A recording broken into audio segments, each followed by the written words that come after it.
Fisher, Here. Healy, Here. King, McDonald, Here.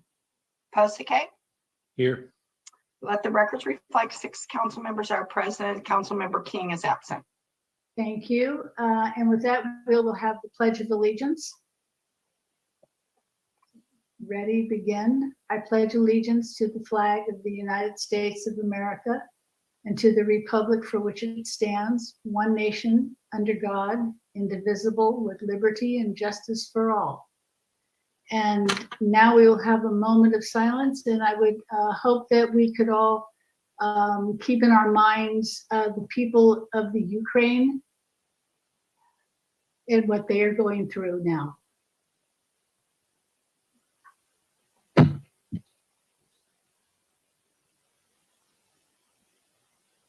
Thank you very much.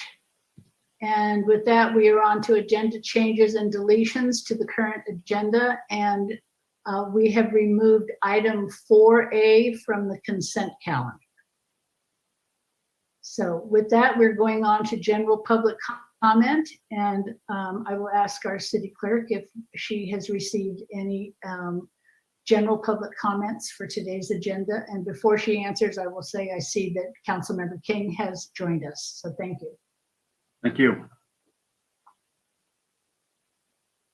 Madam Mayor, we received 8 general public comments that have been posted online with the agenda. Thank you very much. And now I'll ask our moderator, Patrick Carter, to see if there's anybody in the Zoom audience who would like to speak to general public comment. Thank you, Madam Mayor. At this time, I will share my screen and start a 30-second timer to see how many hands we have raised. So here's the timer. Just as a reminder, general public comment is for items that are not on the current agenda and not available for council to take action on. If you're interested in speaking to the council on general public comment items, please raise your hand in Zoom or press *9 if you're participating by phone. Attendees will be muted when their time expires or when their comments have concluded, whichever comes first. Speakers are encouraged to be respectful. Threats of violence and obscenity are grounds for removal from this meeting. And if you're unable to speak during the time allotted, you may send your comments to the email address on the screen, cityclerk@cityofpetaluma.org. There are currently 8 hands raised, so I will reset the timer to 2 minutes and call on our first speaker, John Hanania, followed by Lauren Mendelson. John, you may unmute and begin your comments. Good afternoon. First of all, sometimes I don't really understand how you operate, but I guess I have to be a city council or city manager over $200,000 of pay to think the way you do. There is a commercial on TV, and very much it speaks about you perfectly. And I know you're not going to get the message. And in the commercial, this alien ship hovering over a lawn with an aliens. They're looking how green the lawn is. And here comes 2 human. And the human, they're staring at the lawn and they're looking saying, wow, what a beautiful lawn. Not paying to any attention to this alien ship, and the aliens are standing on the lawn. And that's you, City Council of the City of Petaluma. You only see what you wanted to see. What's in front of you and what somebody bring before you, you don't see that. It's completely ignored. And that's when I say you guys have no backbone and you're just hypocrites.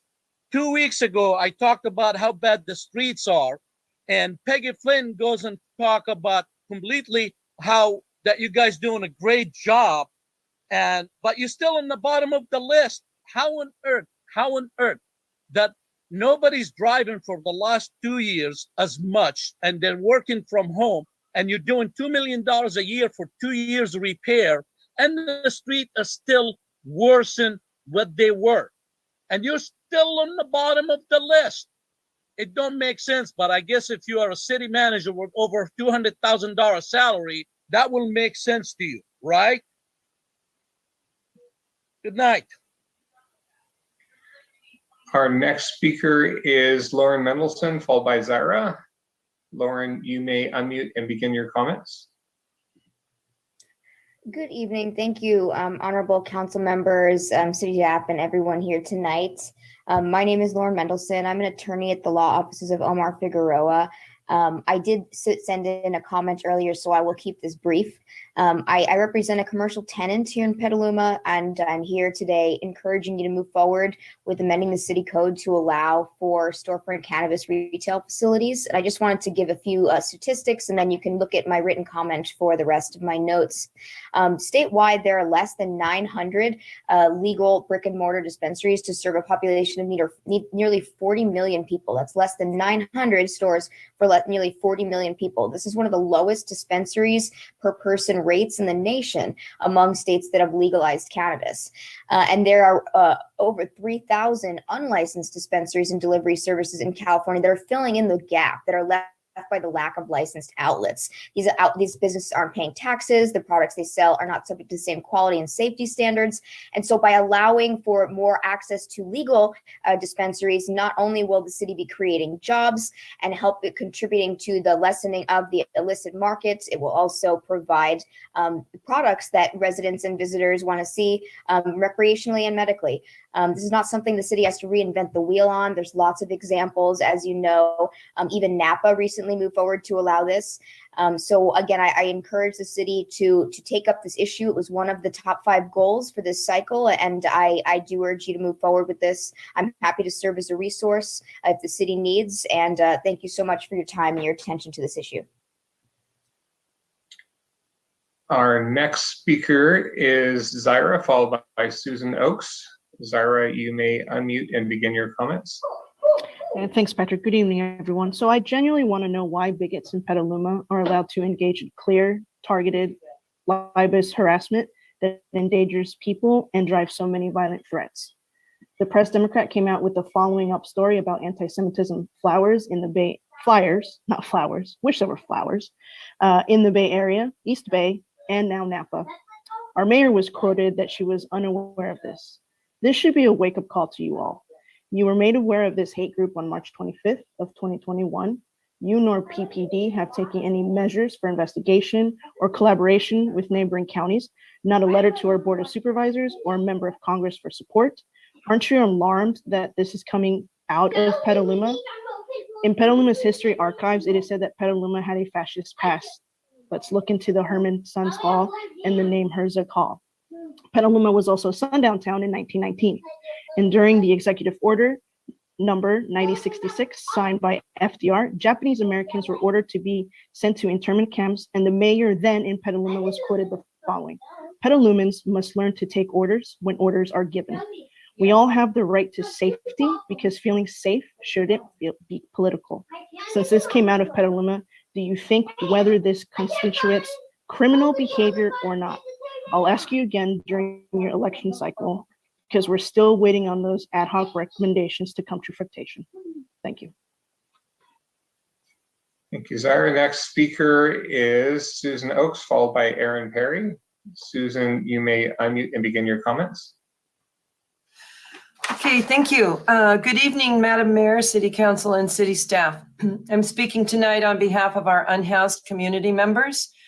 And once again, well, first of all, I'd like to commend and thank you all for the progress that we have been making with the People's Village, the Temporary Placement Center, and hopefully this home key project I just read about, and additional sleeping cabins built by volunteers using the O'Brien's prototype.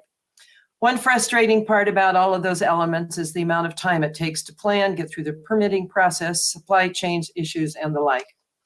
And even with all of those elements, it will still not be enough for the number of unhoused folks that we have in Petaluma. Where are these folks supposed to go while they wait for these solutions? I'm once again pushing for an approved campground, a safe and healthy one with porta potties, hand washing water, trash pickup, and wraparound services. I ask you to look at this option as an additional piece of the continuum of care. This could be an interim step for folks while waiting for interim shelter on their way to permanent housing. I know finding a location is a big obstacle. I would be more than happy to work on a committee to make this possible. There are numerous cities to look to see what has worked and what hasn't. In the meantime, is it possible to get dumpsters back out at Steamer Landing? I know the full ones were already taken away. So thank you again for your time. Good evening. Thank you, Susan. Our next speaker is Recusen, followed by SK. Some hands went down, so I think the order changed. But Recusen, you may unmute and begin your comments.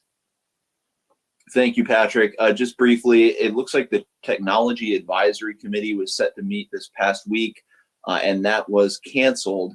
And so I'm hoping we get a notice of a follow-up meeting of that committee and just see where we are in terms of their efforts regarding last mile broadband service. This has been a contentious issue. I think a majority of people who have voiced their opinion are opposed to further investment in 5G or cellular delivery of that last mile service.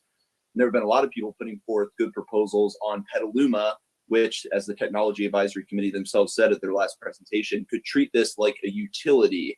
And like other utilities, the city would actually provide the infrastructure, make that investment in installing fiber optic cable to every home and building, and then lease back that cable to various internet providers.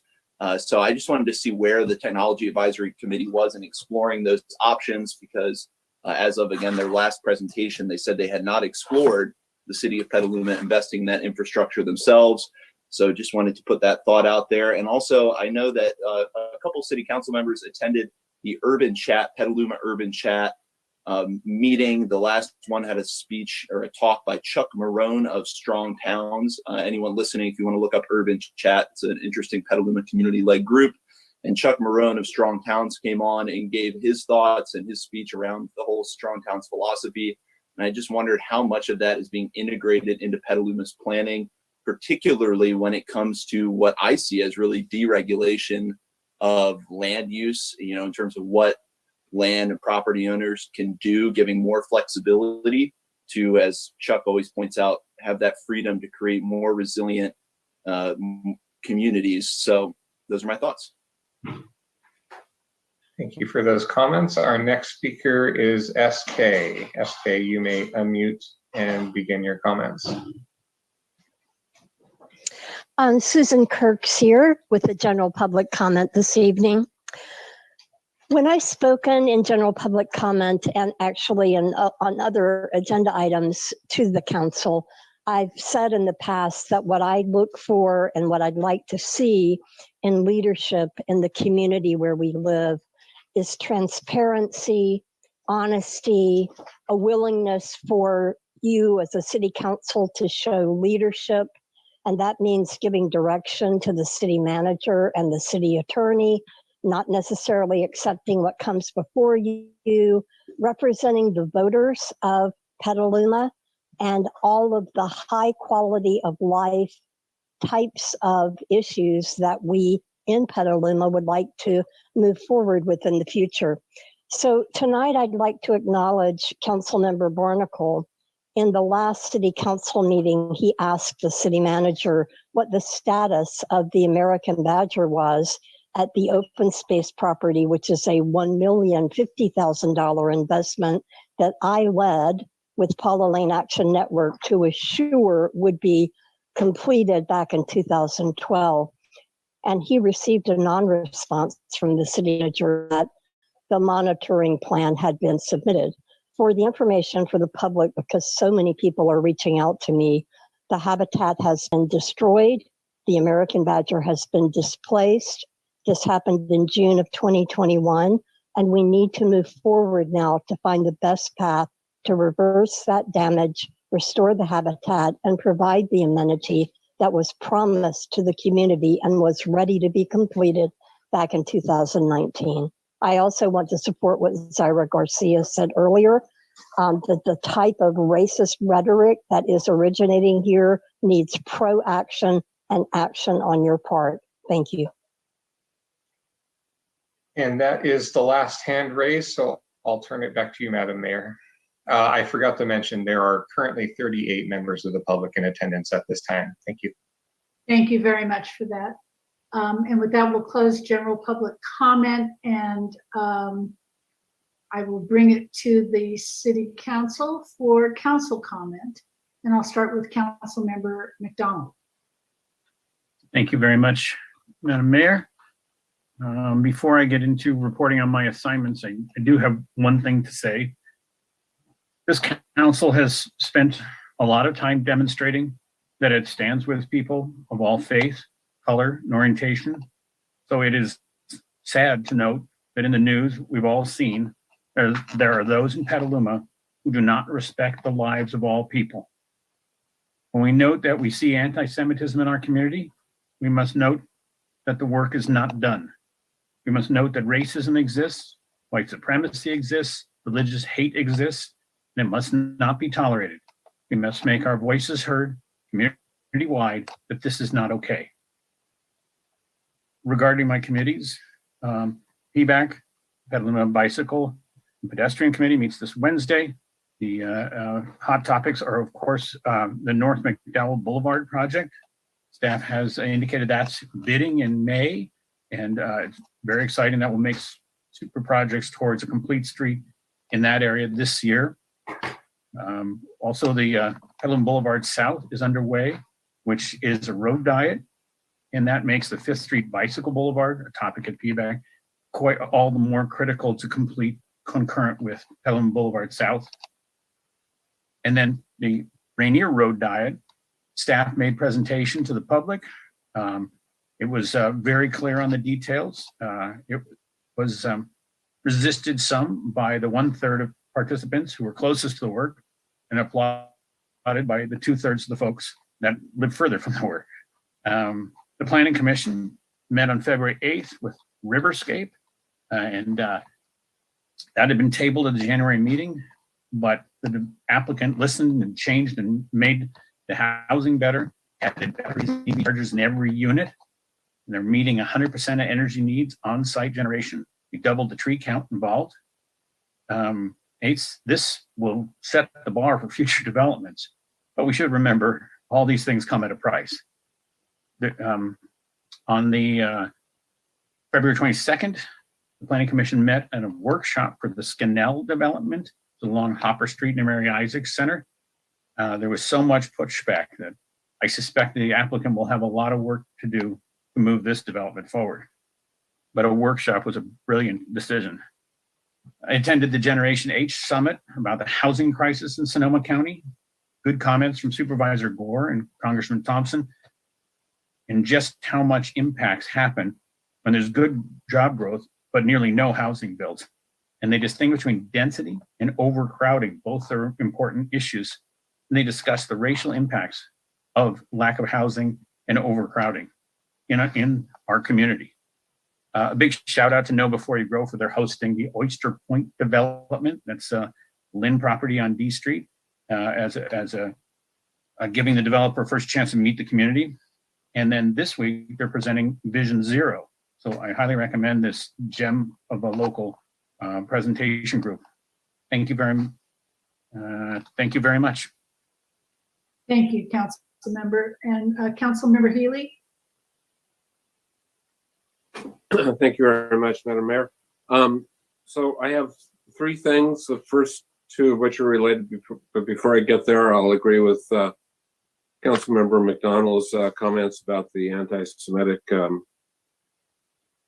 incidents, and I know the entire council is very disappointed there's any of that in our community, and I know law enforcement will do what it can and should do if there are any actual legal violations there. There may not be, as the Napa police sergeant was quoted as saying in one article that I read. The First Amendment does give people quite a bit of flexibility to make shirts of themselves, and that's just part of our system. But that doesn't mean we have to be happy about it or can't condemn it. So first of all, as the council is aware, I sit on this League of Cities statewide policy committee on governance, transparency, and labor relations.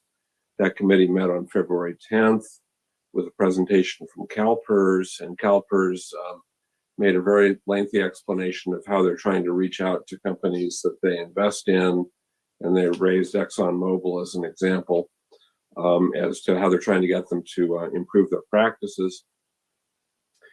And in the Q&A session that followed, I was able to ask CalPERS CFO, a gentleman named Michael Cohen, if CalPERS would be open to the potential of a fossil fuel-free company portfolio for jurisdictions that wanted it. And his response was actually somewhat promising. He said they would be open to it if there was a groundswell of interest.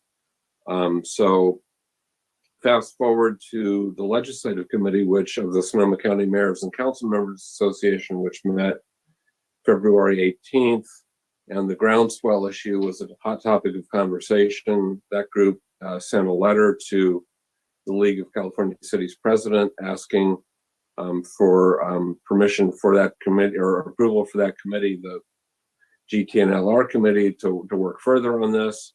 I expect to be reporting back on that further. Part of the question is how to take the temperature of different cities around the state, since there are, over 500 of us. And so that'll be quite an interesting conversation.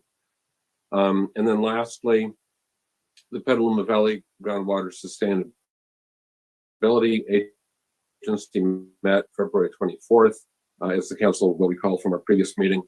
And they finally put numbers on the table, and the consultants did, and the numbers are quite high.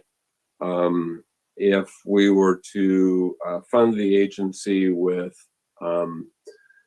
charging groundwater users by how much they pump, it would be about $230 per acre foot per year, which in the abstract sounds like a really big number, but I provided some context for that. Petaluma purchases water at wholesale from Sonoma Water at about $1,000 an acre foot per year, or $1,000 per acre foot. And that's about half of the revenues that we collect from our citizens. So if you look at our rates, and it's not denominated in acre feet, but we're basically charging our residents on average about $2,000 per acre foot. So I continue to resist putting additional charges on our ratepayers who don't have wells themselves. So more to come on that as well, and I will report back on that in the future. Thank you. Thank you. And I would just want to add, since you just said it, perhaps you can see if the county's cities may work in an agreement to push or kickstart this fossil-free investment by ExxonMobil option by ExxonMobil. If you mentioned 500 cities in the whole state, but if by county we can get those cities to sign on, perhaps that's one way of getting bigger chunks of people. That's absolutely correct. And the cities that were represented at the Ledge Committee meeting were all very enthusiastic about looking at this. Thank you, and thank you for sharing that good news with us. Feels like a good thing today. Okay, so we'll go on to Councilmember King. Thank you, Madam Mayor. I too condemn this anti-Semitic individual living among us, as noted in the article in Press Democrat, just repeating lies that have been made for centuries. And hopefully our police department will keep a close eye so that if it goes beyond whatever protections this person has under the First Amendment, that we are on top of it. Thank you. And I did have one committee assignment that met since our last meeting. We had the Youth Commission met, and we had a presentation from John Shribs from Relief Petaluma. It was a presentation which I'll condense down to the plan to build, to plant 10,000 trees here in Petaluma over the coming decade. And there'll be a start to that. And I guess it's not really a start, it's a continuation of that at Wiseman Park next month. And unfortunately, I don't have my notes from the meeting handy, but it's going to be on a weekend, and it's 150 trees. Thank you. Thank you. And since we're close to that topic, I can just say that the 150 trees that are going to be planted at Wiseman Park will be at 9:30 on April 9th, which is, as Councilmember King said, a Saturday. And they need any volunteer that would like to show up. So thank you for publicizing that. Councilmember Fisher.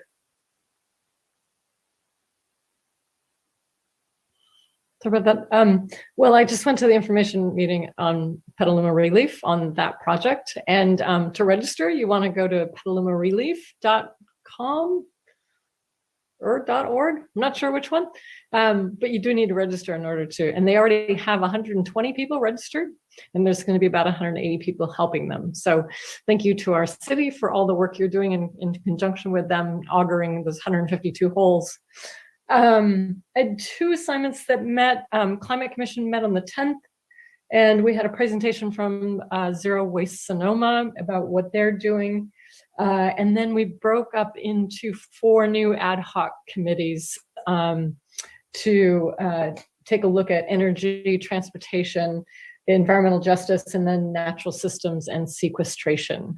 So those ad hoc committees have been meeting really to sort of come up with what are the things we need to do in each of those areas to get to meet our climate neutrality goals. And then the Sonoma County Transportation Authority and the Regional Climate Protection Agency, joint agency, met on the 14th of February and had a presentation on Vision Zero, was probably the highlight of that meeting. My animal services meeting got canceled, and that's all I have. Thank you. Thank you very much. And it's reliefpetaluma.org. Thank you. And Councilmember Barnacle. Thank you, Madam Mayor. I have I've had 2 appointment meetings, and I could not make either one of them, and I have not followed up with the notes yet, so I have no report out. Thank you very much. Vice Mayor Pasek. Yes, I'd also add that I've been very bothered by some of the racist stuff that's been going on nearby. And I'm looking forward actually to the recommendations of the ad hoc Committee on Race Relations as a way that we can perhaps come up with a group in the city to be looking into these kinds of things more. I have had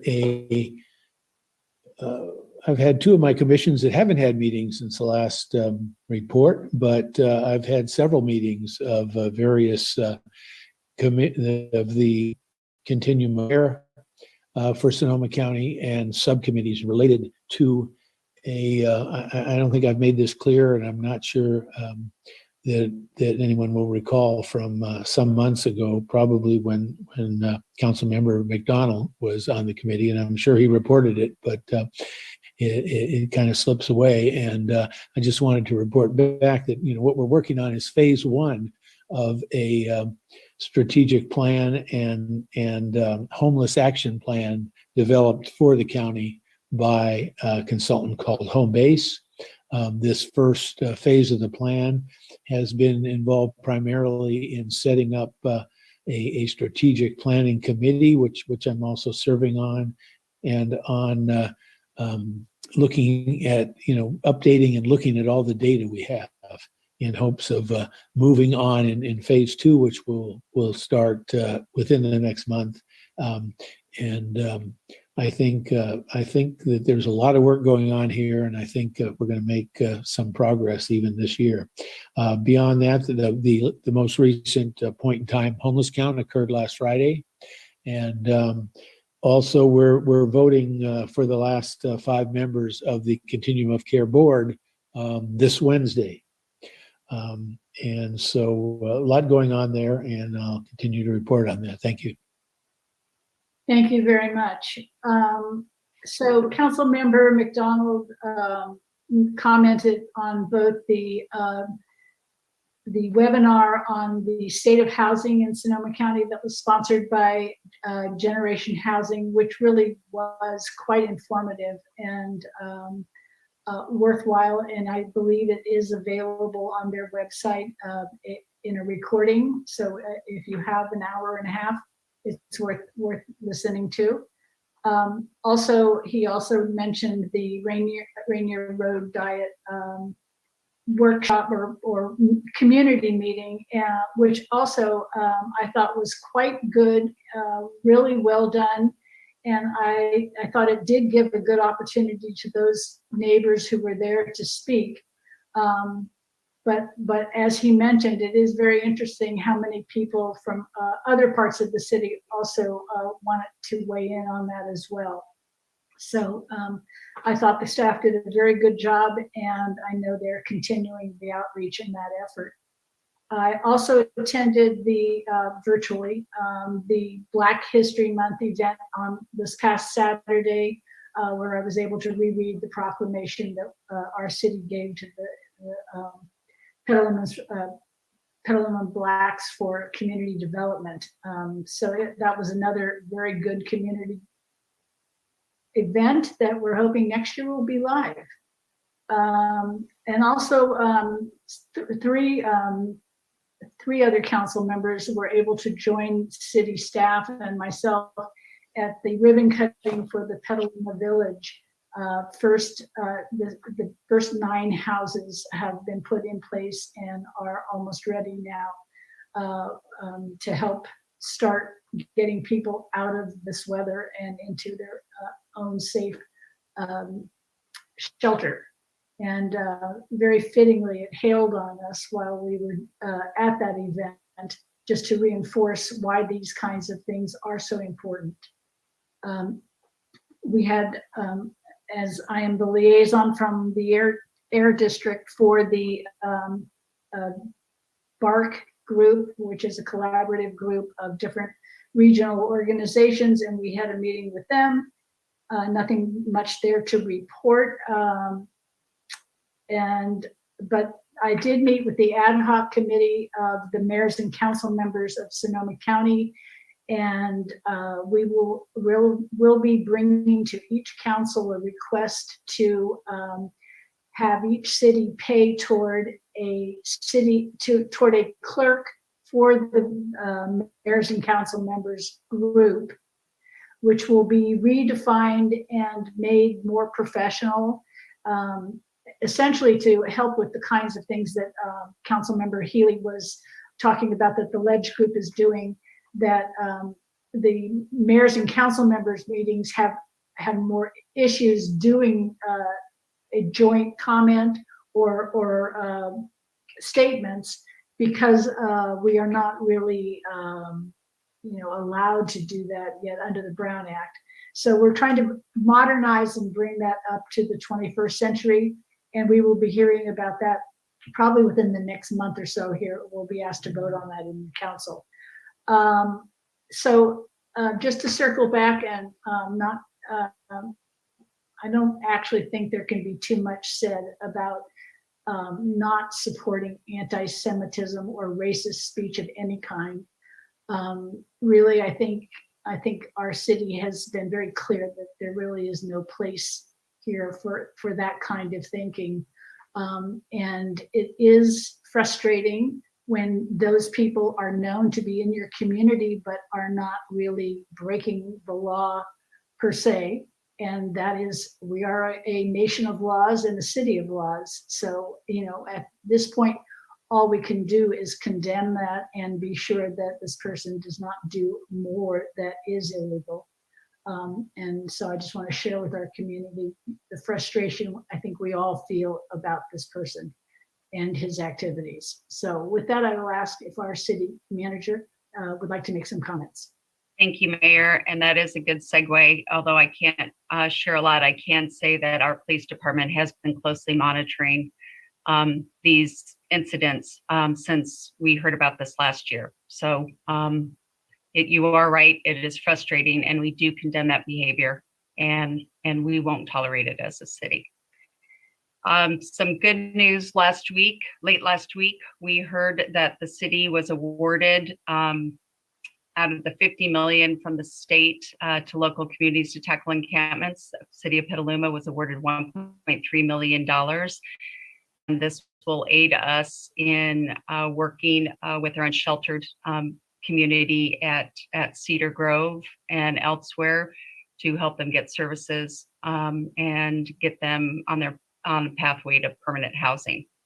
So good news there, and we will be providing more details to the community and the council as details are developed. We also launched our monthly report. Our first ever monthly report is on our city website at cityofpetaluma.org/monthly update. Actually, it's monthly update. And that it's about a 60-page update. It highlights various projects and initiatives that the city is currently working on. It's a dynamic document, and so we'll be changing that and updating it every month for the community. It highlights projects of interest, more significant projects beyond the work that we do on a daily basis, and it will be sent out in the middle of the following month for the previous month. So February will be coming out soon. And then finally, our local road safety plan outreach. We have a survey on our website at cityofpetaluma.org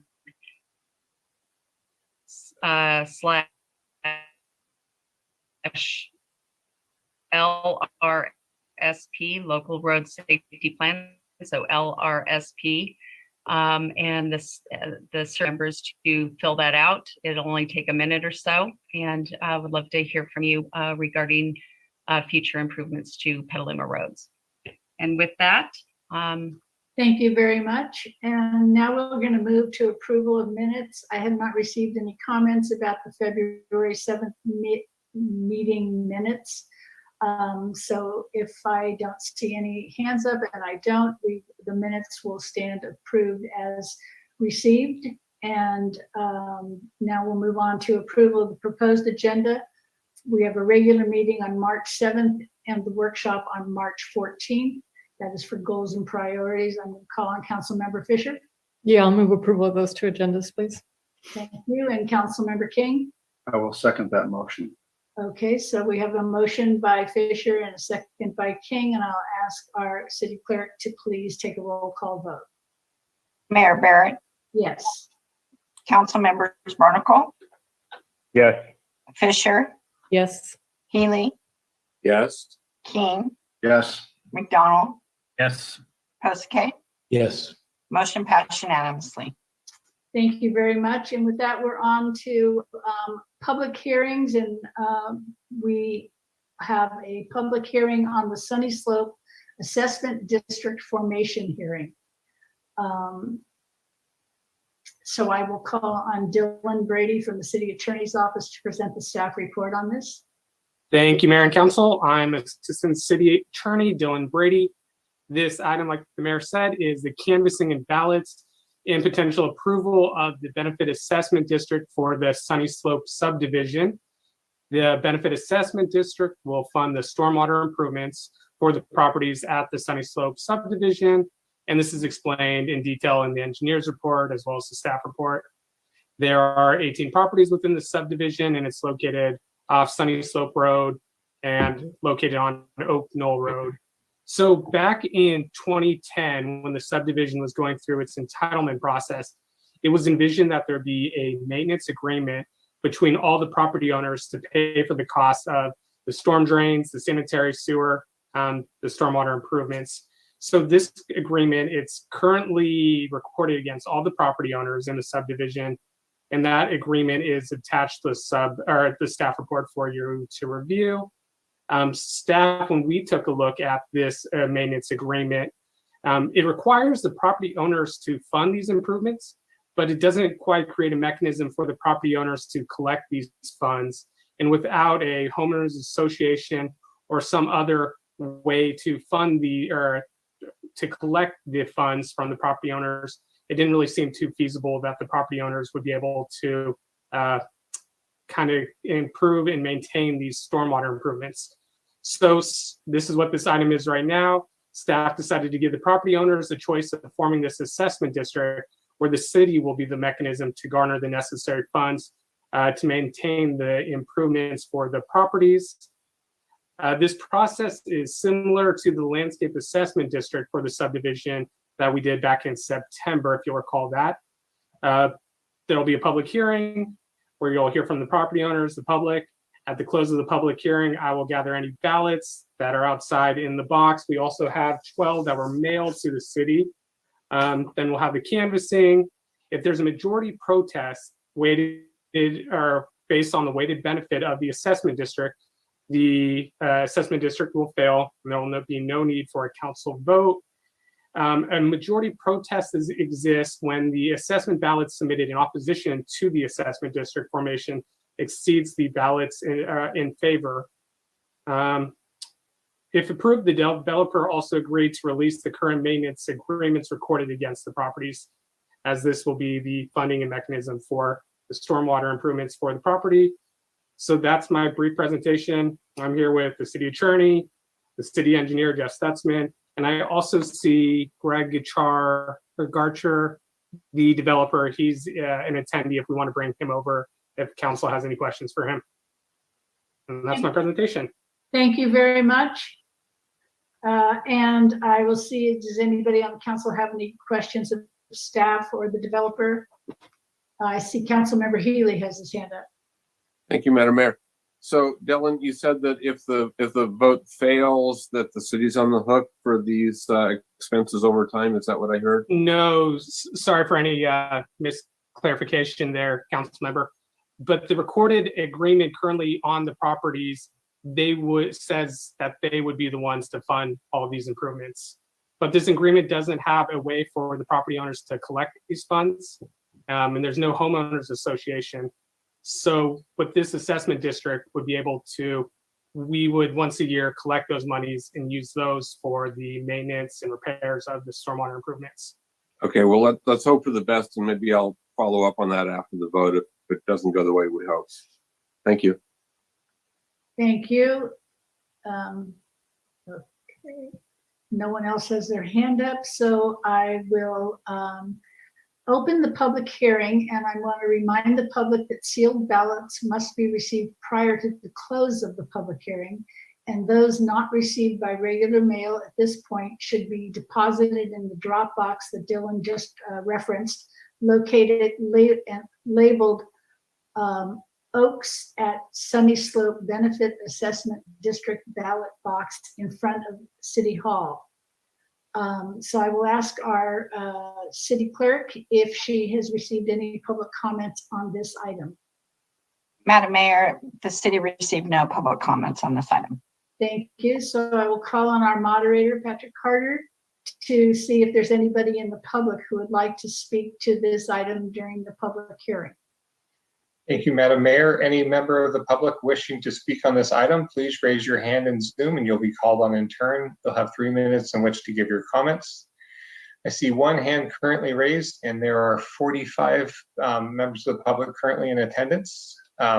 Edward Winston, his hand up. Please unmute and begin your comments.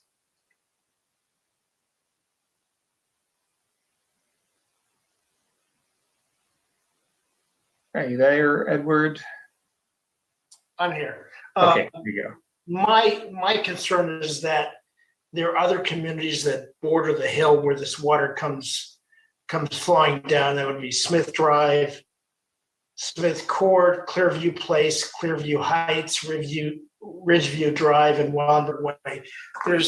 They don't have any assessments on those streets, so the water runs off the hill, but also, besides Oak Knoll, runs off those streets as well. So I'm concerned that we're the only district that's been considered or forming a district for this, and that really concerns me. All right, thank you for your comments, Edward. And that is the last hand raised, so I will turn it back to you, Madam Mayor. Okay, thank you. And with that, we'll close public comment and close the public hearing. And now I will turn it over to our city attorney again. Thanks, Mayor. And real quick before Eric talks, just I want to briefly address that one public comment. The engineer's report created by our consultant, reviewed by the city engineer, it took into account the general benefit that the current subdivision stormwater improvements are just putting effect on the other properties surrounding it that aren't in the subdivision. And that is subtracted right now from the engineer's reports. So the current benefit to the general public, the surrounding properties not in the subdivision, those will not be included in the assessments for the subdivision. Thank you, clarify that, Dylan. It's absolutely right. And now I believe Dylan's going to go retrieve the ballot box, make sure there are no new ballots, so we have all the ballots available for the canvassing of the vote, and that is going to take the form of a little colloquy between Dylan and Patrick to populate a spreadsheet with the results of the voting, so that the council and the members of the public can see in real time the results of that, and it'll be pretty evident when we get to the end, once it's fully populated, as to whether there's a majority protest or not. And as Dylan mentioned already, if there is a majority protest,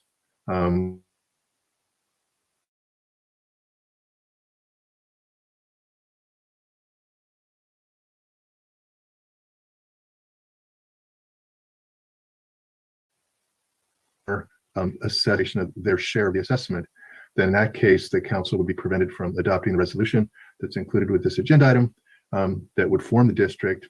Alternatively, in the absence of a majority protest, the council will be free to adopt the resolution forming the district. And there's a little bit of a complicated history here, which Dylan summarized well. And in case it's helpful, I'll just note that that the benefit assessment district would charge, if formed, would charge the benefited properties for the cost of maintaining the drainage improvements. The city would not bear those costs, the district would, but the city would facilitate the gathering of those monies under the district that's formed.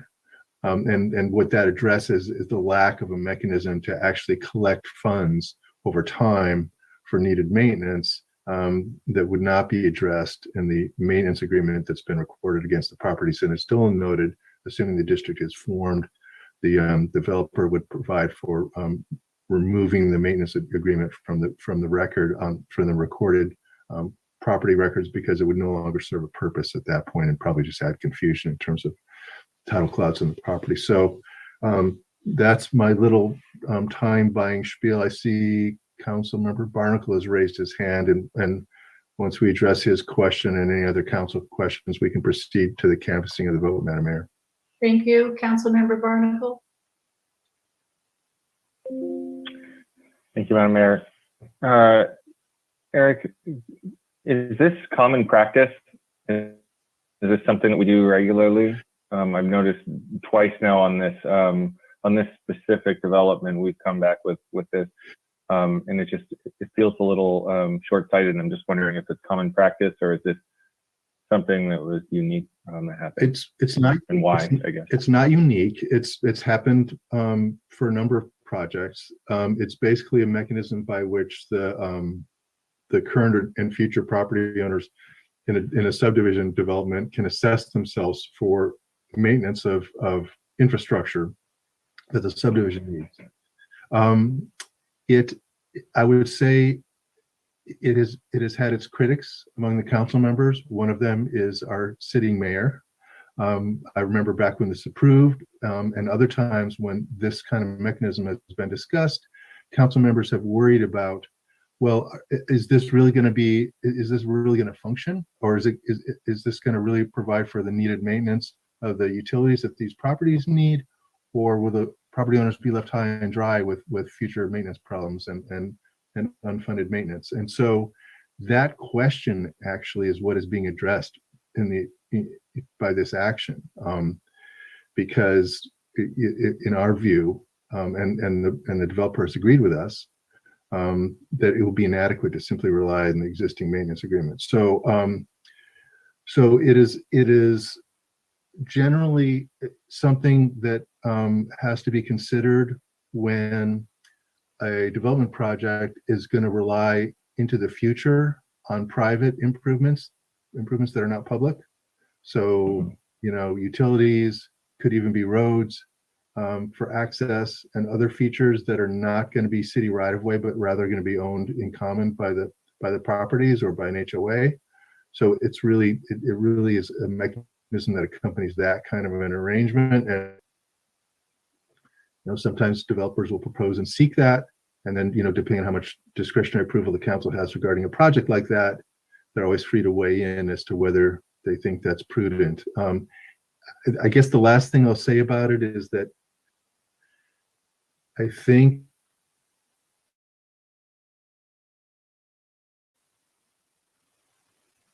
to provide for privately funded infrastructure is more prevalent in times and in cities that have strained general funds, and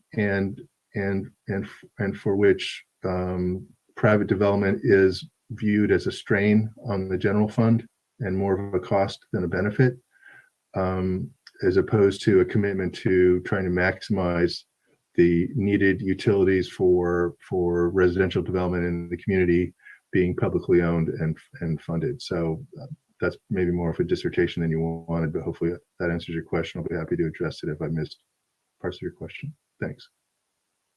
No, I think that's very helpful, Eric. I appreciate it. I guess I'll just throw my name in the mayor's ring there and say that it's frustrating to see these sorts of things come back, you know, years down the road, and know that staff time has been spent on something like this instead of something else. And that's it's just short-sighted approvals from the past, I guess. Thank you very much. And so now I am going to turn this back over to, I believe our Patrick is going to set up a spreadsheet here, and he and Dylan are going to unfold the vote in front of us. Correct. Thanks, Mayor. Okay, we received one ballot in the box, and I am opening that right now.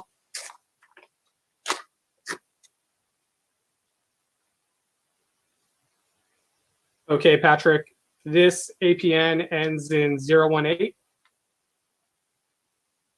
Is the address 674 Sunny Slope Road? That is correct. Is the ballot signed? It is signed. And did they check a box either in favor or opposed to the assessment? And if so, what did they check? Yes, they chose that they were in favor. Okay, thank you. Okay, and then we're going into the 11 that were mailed. Okay, this one ends in the APN 015. Is the address on that 10 Oak Knoll Court? It is. Is the ballot signed? It is signed. Did they check one of the box either in favor or opposed? And if so, which one? They are in favor. Thank you.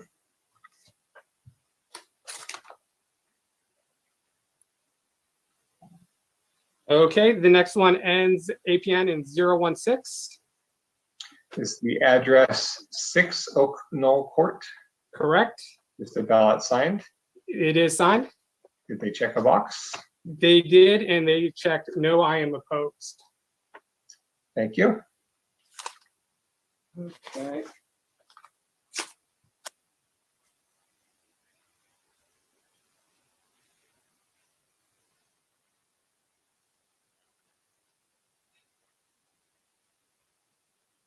Okay, this one, Patrick, ends in 003, the APN. Okay, is the address on there 682 Sunny Slope Road? It is. Is the ballot signed? It is signed. Is there a check in the box? It is checked. Yes, I am in favor. Thank you, Dylan. Okay, the next one.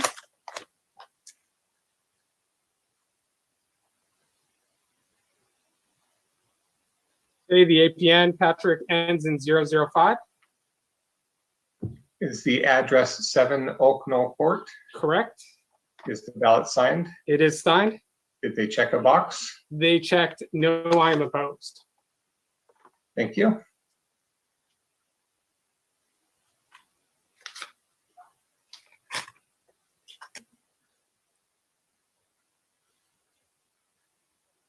Okay, the next one, Patrick, APN 006. Is the address 11 Oak Knoll Court? It is. Is the ballot signed?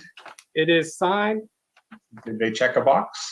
They checked, no, I am opposed. Thank you. Okay.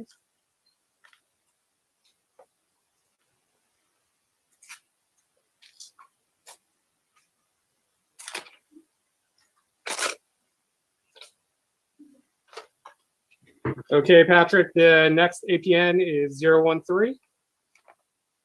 Is the address on the ballot 18 Oak Knoll Court? It is. Did they sign the ballot? They signed the ballot. And did they check a box? They checked, yes, I'm in favor. Okay, thank you, Dylan.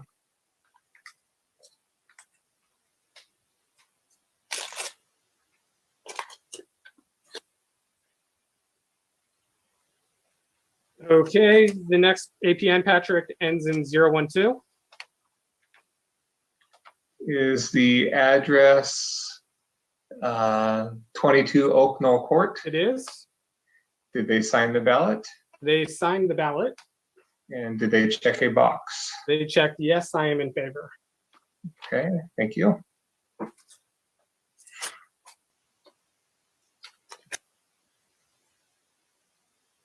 Okay.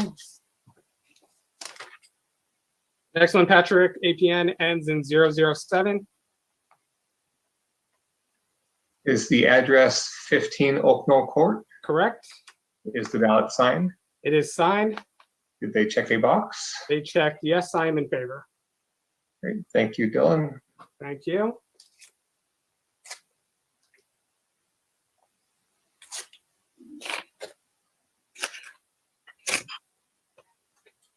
Okay, the next ballot, Patrick, APN ends in 011.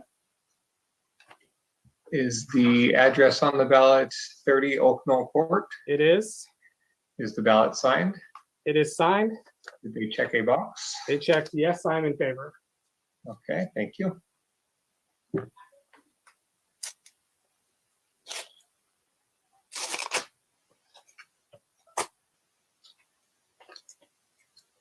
Okay, Patrick, the next APN is 010.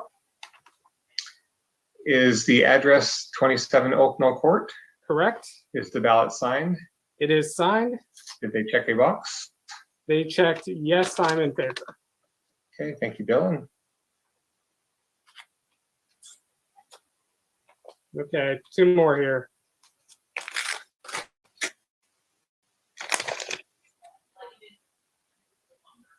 The next one, Patrick, APN ends in 009. Is the address 23 Oak Knoll Court?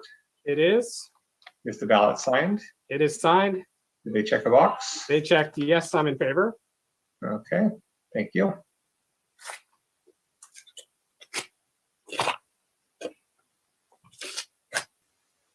Okay, Patrick, the last APN is 008. Is the address 19 Oak Knoll Court? It is 19 Oak Knoll Court. Is the ballot signed? It is signed. And did they check a box? They checked, yes, I'm in favor. Okay, well, I believe that's the last ballot. That is correct. Thank you, Dylan. So by a vote of 78.56 to 21.44, the measure passes. Okay, thank you very much. And so now I will, well, I guess, does the clerk need to officially declare the results of the canvass? Yes, Madam I Mayor. believe so. So, Yes, because she's our elections official. okay, may I please ask our clerk to declare the results of the canvass? Madam Mayor, the total amount of ballots in favor exceed those that that opposed. We have the ballot is 10 for yes and 3 for no. So the ballots, the Sunny Slope Benefit Assessment District will be formed. Thank you very much for that. And I'm going to ask our city attorney if he wants to explain the next step. Just very briefly, and I think we've already covered it. Thank you, Madam Clerk, for declaring the results of the canvass. So what that confirms is that there is no majority protest vote that would prevent formation of the district. And now the council is free to approve the resolution forming it. We're happy to answer any further questions the council may have. Thank you. I see Councilmember Barnacle has his hand up. I don't know if you'd like to make that motion or. That's all. Move to approve the resolution to form the benefit assessment district for the Sunny Slope subdivision. Thank you. And Councilmember Fisher? And that's second that motion. Okay, so we have a motion by Barnacle and a second by Fisher, and I will ask the clerk to do a roll call vote, please. Mayor Barrett, Yes. council members Barnacle, Yes. Fisher, Yes. Healy, Yes. King, Yes. McDonald, Yes. Posicade. Yes. Motion passed unanimously. Thank you very much. And with that, we're on to the consent calendar.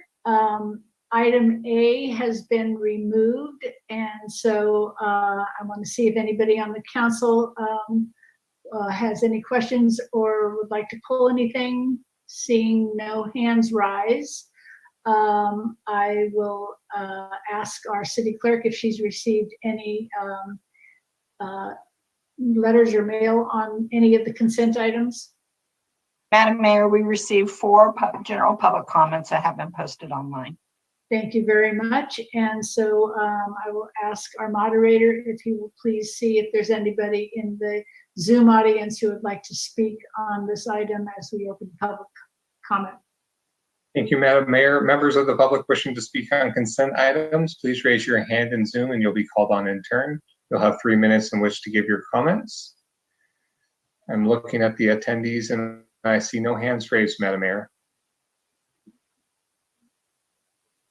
Thank you very much. With that, we'll close public comment on the consent calendar and I will ask for a motion. I see Councilmember Barnacle's hand up. I'll move approval of the consent calendar. Councilmember Fisher. I'll second that. Okay, we have a motion by Barnacle, second by Fisher. We will have a roll call vote. Mayor Barrett, Yes. council members Barnacle, Yes. Fisher, Yes. Healy, Yes. King, Yes. McDonald, Yes. Posicade. Yes. Motion passed unanimously. Thank you very much. And now we are on to new business. And the first item is item 5A, authorization of the city manager to retain healthy democracy to facilitate a lottery-selected advisory panel to deliberate and provide council recommendations as part of the city's broader community outreach and public participation process for city council consideration of future fairground uses. And I will ask our city manager to speak to this item. Thank you, Mayor Barrett and council members, and good evening, community. Tonight, and Ingrid, do you want to start the PowerPoint, please? Is it there? You'll need to turn on the actual display. So we just see everybody's slides. Oh, I see what you mean. Gotcha.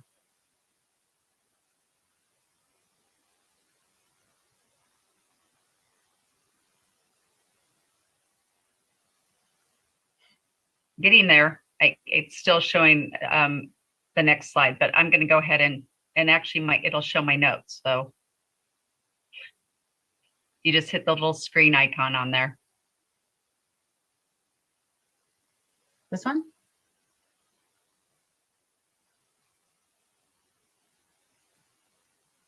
Ingrid, I believe it's the display settings. You want to do, you're in presenter mode. I think you want to choose presentation mode.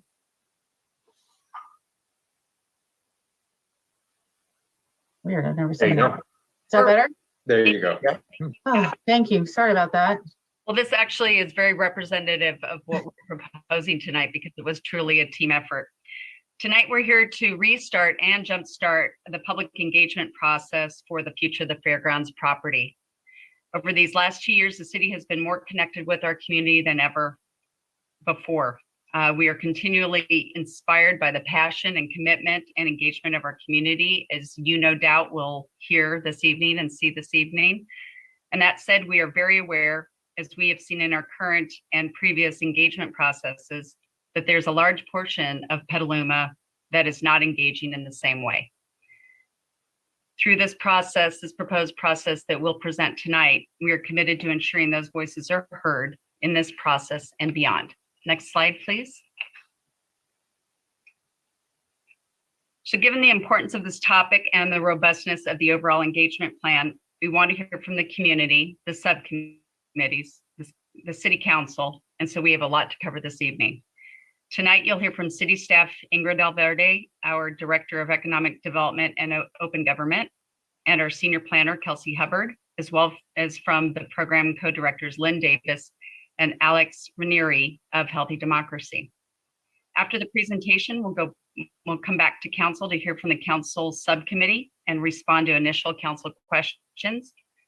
And then we will go to public comment to hear from the folks in attendance.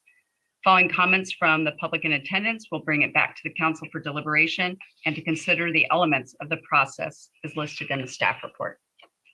Next slide, please. For some background, this process started in January 2020 with a full day of meetings of each subcommittee, both the 4th District Agricultural Association and our council subcommittees.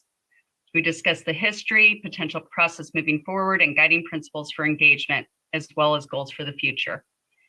And all of these notes from these sessions are on our website at cityofpetaluma.org/fairgrounds. We held a public meeting the following day in 2020 to propose how we plan to engage our community in this conversation, and received input from the members of the community and support by both the council and 4th District Agricultural Association subcommittees. And then in March 2020, everyone's world changed and the city's work had just begun as we responded to our community's needs and the impacts of the pandemic while still providing essential city services. And although we couldn't convene, once it was feasible, we began to gather information regarding on-the-ground conditions, including information on the subleases, historic evaluation, environmental evaluation, and recently we kicked off an evaluation of the building conditions on the fairgrounds site. In December, we reached out to both subcommittees to discuss how we could restart this process, which included adding a new element into our overall engagement plan. We met with both subcommittees and received initial feedback, then convened a public meeting of the subcommittees on January 18th to gather more feedback on this proposed process. Tonight, we are here to present this proposed process along with the information and feedback we received and to discuss next steps. And with that, I would like to introduce Healthy Democracy staff program co-directors Lynn Davis and Alex Ranieri.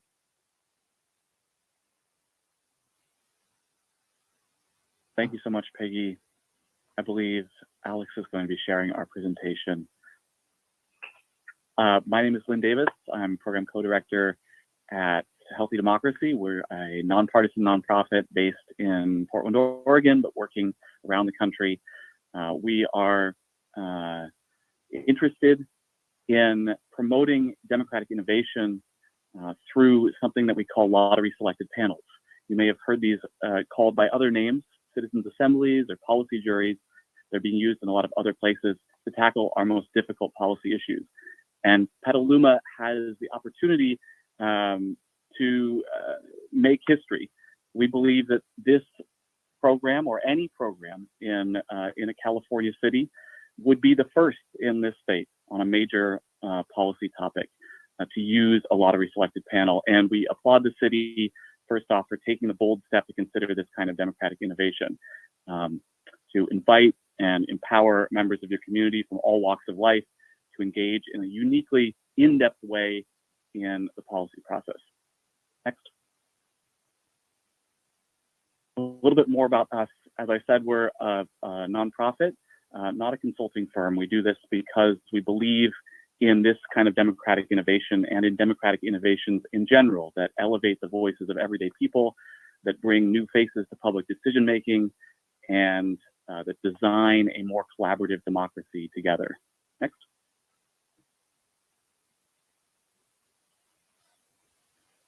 We use democratic lotteries to do the first of these things, to empower new voices and guarantee representation across our many diversities. That's the first and most sort of obvious, unique thing about this kind of process. We also design deliberative processes once folks are in the room that prove a more collaborative politics is possible.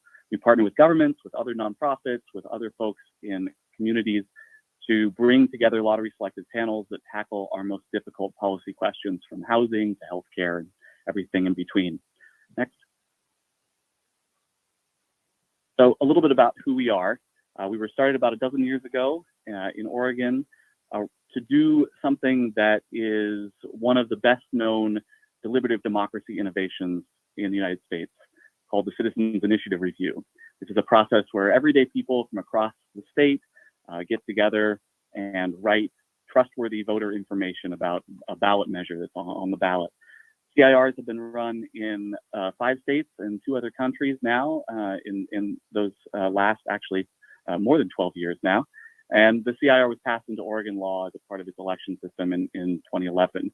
It's one of the most studied deliberative processes in the world, not by our work, but we've been very fortunate to have other folks study this process.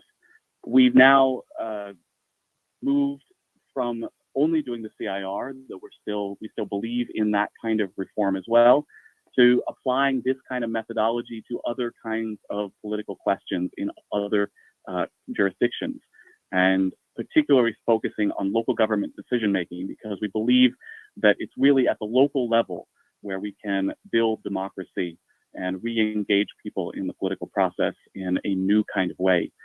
So in 2019 and 2020, we coordinated the first city level lottery selected panels in Oregon, and in Oregon on a major planning project, in that last one being in Eugene. Next slide, please. So a little bit about the context, why we care about this and why we think other people should care about these kinds of democratic innovations. Next. First, we don't see ourselves in our democracy. Many of us don't see ourselves individually, but many of us also don't see people like us represented in our democratic processes. For example, next slide. In the general plan engagement in Petaluma itself, there are vast disparities between folks, the city's demographics in orange here, and folks who participated in general plan engagement on many of these different categories. Notice in particular, for example, Hispanic or Latinx Petalumans participated at about half the rate as they are in the general population. Next slide. We also don't see public decision making as something we can all do. We sometimes see this as something that is the realm of folks who have a particular kind of skill. Next slide. But we all, of course, have a role in our public decisions. Unfortunately, current processes often assume familiarity and comfort with a very specific way of interacting. They undervalue lived experience, and they're often debate-oriented rather than collaboration-oriented. And we think this is a great opportunity for change. Next slide. We imagine a democracy, for example, where our public decision-making reflects the breadth of our diversity, where everyone participates or has the chance to participate in in-depth policymaking, where expertise is both valued and questioned, and where our government is not something that exists nebulously up in the clouds, but is rather a tool that we all use together to govern ourselves.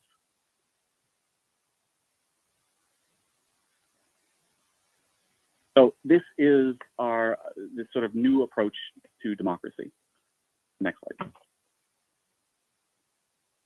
Let's take a step back though. We think about sort of the different pieces of our democracy as pieces of a pie. And the pie is usually divided into two slices. One is processes that are open to anyone. One is processes that are that require a specific invitation. We think there's a third slide missing next. And that is lottery selection. Possibility to be selected at random to participate in a democratic policymaking process. Next slide, please.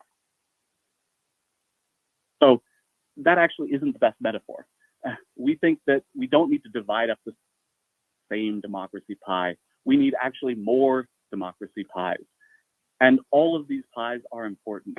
The open to anyone pie is important. This is surveys, hearings, voting, because it allows anyone, at least in theory, to be part of policymaking.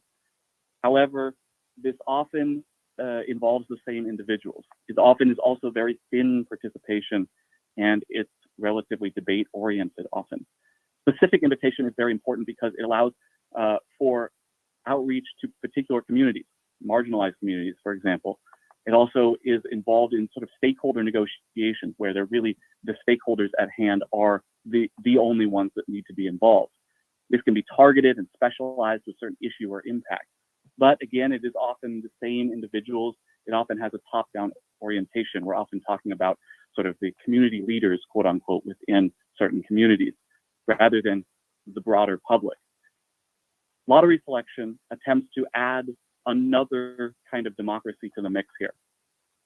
It guarantees new and diverse folks in the room, in-depth deliberation once folks are there, and panelist leadership, a self-governance of the process by the people who are involved in it. On the other hand, it does need time and design and a commitment by city leaders to the process. Next slide, please. Let's talk about the first component here that's really different about these kind of processes. Who is in the room? Next. This is the democratic lottery process. It starts off with an invitation mailer that is sent out to, in this case, 10,000 folks in the community who then respond, or folks are invited to respond. And then there is a lottery where folks are chosen at random. But I should say both of these pieces involve random selection. But there's another piece here. During the lottery selection process, demographic factors are chosen, such as age, race and ethnicity, income level, educational attainment, gender, etc. And proportionate representation criteria is set for these different demographics. We'll talk more about that later. Then a selection event, a public lottery is held where a panel is chosen that is random. It's not being created by anyone.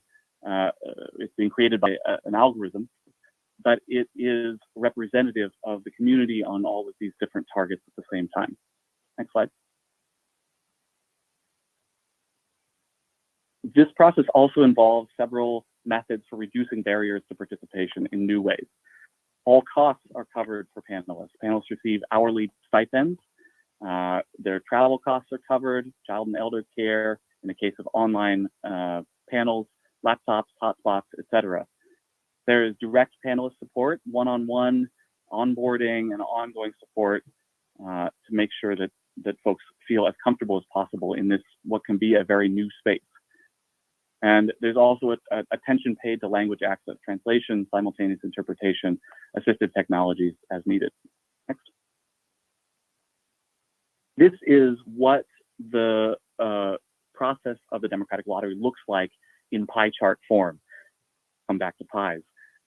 First, on the left-hand column there, you can see the general population. This was from this most recent panel in Eugene. the general population you can see in Eugene is about 2/3 white and 1/3 people of color. The folks who responded to the mailing, much more white than the general population. And the lottery selected panel was actually a little bit less white than the general population. And that's because the city chose to use, in that case, K through 12 demographic targets as their demographic targets for race and ethnicity in that category. You can see the same sort of thing happening in educational attainment down below, a more equal proportion of the panel to the general population than what we would just get if people volunteered to come. Next slide, please. These are some typical demographic factors. I've mentioned a few of them already, but also location of residence, housing status, experience of a disability are common ones. There are some other factors there that are not in this sort of set of 7 common demographic factors that we use, but are also possibilities. Next slide, please. And this is what it looks like. It's very exciting and a very unique experience to be able to see one's own city in miniature in one room, or in this case, in one virtual room. It's a really exciting experience across all different ages and parts of the city, etc. Next slide. That's not the only thing that's unique about these processes. They're also unique because of what happens in the room. Next. This is some of the aspects of the deliberative process, and I think you've been reading more about the aspects of this in our proposal. One of the things that is really important in these processes is a balanced group of background experts and stakeholders, different kinds of viewpoints that come to the panel on the policy topic. There is a need for initial information coming into the process, which Alex will mention in a moment, but the panel is also in charge of most of its own informational inputs, which is important. Secondly, here, panelists deliberate extensively about the information, their values, the different policy options, and write policy recommendations in their own words, very importantly, not mediated by us or anyone else. Every single word, down to the last typo, is the panel's own. Another important aspect of these processes are feedback loops that allow for greater collaboration between decision makers and the panel, and also stakeholders. The next slide, please. A few more notes about the in-room process here. So most of the work that happens in these kind of deliberative processes happens in rotating, iterative, small groups, complicated sort of processes that allow for folks to collaborate, to critically think about information, to interact with all the different diversities in the room. After all, that's such a unique aspect of these, and to make well-informed decisions. These are professionally moderated small groups and large groups to ensure respectful and balanced participation. And process staff is impartial to content. We design policy agnostic processes. We're not designing this process in this case for a fairgrounds. We're designing it for a complex issue in a town of around this size with these number of kind of inputs and these kind of desired outputs. We take this very, very seriously to the extent that in these processes, we don't even ask sort of content specific questions as part of the deliberative process. The content is 100% the panel's domain. Ours is only to be tour guides to the process. The other, another sort of important aspect of these processes is to come out with actionable policy recommendations. Reports are prioritized always, so dissenting views are never lost. They don't even need a minority report because the minority report is integrated into the report. The more agreement on an issue, the higher it rises to the top. These processes help panels find consensus, but they never force it, importantly. And as I mentioned, the recommendations are always in the panelist's own words, never edited by staff in any way.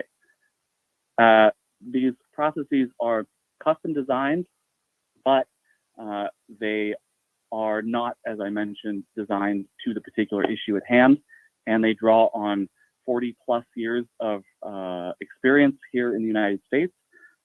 This kind of process is often called a citizen jury, policy jury, developed by Ned Crosby and Pat Ben in Minnesota in the 70s, as well as in Germany around the same time, and has been used hundreds, perhaps more than hundreds of times around the world at this point. Next slide, please. So this is a little overview of the process. Starts with this invitation, where random residents receive invites to come and participate and be given a stipend to participate in this really unique policymaking space. Then there's the democratic lottery, and there's an information gathering phase once folks enter the room, and then in-depth deliberation and policy recommendations are created. Next slide. Wonderful. And this is where I believe I turn it over to my colleague, Alex Ranieri. Go for it. Yeah, thank you so much, Lynn, and good evening, Petaluma and council members. Very happy to be here tonight. So I want to step back a little bit and talk about why we do the work that we do, why we're passionate about this model for public engagement. These are the principles that guide all of our programs and this model at large. First of all, we value inclusivity. I think that's been made clear so far, but we use proactive recruitment methods and truly accessibility-driven design to ensure that new voices have a place in public decision-making, especially those who have faced barriers in the past. We value representation, so we guarantee that panels reflect many diversities, not just one or two within a community. We value integrity, so we use research-based design. Our processes are transparent, and we always work with independent evaluators to ensure that we're constantly improving our methods. We value collaboration, so processes are designed to be highly structured, iterative. We train a team of professional moderators to really encourage and support respectful, evidence-driven exchange between panelists. And we value empowerment, so panels have authority to make decisions about their process and real pathways to influence policy. There are many benefits of this model. It fosters ownership, again, over public decision-making, and really enhances mutual trust in governance. So from the public, decision makers, stakeholders, all parties. It boosts diversity and civic participation, and again, increases access, especially for folks who've been previously left out of these conversations. It promotes evidence-driven discourse that's based in really quality information and showcases what cooperative, collaborative politics can look like in our cities. And it surfaces previously untapped ideas and really encourages staff, decision makers, and the public and stakeholders to co-create, co-produce policy together. So to dig in a little bit deeper to what the role for stakeholders and the wider community is in the panel process. On the left here, you see the traditional approach. So how members of the public and stakeholders and advocates traditionally engage in policy questions and decisions. They have avenues to engage directly with decision makers, council members like yourselves, and often are giving input to, for instance, city staff that's then translated into recommendations to decision makers. By adding a lottery selected panel, we're just adding an element to the process. The public and stakeholders still have their traditional avenues and audiences with staff and with decision makers. And we add in a lottery selected panel of new faces, new voices, members of the public who are empowered in a similar role as staff to hear from stakeholders in the broader community and deliver recommendations directly to decision makers.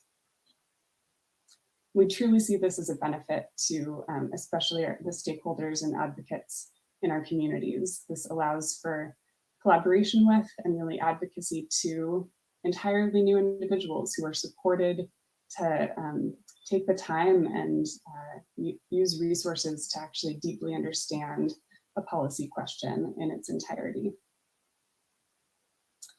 So to build on what Lynn was saying earlier about our field, this model isn't new. It's being used all around the world, often in political situations for questions that are high stakes, that are contentious, that are complex, and that are technical. Research shows that everyday folks who don't necessarily have a background in politics or don't necessarily have a technical policy background are extremely effective at answering questions of this nature through this type of process. These processes have been used for many, many different kinds of policy questions, often urban planning, strategic planning, environment. There are many climate assemblies happening across Europe in particular right now, but as Lynn discussed, they can really be suited for any topic, any content area. To dig a little bit more deeply into a few case studies. This first one was done by Healthy Democracy a couple of years ago on the topic of how city councilors in the town of Milwaukee, Oregon should be compensated. This is right outside of Portland. And as you can imagine, this was kind of an awkward question for council to discuss on its own. Council was divided, wanted to put this question to a panel of its residents. So we recruited or selected a panel of 18, held a 4-day weekend, really intensive sessions. The panel made recommendations after hearing robust information on the topic, and City Council voted to adopt the panel's recommended pay rate, in addition to a few other detailed recommendations it made. In Eugene, Oregon, we ran a panel on the implementation of new housing code changes that were required by a new state law. This was a highly contentious topic at the time. Again, we recruited a panel of 29, and throughout the course of many evening sessions this time, because it was during COVID, the panel produced 4 different reports, so largely directing city staff about how to write those code changes. This project in Vancouver, BC was done by a colleague organization, Center for New Democratic Processes. The city was looking to site a new major throughway across a rail line in Vancouver. There had been a couple of years of really contentious engagement on this topic, and gathered up a panel of 37 and spent 8 intensive sessions, including more interactive components like public workshops and a site tour. And again, City Council, in this case, voted to approve the second choice alternative that the panel presented. So these panels, we find, because of their legitimacy, because of the information that they're given and the time to deliberate, often their recommendations have real influence over policy. So if you look at the bottom 2 bars here, in about 2/3 of cases, at least 50% of panel's recommendations are adopted by decision makers. So now let's talk a little bit about what we're here to discuss with you all tonight, the Petaluma Fairgrounds Advisory Panel. So how can we use this process to support your community in answering this question of the future of the fairgrounds? So you saw this process diagram before, and I'll walk through what each of these components look like in the case of the proposed panel for Petaluma. So first, we have the lottery selected panel, kind of the heart of the process. And we're proposing that, or staff is proposing that 36 residents, that the panel be comprised of 36 residents selected by lottery on those demographic factors that Lynn laid out. We are proposing that they meet for 90+ hours between May and July of this year, over the course of 3 long weekends with some work time in between. And that exact hour amount just depends on whether the panel occurs online or in person. And they would go through that same process. So gathering information, deliberating, and making recommendations, presenting those policy recommendations to City Council and the Fair Board in July of this year. The stakeholders are involved throughout the process, and their role is really to curate information for the panel and then to present directly to the panel. So they are the information source for this group of everyday folks who were selected. And this primarily happens, or partially happens, through the Informational Advisory Committee. So the IAC is a balanced stakeholder body that represents key categories of community interests. So selected by lottery, but from among a pool of nominees that are balanced across the community's many interests. The IAC's role is to select initial presenters that the panel hears from on the topic, and then also develop a menu of additional presenters that the panel can call. Decision makers in this case, the panel will present its recommendations to the City Council and the 4th District Agricultural Association, advising on next steps for the property, on the city's relationship with the Fair Board, and the vision and general land use designations for the site in the general plan update. The broader community, Kelsey will speak to this more later, but folks who aren't selected onto the panel will have opportunities still to inform the panel, collaborate during its deliberations, participate in other city-led workshops that report directly to staff and to this council, and then to give feedback and engage with the panel's recommendations. So I know we're a little bit over, so I'm gonna breeze through this, but our proposed process, which we're very happy to dig more into in our Q&A time. Prior to panel selection, we will first convene the stakeholder body. We'll send out a randomly, or a letter, an invitation letter to 10,000 randomly selected addresses in Petaluma. We will provide public updates and public communication campaign throughout the process. We'll have the IAC begin to meet to curate that content for the panel. That exciting public democratic lottery that Lynn talked about will be held that actually selects the panel according to those demographics. And Healthy Democracy will work with local partners to specifically do equity-based outreach to underrepresented communities. Once the panel is seated, they'll engage in this robust information gathering process where they'll hear from dozens of presenters. They will engage the public through panel written surveys, targeted outreach, and they'll begin to explore options for the site. So with technical staff and stakeholders, understanding what is possible. The panel then works to visualize these options and see if they're missing any considerations. Finally, analyze those options and draft its final report. And through this, again, dissenting opinions are never lost. Agreement is encouraged, but never forced. And after the panel presents that final report, it continues to engage with decision makers and the broader community about all of its work. So here are those 3 reports pulled out. The first deliverable will be principles. So this is a list of values, of criteria, interests, and activities that any final recommendation about the site needs to take into account according to the panel. Pathways is an outline of many possibilities and visions for the site, including everything that the panel considered in its deliberative process.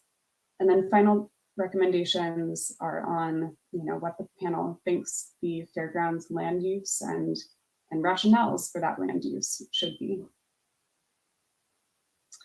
So we at Healthy Democracy truly believe that this model works to the benefit of all parties who are typically engaged in public decisions. For policymakers, it surfaces new ideas, it builds trust with constituents, our communities. For stakeholders and advocates, it gives us more opportunities to collaborate with new voices, new faces, new audiences. And for the public, it increases ownership and access to these processes.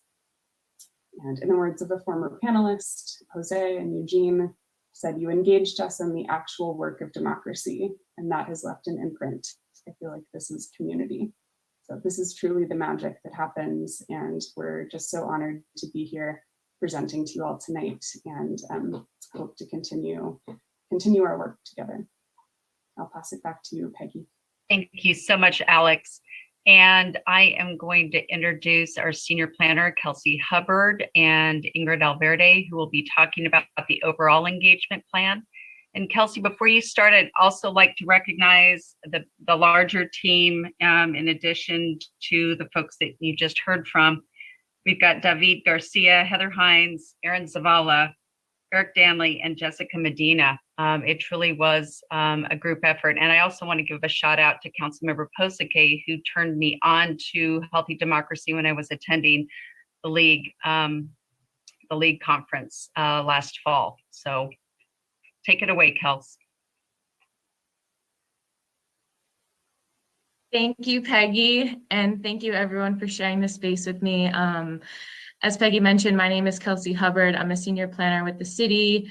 I use she, her pronouns, and I'm really excited to be here tonight to talk with you guys. I'm here kind of to paint the bigger picture and make sure that this bigger, larger picture of the community outreach and engagement plan is fully illuminated for everyone, and we can see that this lottery selected panel is a really exciting piece of the picture, but it's certainly not the entire thing.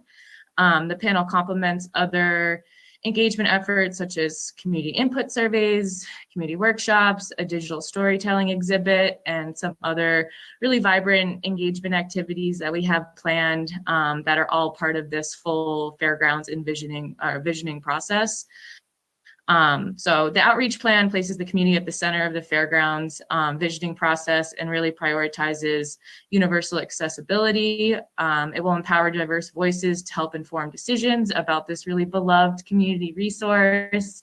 And the following guiding principles I just want to share with you reinforce the principles that Healthy Democracy introduced and really just establish this grounding framework for outreach and engagement. So the principles will prioritize access and inclusion, will offer multiple learning and participation modes, value the lived experience, incorporate new voices, and guarantee diversity, uplift collaboration through structured iterative feedback loops, and as well as empowering all voices to participate. Next slide, please. Okay, so you've seen these shapes before, and I just wanted to bring back these engagement group categories. These are kind of all the players in the game, and as Healthy Democracy mentioned, there we have these 4 categories: broader community, stakeholders in the Informational Advisory Committee, the lottery selected panel, and then decision makers. And all interested parties are going to find a home within these categories, and they'll be able to identify with one of the groups and find their part in this process. So just as like a overall view of each group, hopefully Healthy Democracy gave a great overview of the role of the lottery selected panel. So that's group 1. We have the broader community category, which is a space for anybody and everybody to get involved. We want to hear voices, ideas, visions for the future of the Fairgrounds, and all are welcome. So this broader community group is the second group we have here. Stakeholders, of course, are a vital point of this process and will be involved throughout to curate information for the panelists and present directly to the panel. Stakeholders are going to be all encompassing and could include organizations such as schools or nonprofits, boards and commissions such as businesses or environmental groups. We have existing committees like our GPAC, General Plan Advisory Committee, as well as like Historic and Cultural Preservation Committee. So we're thinking, when we say stakeholders, we mean everybody that identifies as someone with as an interested party. And then additionally, as Healthy Democracy mentioned, we have a politically diverse selection of stakeholders that will sit on the Informational Advisory Committee, which will be that balanced stakeholder body and represents key community interests. And then the 4th group, our decision makers in this process, will be the City Council. So the next slide here is again taken from Healthy Democracy's presentation, but just kind of showing how these 4 different groups interact and have touch points within each other and kind of inputs, outputs, and at the end, everything will come to the decision makers, which will be City Council. The next slide. So looking at involvement through the process, we have this high level overview of outreach and engagement phases, and the graphic illustrates the various community or engagement groups that will be involved at specific points. So the outreach and engagement plan was written so that engagement from each phase will build and inform the subsequent phases as the process progresses. We're currently at phase 1 here, so we're looking at right now the broader community. We have stakeholders and we have decision makers in the room. So we're designing that process, and we can see here like those are our engagement groups at this point in time. And I do want to note that even if an engagement group doesn't have a specific touch point in a certain phase, the engagement door is always open. The opportunity to provide ideas and feedback throughout the process is open. So next slide, we're going to get into kind of the communications activities that will be or tools and activities that we'll be utilizing throughout the process. It's really important for the team to effectively communicate to all interested parties, news, updates, and really what's going on throughout the entire visioning process. So tools that the team plans to utilize are project website, social media posts on Facebook, Instagram, Nextdoor, Twitter, a Spanish WhatsApp messaging group for our Latinx community. We have the City of Petaluma community updates we'll be utilizing and pushing information out to, and then press releases as well. And the full community outreach and engagement plan document does feature a table that outlines these likely community communications activities by project phase, and all communications activities are going to be ongoing. So the list is absolutely a starting point and intended to grow and evolve throughout the process. But at this point, we're really anchoring ourselves within these tools to get the word out to the community. Moving into the community engagement activities. So shown here are the planned activities that will be utilized at various points throughout the process. This is kind of like our toolbox of engagement activities. And like, as you can see, the panel is certainly a piece among others. The other engagement activities will gather input and feedback, and then that information will be given to the panel for consideration during deliberations. Most activities are designed to occur at specific points throughout the process. However, some are ongoing. So we have that panel, hopefully fairly clear at this point. We have a community workshop events that we're going to have these vibrant events pending in person, online. We'll make sure they're fun and exciting, but just an opportunity to bring the broader community together and provide input for the panel to consider. The project team will absolutely consider meeting times, locations, and make sure that there's equitable access for everyone that wants to be a part of this process, and they can be. To that point, we're going to design some to-go workshops, which is basically putting kind of the materials that were at the live community workshop event, packaging them up and kind of placing them in various community gathering spaces to be picked up and then drop back off once completed. We understand that like everyone can't always attend a meeting at a specific time, but we think that everyone absolutely has something important to say. So this is kind of the effort to capture a broad range of community voices through printable or digital meeting materials.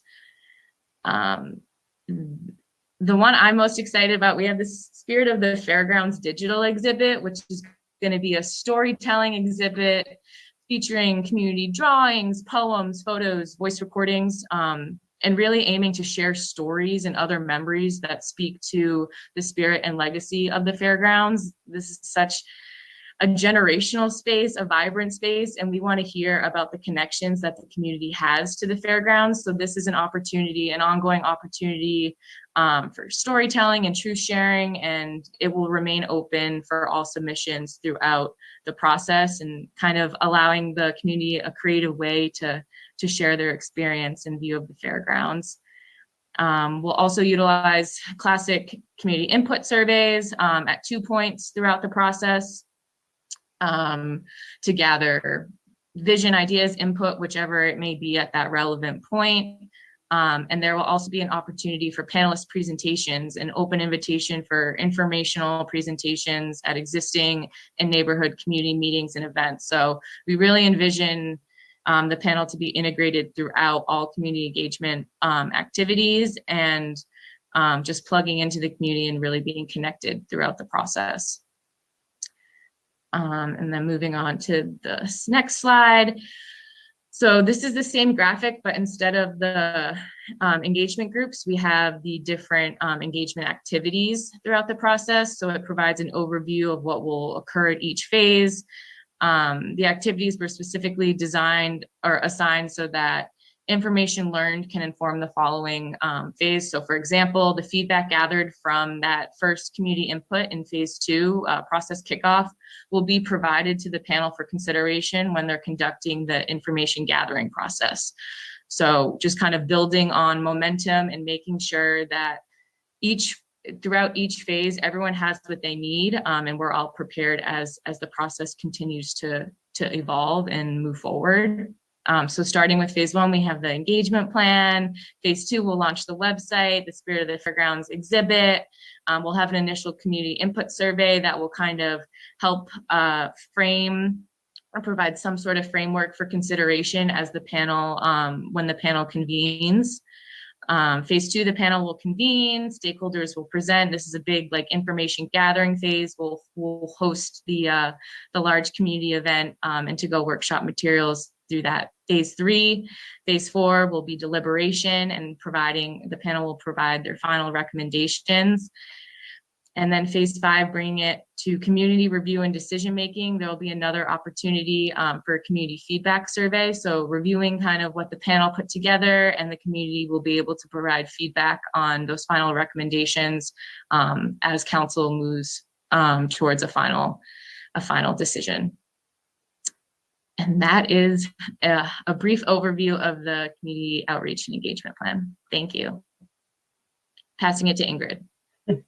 Thank you, Kelsey, and good evening, Mayor, City Council. I'm going to take this conversation from what started as global and overarching and get into the nitty-gritty of the details. This is a new process, and it is a new process for the city of Petaluma. And we want to make sure that the council has the opportunity to weigh in on some of the granular details that will inform sort of how this panel is formed, how it gets its information, and who's on the panel. And the point being is that this process is designed to be transparent at its very heart. And so every single question is posed publicly, deliberated publicly, and determined publicly. So here, this is a list of very specific questions we're going to ask for feedback on tonight. I'm going to read through the questions, and then I expect we'll return to this list of questions when we discuss this later.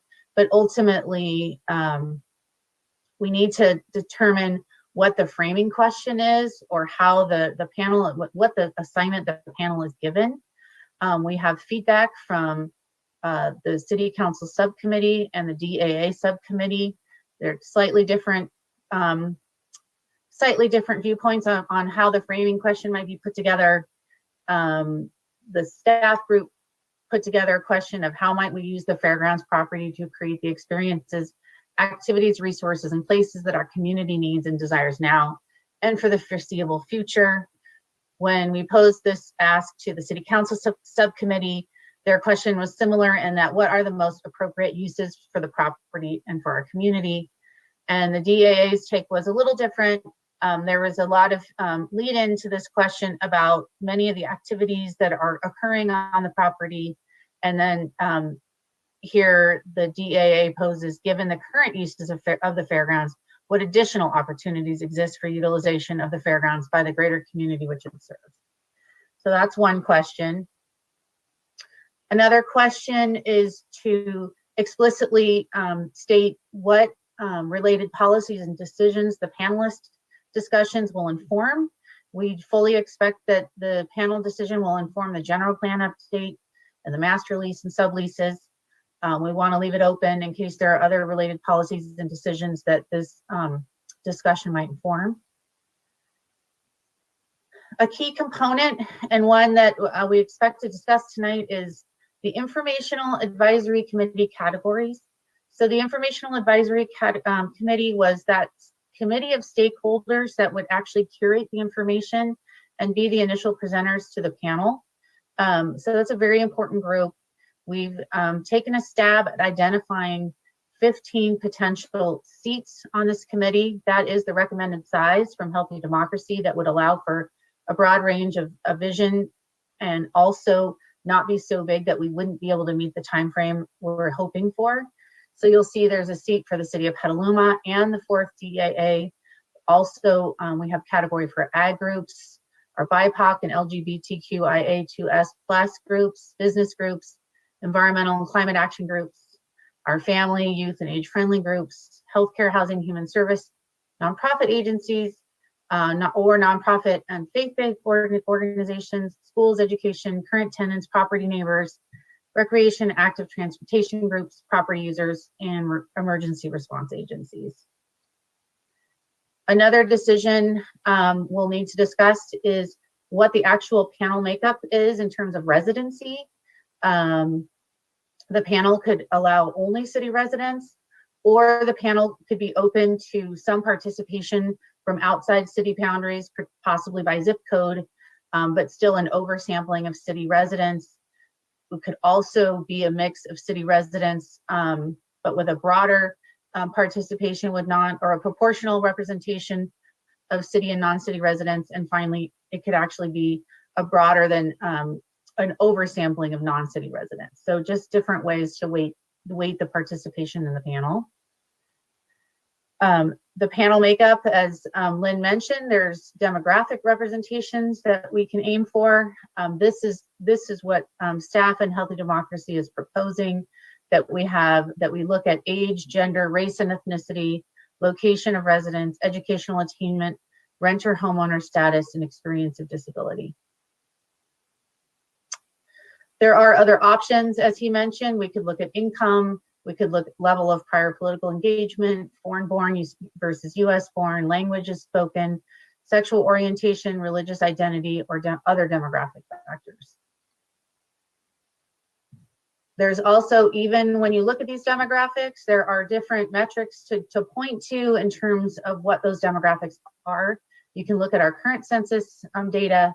You could also look at K through 12 demographics. This can often be a more diverse group than the current census, or you can look at other projected future demographic data sets. And then in terms of equity, we also have a choice to make in terms of whether or not we want to partially correct for disparities, meaning allowing potentially additional seats for groups that have been underrepresented in the past. We might over-select in one or more specific categories. We might look at levels of previous participation as a category for increasing equity, or we might fully correct for all disparities in previous engagement rates, so that we can try to balance, level the playing field in terms of what voices we've heard. And finally, we need to finalize exactly what languages we'll be hosting. We're recommending English and Spanish in all of our meetings and live broadcasts. We also plan to send out invitations that would have introductory level information in multiple languages based on Petaluma's demographics. And then we also plan to have an ongoing website and reports that'll be available on the website, which can be translated then by our website tool. So I'm going to skip this. We're going to come back to this. That's that list of questions that I just ran you through.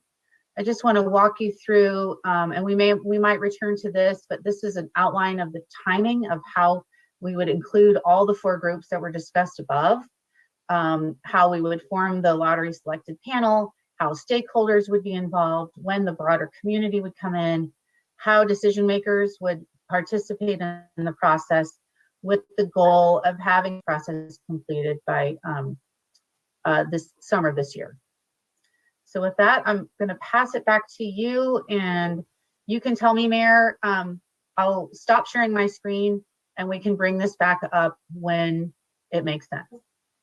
Okay, thank you very much. Thanks, everybody, for that very good overview. And I see that one of our council members has her hand up, and I will call on her, but I'd really like to ask the members of our subcommittee if you guys have something that you would individually like to say about the process that you think may not have been accentuated at the level that you want. I would ask you to speak now before we ask questions or before we go to public comment. But I will call on Councilmember Fisher first. I'm happy to hear from the subcommittee first. I have a series of questions. Okay, all right, fine. Thank you very much. So now we'll go to Councilmember McDonald, followed by Councilmember King. Thank you very much.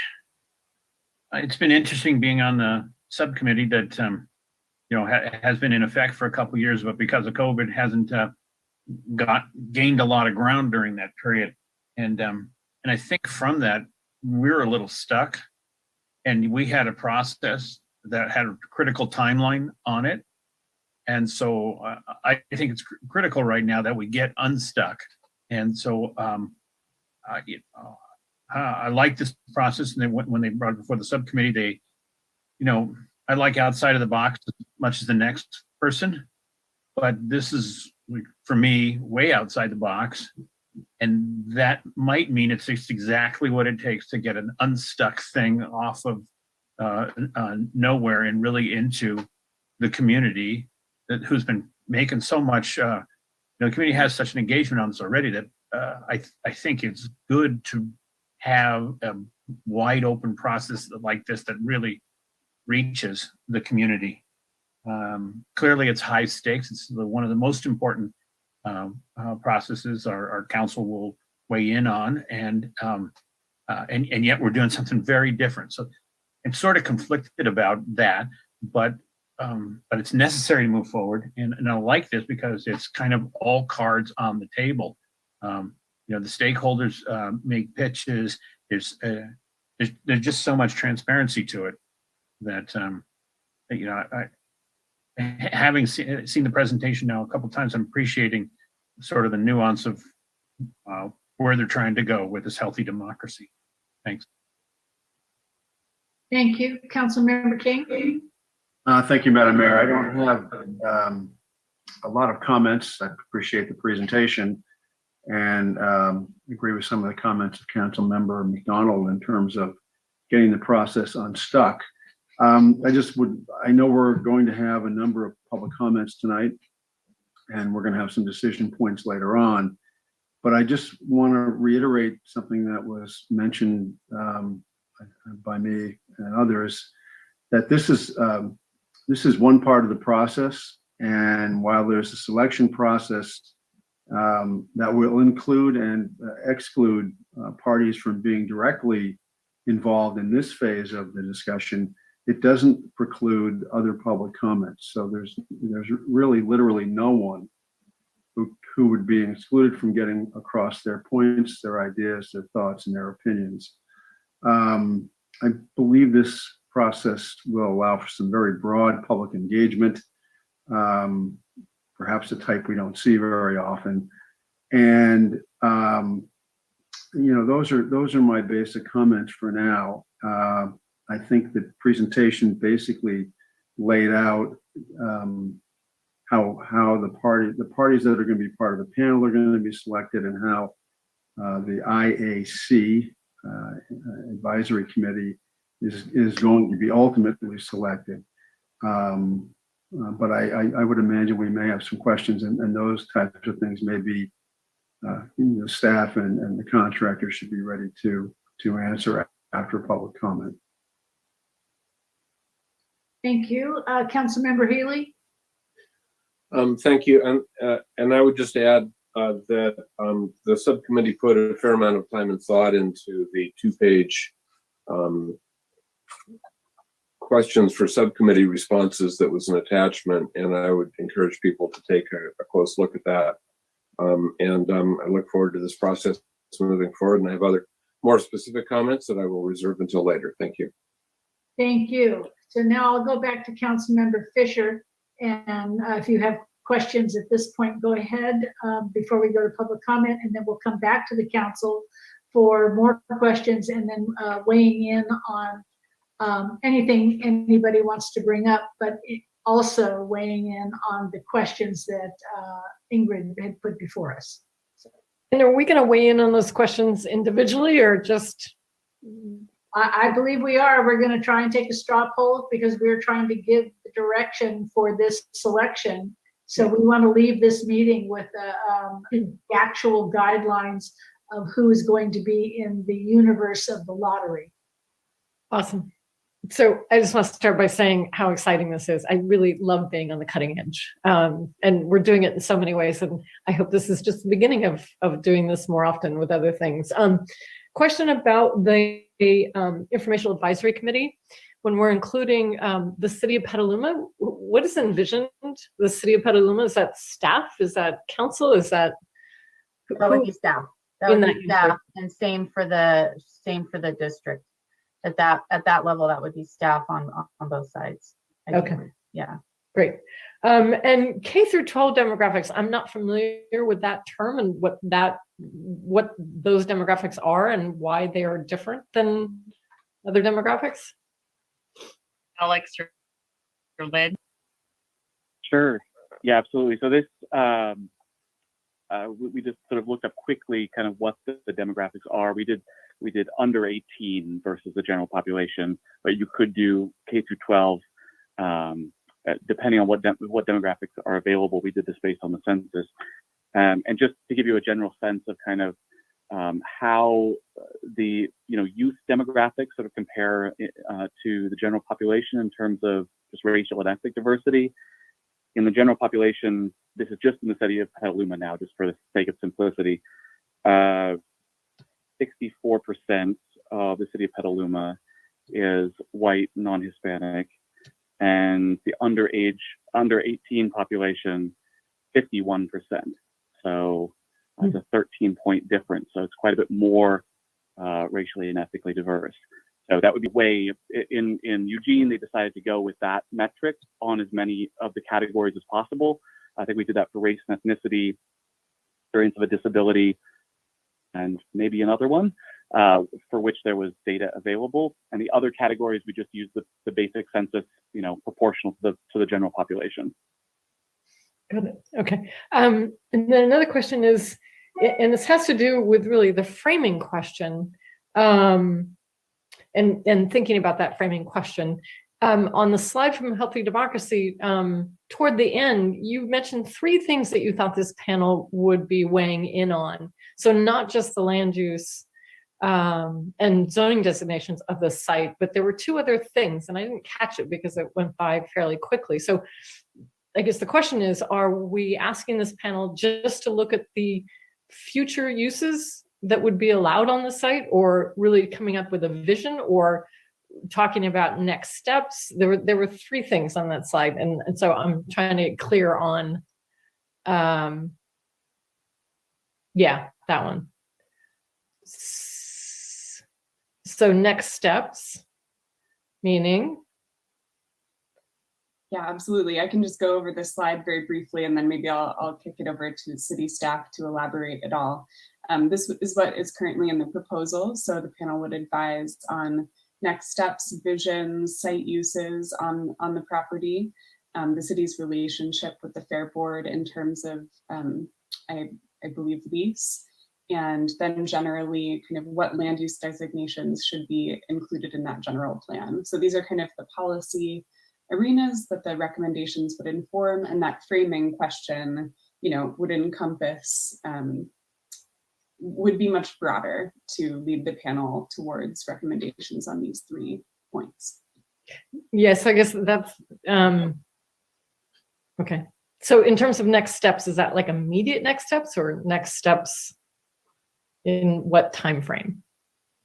So Councilmember Fisher, I think the questions that you just saw on the Healthy Democracy slides are the how, and the vision is kind of the what. And so I think the framing question can help us figure out the how without defining it and without closing in the question. And I'm sure Alex will be able to describe that a lot better about why we wanted to leave the framing question more open, but okay. Well, because planning for a site is you don't just say, okay, we want housing there, we want something over there, we want that there, and then it just happens, right? It's sort of it's an iterative process of development of a site like this. And so it's not, what do we want to see tomorrow or 10 years from now, but it's really how is it going to sort of roll out, I guess, if you will. And so just wondering how we can frame that into the process. And then one last sort of question comment is that, in any sort of planning like this for a site like this, context is really super important. And we often tend to forget the context when we're looking at a site. And so who is going to provide that for all of us? So, the residences, what they are over there, the adjacent uses, and, how much traffic goes by right there, and those sorts of, that information. I think that's where I'll just jump in really quick. That's the beauty of the Informational Advisory Panel or Committee. That group of interested stakeholders are charged with curating the information and the data that would be presented to the council. And that's why that committee is so broad, is to make sure that the information is broad. So some of the data points you mentioned, like the traffic or neighboring uses, might be important. Other stakeholders might bring up different perspectives, whether it's about housing or recreation or climate action. There's several different ways to look at context, as you mentioned. And so that's the goal of that committee, to get that discussion started. And then ultimately, the panel itself will also seek out context as it determines it to be necessary. And I also believe that Healthy Democracy will be speaking to stakeholders and collecting, Alex, remind me, is it called like a backgrounder, or, they're... Yeah, we're conducting stakeholder interviews, mostly to get familiar with the landscape ourselves and start to make connection with folks in the community. And that doesn't have a direct translation into the panel's process, but those stakeholder interviews will pave the path towards convening that informational advisory group. Can I just, Councilwoman Fisher, in terms of, the kind of long-term planning, this is why we feel like the input through this engagement and the panel's recommendation will inform the general plan process too. And so that's why, pulling that information into that process, so then we can make sure that the appropriate, from land use designation to policies under that specific property or area, can be incorporated into that general plan update. So it's an input into that process as well. Yeah, I totally get that. Having been involved in numerous planning sessions like this, not with this particular, lottery system, but just in general, having that entire context of the site and its surroundings is critically, I think, important for effective decision making. So those are all my questions. Thank you. Okay, thank you. I just want to piggyback on what Councilmember Fisher just mentioned, because there is a chance, I hope it's small, that this group will meet virtually. They won't be meeting in person. I think it would be better to meet in person, but I also think it would be, critical to have some kind of field trip, perhaps in the orientation or once selection has started, and the person who's going to the site can actually have a virtual, an audio tour. Someone doesn't have to be with them. And in fact, that might be the ideal thing, so that there's no coloring how they feel. But they need to walk through there, even if they think they know it like the back of their hand. They have to go through that site and see what it is, where it is, and what's around it. Because I don't think drone pictures or site plans are really the answer for this. So I really want to strongly support what Councilwoman Fisher just said. So, okay, I'm not seeing any other questions from council members. And so I think it's time now to open the public comment. But before we go to the public on Zoom, I will ask our city clerk if she has received any comments on this item. Madam Mayor, the city received 3 comments that have been posted online. Okay, thank you very much for that. And now I will ask Patrick to see if there's anybody in the Zoom audience who would like to speak to this issue. Thank you, Madam Mayor. Members of the public wishing to speak on this item, please raise your hand in Zoom by pressing the raise hand button or *9 if you're participating by phone.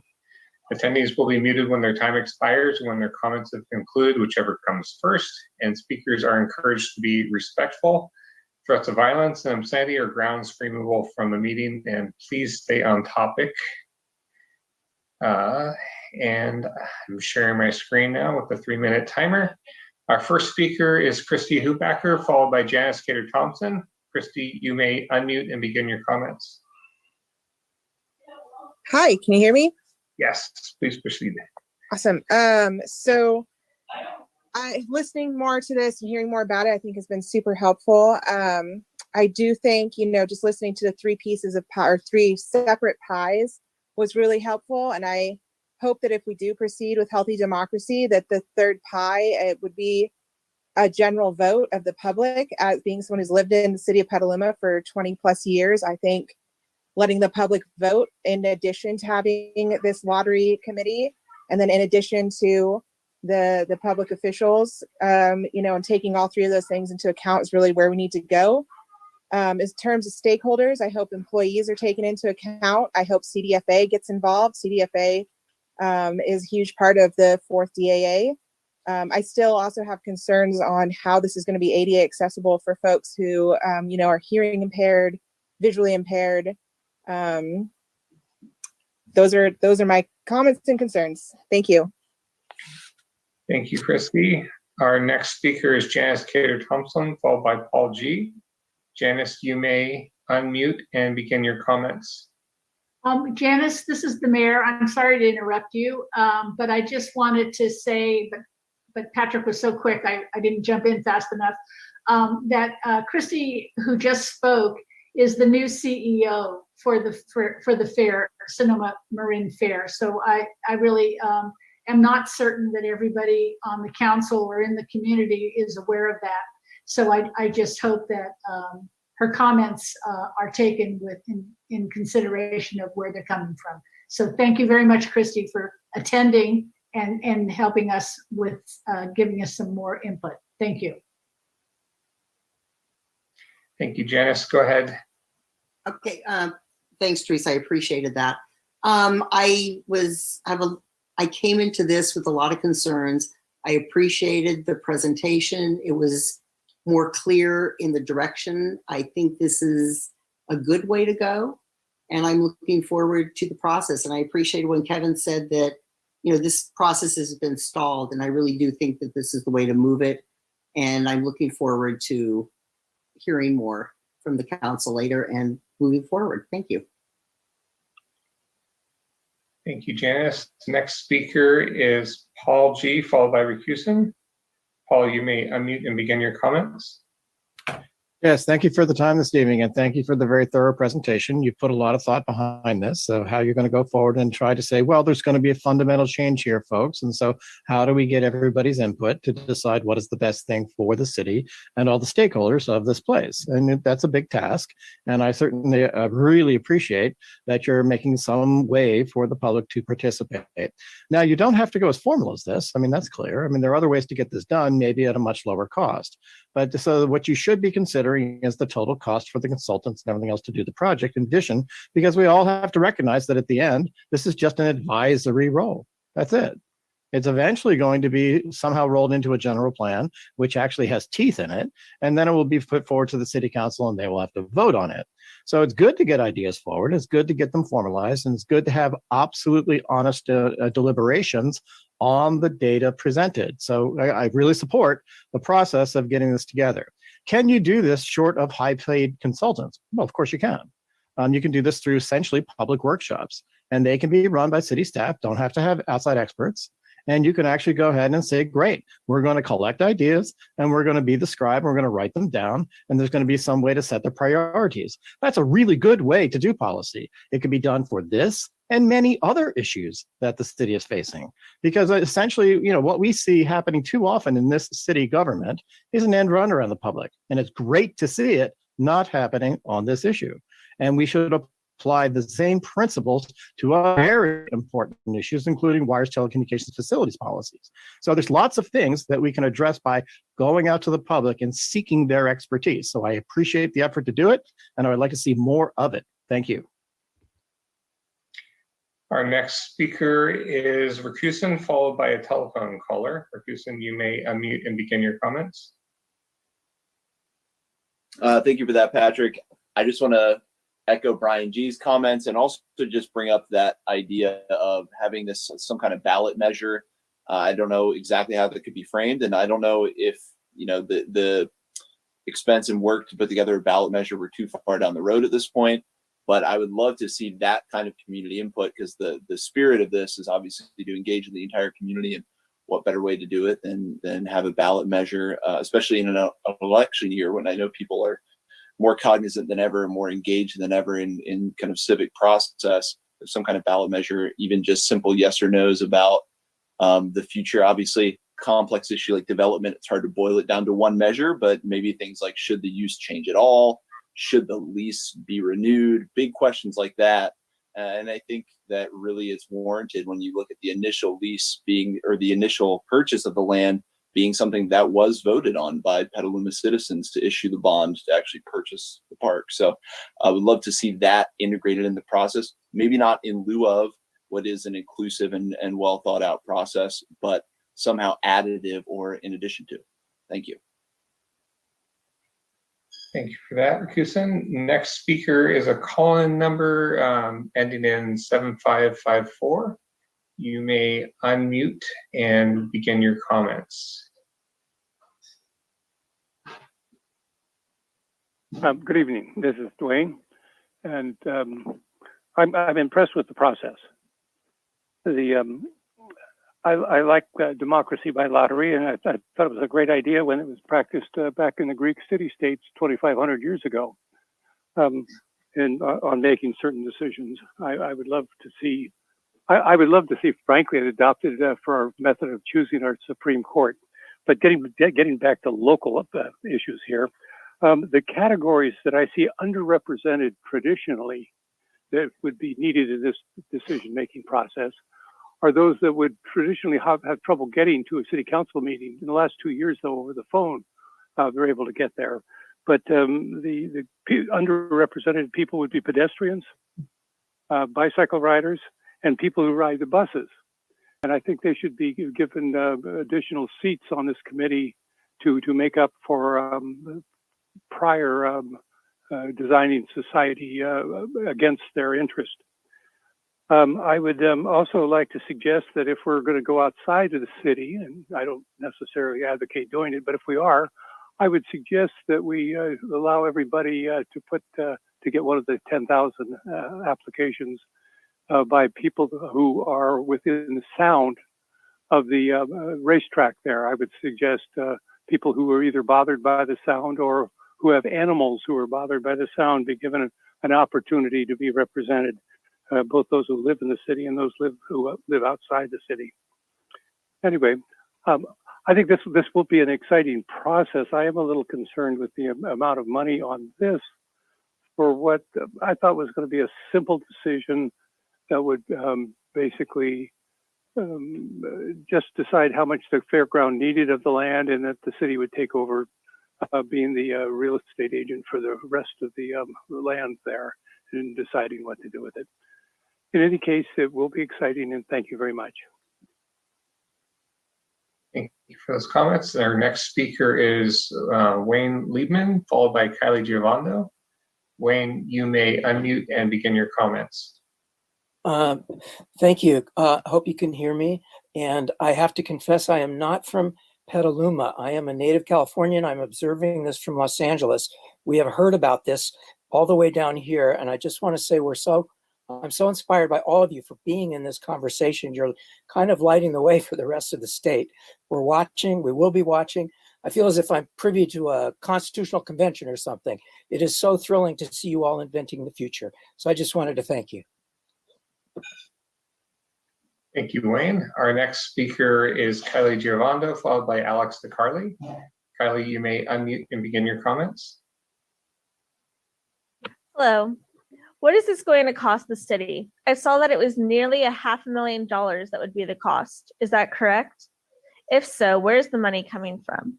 I believe that much of the money could go to better use, like our roads and infrastructure, with all the new developments and such. I believe the city can get the info they need without a consultant and spending all this money, which is the second consultant that's been hired through this entire process. I think that spending costs should be reconsidered. Thank you. Thank you, Kylie. Our next speaker is Alex DeCarli, followed by Ali Gaylord. Alex, you may unmute and begin your comments. Evening, can you hear me? Yes. Thank you. So last time this group, Democracy First, was introduced, they admitted several things, and that is they are not 100% transparent. They have no idea how long their study will take, and that they will usually only get as much as a 3% response rate for their efforts. I think it's important to consider numbers, especially when a study with a price tag of nearly $500,000 is in question. If you go strictly by race and only sample within city limits, which I know we're talking about, Petaluma, 60,000 population is about 68% white. And you take 3% of that minority, you're looking at about 575 people. Again, this is if they hit their exciting 3% response rate. And again, they want nearly $500,000 of our tax money for that effort, which means they'd be spending close to $1,000 a response. That's outrageous and beyond irresponsible with our tax dollars, especially when the city routinely cries poor and there are endless parts of our infrastructure that desperately need attention and money. I'd like to ask any member of the council if they've ever spent $1,000 for someone's opinion when they had plenty of willing and qualified people right there ready to talk to them. Or is that a much easier decision to make when it's somebody else's money? This is also not to mention that the city already paid another consultant several years ago for which they got nothing in return. Money wasted during desperate times for Petaluma. I'd like to remind all the council that at the last meeting covering the fairgrounds, there were nearly 300 members of the community present from all backgrounds of race, income, etc. They were there for free. They were willing to give their input. They were there because they care. Why were they not good enough? Why is none of the data the fairgrounds collected being considered? If you really want to see everyone equally represented in true democratic form, put it on the ballot and let the people decide. Thank you. Thank you, Alex. Our next speaker is Ali Gaylord, followed by SK. Ali, you may unmute and begin your comments. Thank you. Good evening. Thank you very much for the presentation and the cutting edge approach to this process. I think the idea of having a committee to weigh in on this site outside of the usual stakeholders is commendable, and hope that they can take in a large variety of facts and perspectives that are affected by this site. I think it's important that the lottery panel be made up of Petaluma residents only, as this is the largest land area in the geographic center of the city, and any changes, or if there's no changes, to the uses of the site will define the city for years to come. I'd like to also hear more from staff about how this process will fold in with the general plan process, especially the housing element of the general plan, given that the housing element is on a very tight time frame. That time frame is statutorily determined, and it needs to be certified by HCD by January of 2023. But the drafts are due to HCD, I think, during the summer. So it's a really tight time frame, and I'd really like to hear more about that. This is a really large site, and even a few acres dedicated to housing could potentially make a huge dent in the city's RHNA numbers. And you don't want to miss this opportunity to align the planning for this site and the general plan and the housing element. Thank you. Thank you, Ally. Our next speaker is SK. You may unmute and begin your comments.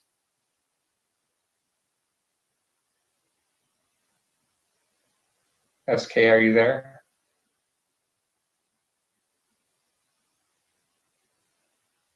Well, that is our last hand raised, so I will turn it back to you, Madam Mayor.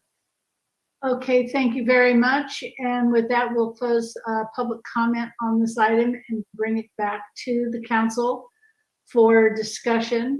And I think people had questions before we perhaps go to the list of questions that Ingrid had put up at the end of the presentation. So I'll start with Councilmember Fisher and then Councilmember Healy.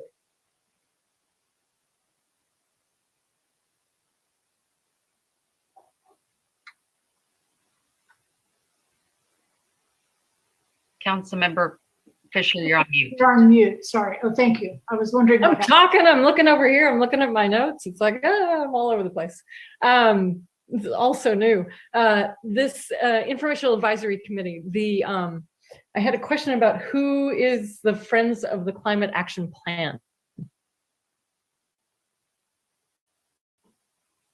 That's a local climate activist. I don't know who they are.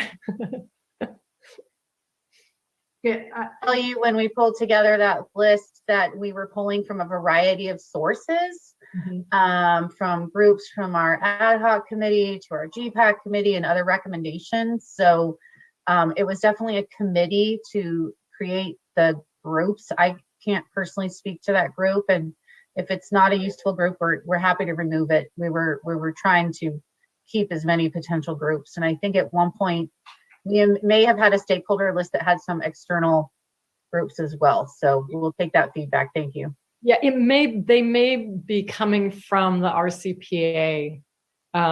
It's the only reference I have. And you might want to instead put on Sonoma County Climate Activist Network. So CAN is a more local group. And then also recommended that we might want to put CAF, the Community Alliance for Family Farmers, in the ag section. Okay, that's what I had about that. Thank you. So did you want to go on to more questions or comments, or do you want to wait until everybody speaks and then jump in, because we're going to be moving quickly? So well, no. Okay, all right. Thank you. We'll go to Councilmember Healy. Thank you. I just wanted to make a couple of points on issues before we get to Ingrid's slide of questions again. That were a couple of issues that were not on that I wanted to raise. First is this notion with the Informational Advisory Committee being selected by lottery. I don't really understand why that group needs to be selected by lottery. I think if we identify the groups, then those groups can pick a person in most cases, as opposed to a lottery process. That's not an issue we need to iron out tonight, I don't think. I think we need to move forward with the formation of the advisory panel. But I think that one, quite frankly, needs more work and more thought, and it's not fully baked. And then the second point I wanted to raise, and this is on page 29 of the draft proposal. And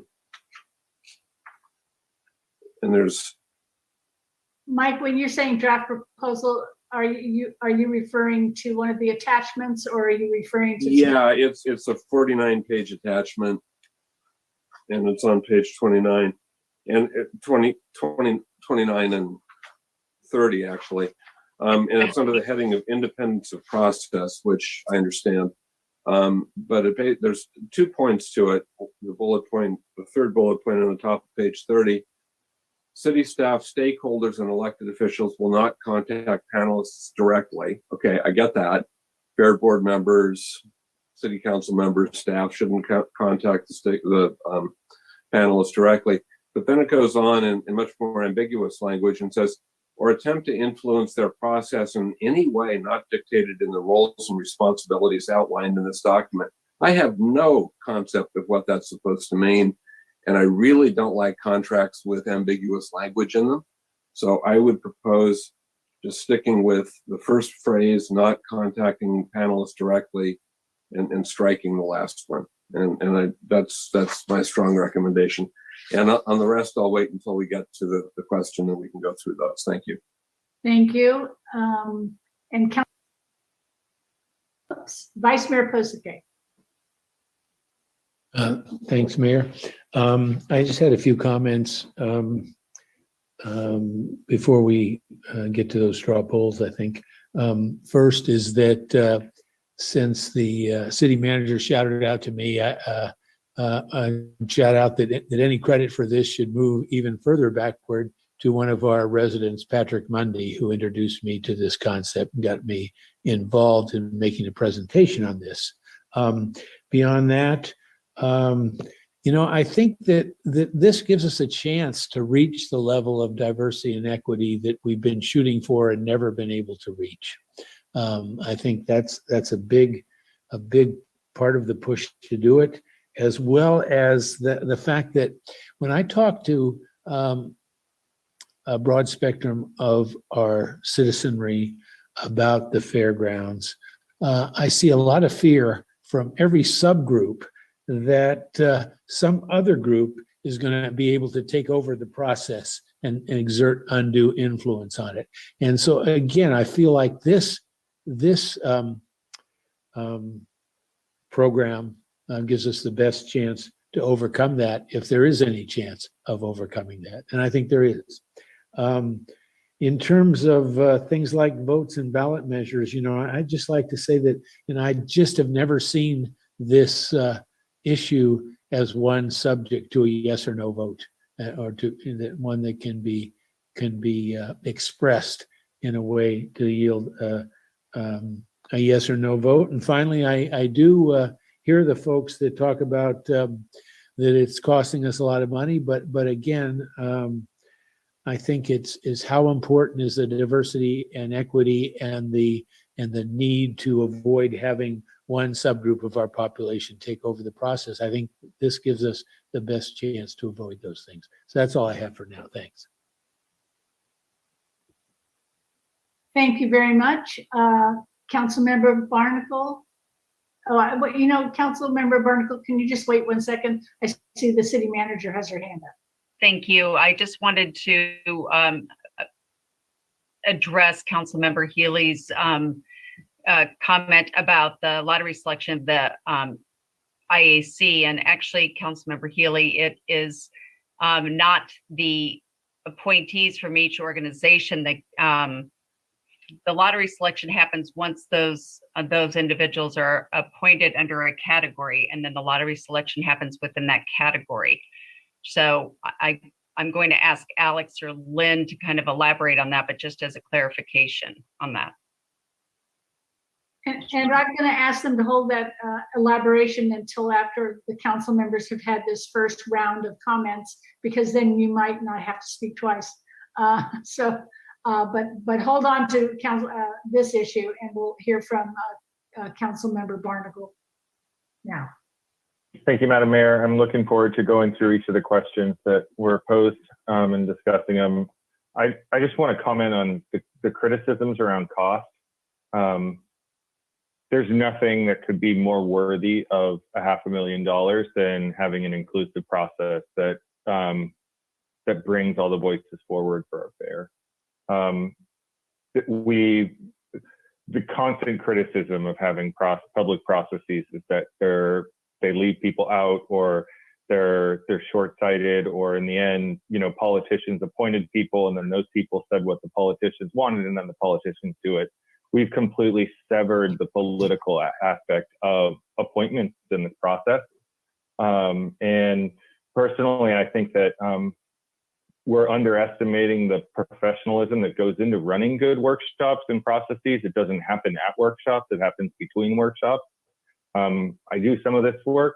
I'm not a professional by any means, and it takes a lot of energy, takes a lot of money, time, and expertise. and our staff have full-time jobs. And I think that we should be putting our trust in this process. We should be holding the consultants and everybody to account. But the amount of time that we're putting into, that we're asking people to put into this process, and we're paying them for it, and the amount, that's what's costing us. Our consultants are less than half the budget.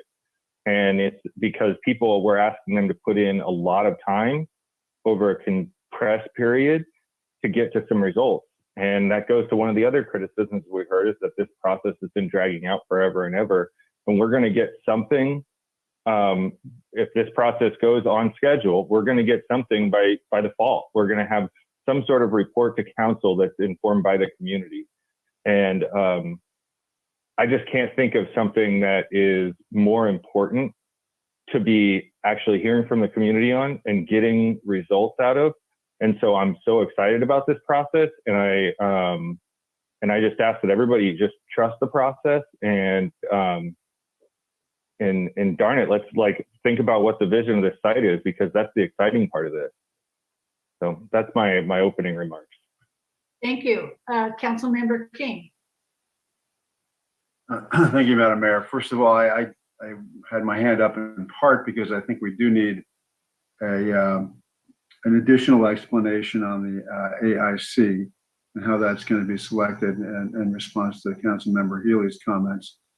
But I also want to speak for the process that's gone on here. This has not only been a couple of years, as reflected in the report. This goes, trying to figure out what to do with the fairgrounds goes back 10, 12 years.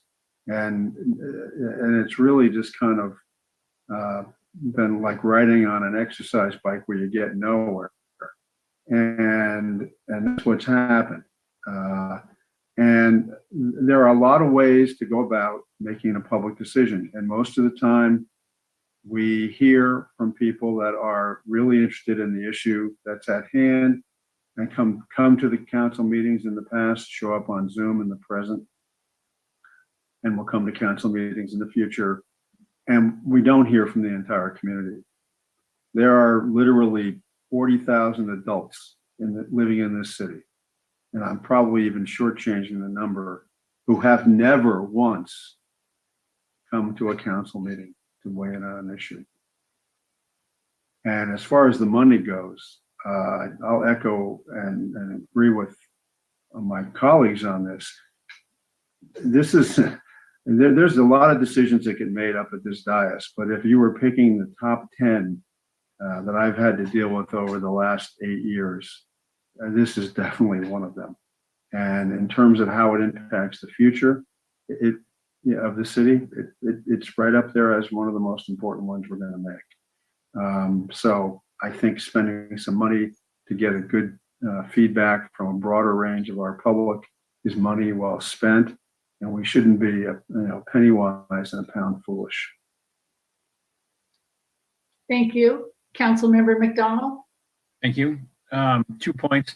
One, the IAC, it was probably difficult to come up with a list of organizations and groups that are in that, but one omission to me is the Urban Chat group, who has been hosting community workshops, trying to solicit the community's participation in the fairgrounds topic for years now, and is bringing so much other good work, good public presentation and engagement at the city and development level. I think they need to be put in one of the boxes, perhaps the best available box is nonprofits, and then see where that lottery for that category goes. But in addition to that, I wanted to comment on the cost as well. I mean, there is no one who wants to get the capital money spent and get potholes fixed and streets paved more than I. And yet this is a different thing. This is a different cause. And so I think this is money well spent for this element. The city takes on many tasks. This is a different element. It needs to be funded in this way. I look at other decisions we make and the expert panels of citizenry that we pick, brought on because of their expertise, And in technical matters, that's appropriate. But when we have a citywide visioning element, it should be citywide without consideration of expertise on the matter. The expertise will come from IAC, the stakeholder groups, all that will bring to it. What I do like about this is that there is no judging of competence on the way in by any of the potential panelists. They are self-assessing their skills, their dedication, and the time that they will bring to bear on this. So it's different than other panels. It's appropriate for this time. Thanks. Thank you. So I think we need to dive into these questions that we have before us, and hopefully Ingrid will help us by sharing those in case we need them, although that will make it a little more difficult for me to call on people, but I will see what I can do here. I think I have a little participant list up. No, you can keep doing that. I just lost it again now. Okay. I also have the one question at a time slide, so you can let me know what's more helpful, seeing the list of questions or going through maybe having all of them up, because then we'll know if we're on the, we're jumping the gun on things. Yep. Okay, but I just want to say before we start, I just want to make a quick comment, is that this is going to be maybe a protracted discussion. Maybe it'll go very smoothly. You can never tell. But I do want to say that several of the council members have responded to the public's concern about the money that's being spent on this, and have all mentioned the importance of spending money to get good results on what is a critical asset in our community. And I just want to reiterate that, and I don't want to beat a dead horse, but this is one of the biggest assets of our city, and it is important to be looking at it and making an informed decision based on the best input. And I agree with everybody else, it seems like, on the council, that this looks like it might be the engine that is going to pull this train into the station. So with that, I see two people having their hands up, and I'm just hoping that we're going to start on question number 1. So if you want to jump around, I would love to do this in an iterative process and just go from 1 down to 7. So I'm going to call on Councilmember Fisher and hope that she's on question number 1. I am, and I actually have my staff report open on page 16, so I don't need that screen right there. So in terms of the framing question, I prefer the question that staff came up with personally, but as opposed to saying how we use the city's property, I would rather frame it in terms of what is the vision for the future of that property. There it is. That's all I have.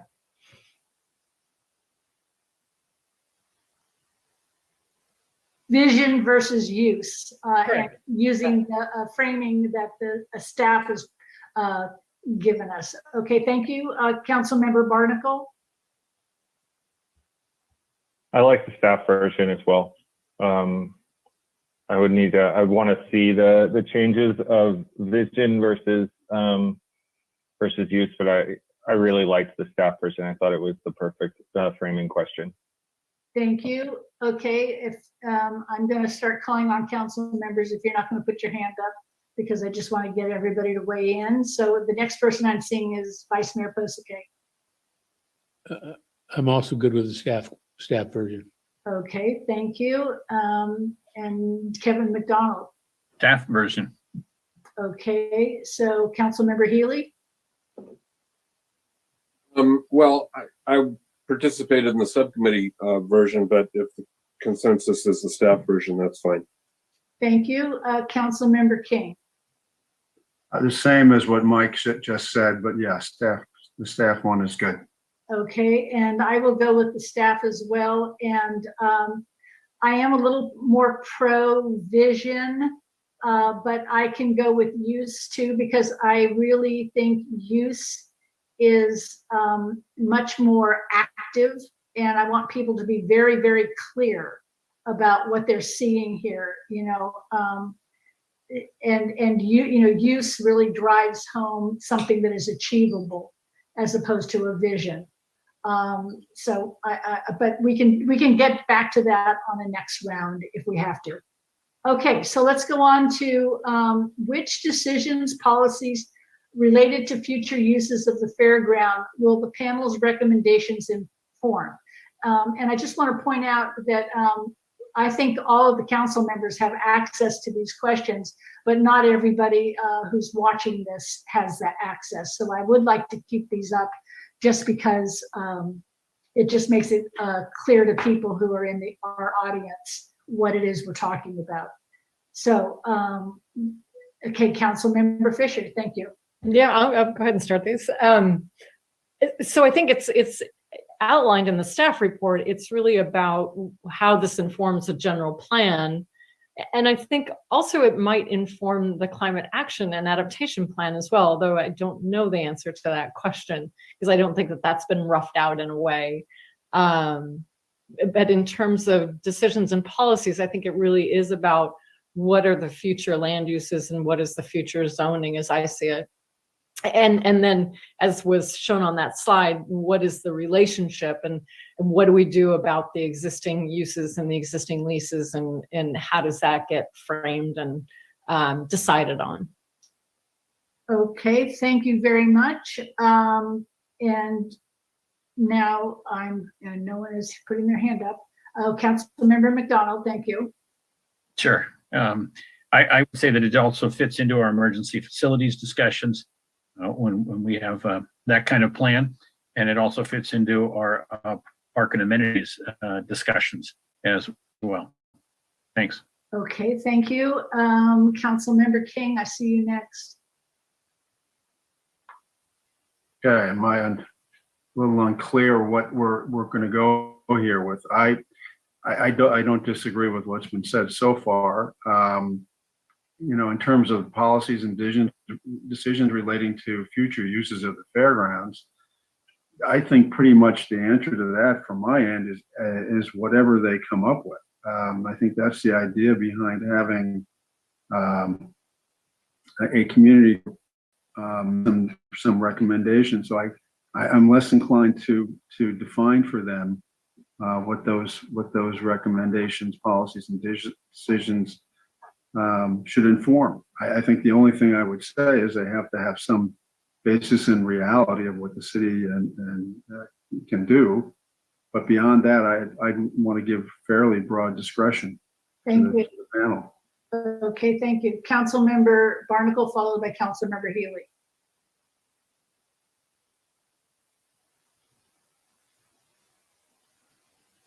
Brian, if you're talking, you're on mute. Of course I am.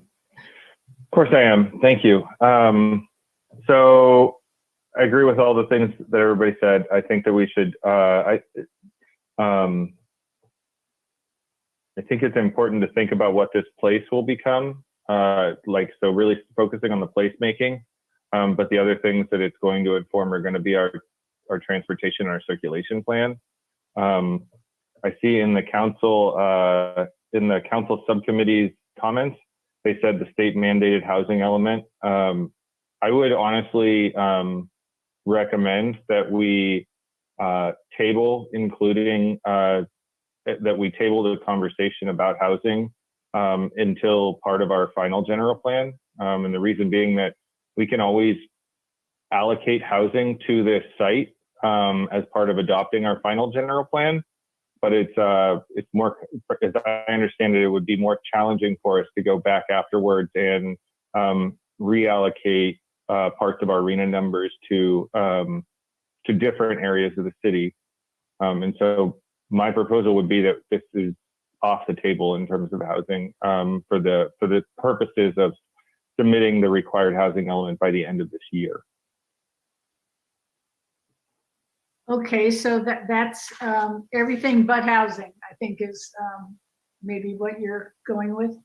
And you want to it feels, I want to think about this in the big picture.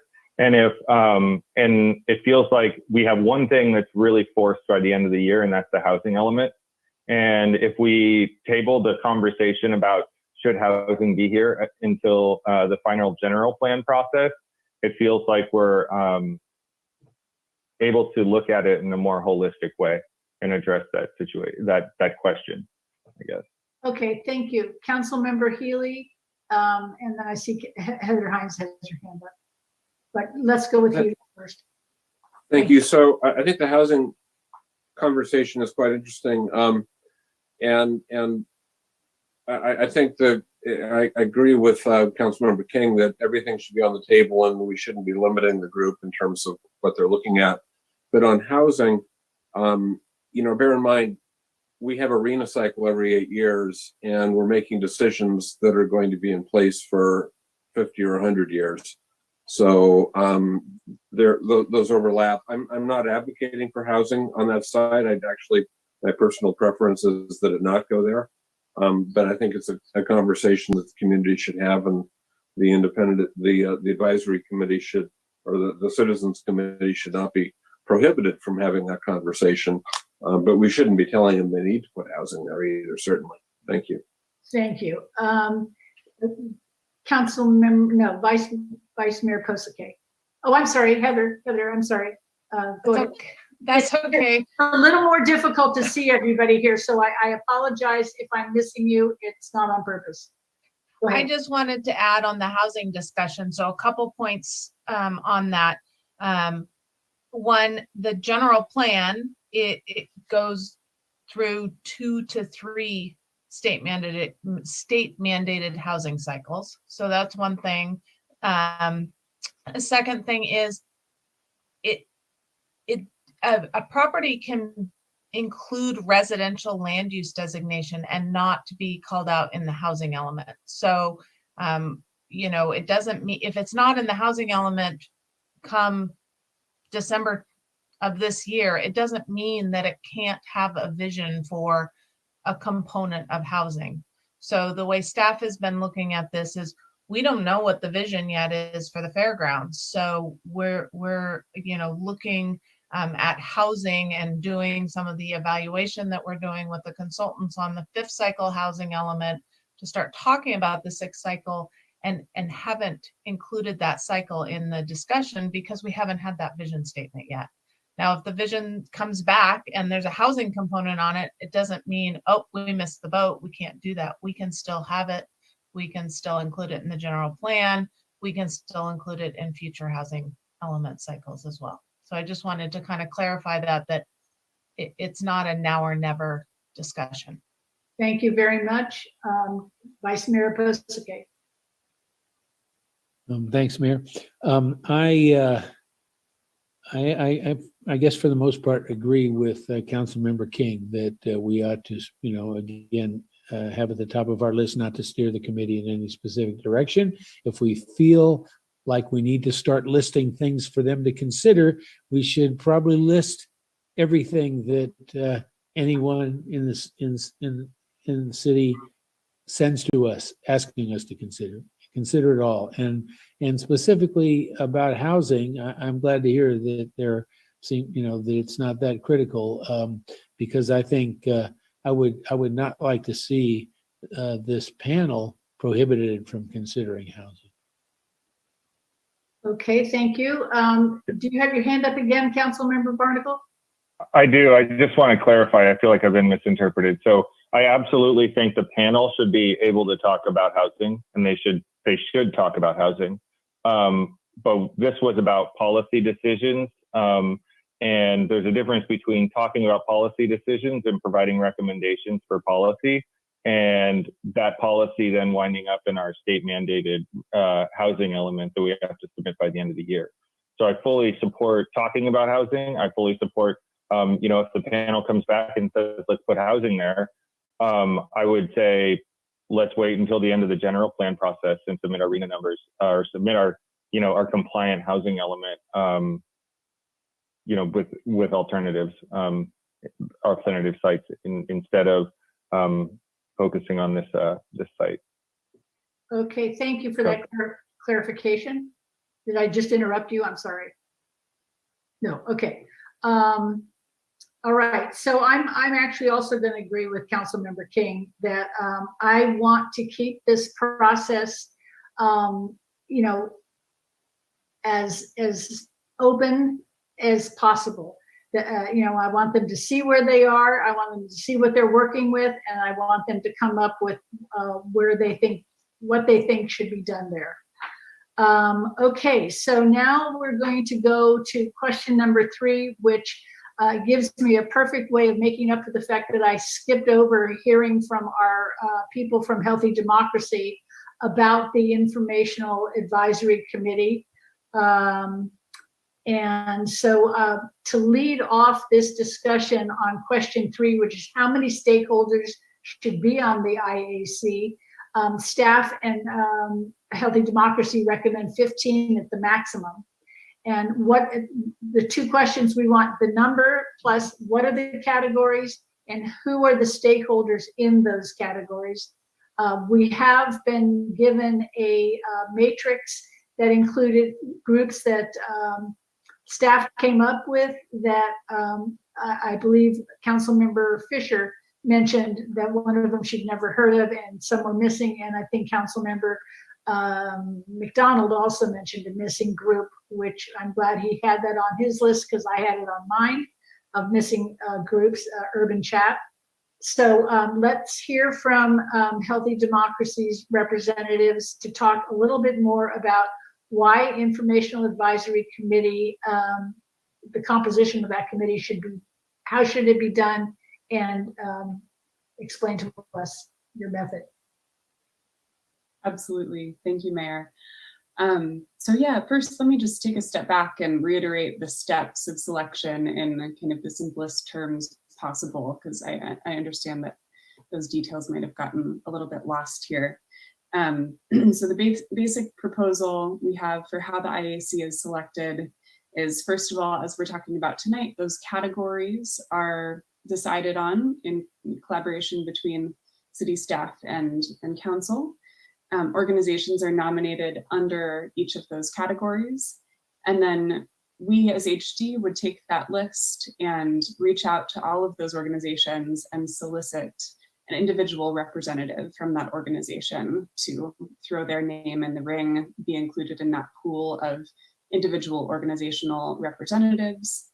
And then we would conduct that lottery selection process from among the pool of individuals in each category. And we would select based on those categories. So each category would have 1 seat, so to balance those stakeholder interests. And then we would also lottery select based on 2 demographic factors. So a binary race ethnicity factor and gender as well. And to speak to, I believe it was Councillor Healy's questions a little while ago about why we're proposing to do it this way. We have very much gone through, internal deliberation about how to recommend the design and why to use lottery selection. We're very aware that the stakeholder landscape in Petaluma around this question is quite complex. There are a lot of players, and lottery selection from within those categories kind of strikes a balance between ensuring that the expertise is there to represent those groups and get that information into the panel without kind of the undue potential political bias or political influence of hand selecting members of that committee. So that's one key reason, is kind of reduce that hand selection bias. And secondly, to ensure greater diversity on that committee. So we recognize the power inherent in a group who selects information for the panel. And we want to guarantee that since the panel itself is so demographically diverse and representative of the community, that the IAC also embodies some of that diversity. And yeah, I hope that's useful, and happy to answer any other questions about the IAC as you all deliberate. Okay, thank you for that. So I have 2 hands up, and I don't know if those are for questions for the, no, okay. Go ahead, Councilmember Fisher, and then Councilmember Barnacle. So I'm going to offer that I agree with the maximum of 15 people, and that I think the categories that staff has chosen are representative, and I don't see anyone missing. Anyone missing in terms of a category, but in terms of the stakeholders in the categories, I think we should include the Petaluma Wheelman under the recreation one, if Bike Petaluma is in there. And that's all I have to offer. Okay, thank you. And are you okay with the process as was recommended? Absolutely. Okay, thank you. Councilmember Barnacle? Thank you, Madam Mayor. So I have some thoughts about this for sure. There's first, I'm supportive of the process proposed by Healthy Democracy. So I don't think that we should have groups that are political involved in this, and I don't think we should have groups that could potentially have a business interest involved in this. So, for example, I think Gen H is fine to have in this. I think Burbank Housing would be inappropriate. In terms of political, I think the Downtown Association makes good sense, and I think the Chamber of Commerce probably shouldn't be involved because they make political endorsements. So groups that are political or groups that could potentially have a financial interest in the future of the property, I don't think should be involved in the Information Advisory Committee. In terms of groups that I don't see represented on here, or groups that probably warrant some, it is hotel operators in the business category. There's a group of hotel operators that meet through the Downtown Association that I think probably deserve their own invitation just because of the potential for tourism and whatnot. I think also another group that I don't know how to represent it, and maybe it's better, actually it's probably better on the panel, is tourists themselves. And I had some issues with some of the categorizations. When I hear nonprofit faith-based, I don't think of North Bay Organizing Project. I think of them more as housing or more in the social justice space. I guess I don't think of Rotaries as business groups, but maybe they are. NorCal Livestock Evacuation is under ag, and I kind of see them more as emergency services. But maybe because one of my questions actually was for groups that blend into two, are they beneficial, right? So like Petaluma Bounty, it's agriculture, but also human services. And that's sort of a double whammy or a twofer. Mentor Me seems like more youth than faith-based. And probably my most substantive feedback was that youth sports should be under youth and active transport should be its own thing. And this goes to, I can't remember who said it, but, and they're very different things, right? One is like what you do when you get there, and the other is how you get there. And I think they bring a different perspective to how you will lose the transportation element of getting to and from the fairgrounds if you chose a youth sports representative and they get there by minivan. They get they're driven there. And I think part of what we want to have in this is not just what you do when you get there, but how you get there. So I propose that we split those two out. And I don't know exactly which ones I'd merge, but I feel pretty strongly that those two need to be split out. Okay, Brian, can you specifically say which two you think youth and? So there's a category called recreation, active transport. Yes. And it sort of infers that active transport is for recreation, but that's a very elitist way of looking at active transport. For a lot of people, active transport is just transportation, right? So someone from Petaluma Transit or from Bike Petaluma or someone who represents, people with disabilities or things like that. I would think that's a specific category that I think brings a unique perspective on, this central location at our city. How do we get there? And you're not going to get that if it's, youth sports is representative of that. Okay. Would you be wanting youth sports to go into the category of families, youth, age-friendly groups? I think so. Okay. I think so. I think that's where it belongs. Okay. All right. So something. Or we create another group just specific on recreation, like arts and recreation or something, music, recreation, and something like that. But it does feel like they're two different things. Okay. Something you said early on about you didn't think businesses should be involved, or I don't want to put words in your mouth, but I want to capture what it is you said, because I thought you said you didn't want like the chamber to be on, but the downtown. So there were two groups that I didn't think, two types of groups that I don't think should be on. One is groups that make political endorsements. Yes. Right. So if you say no on Measure U or yes on Measure U, I don't think that that's a group that should be on there. They're political. I think we're trying to remove politics from this. The other exclusion is for businesses that could have a financial interest in the future of the fairgrounds.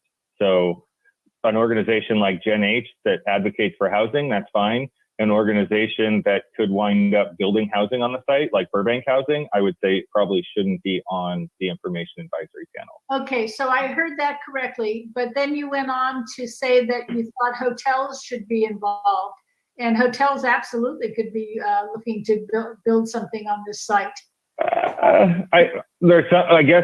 When I think of hotel, like existing hotel operators, I'm not sure why, the owner of the operator of the Hampton Inn wants to build a hotel on the site, but rather think about how do I get more people coming to the fairgrounds on a regular basis so that they come spend money in my hotel. So I would like to recommend that we, instead of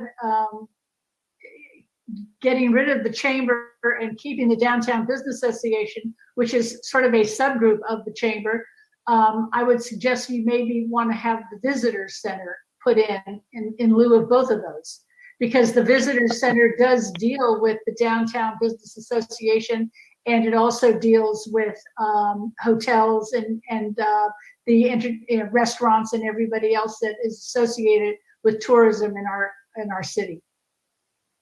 I think the visitor center is a great organization that should be on there. Yeah.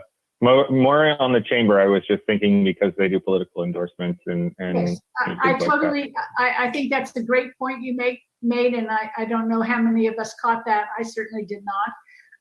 But these are issues that we're going to come back, and I'm going to ask straw polls as we close in on this particular item about those things. So I just want to make sure I have that.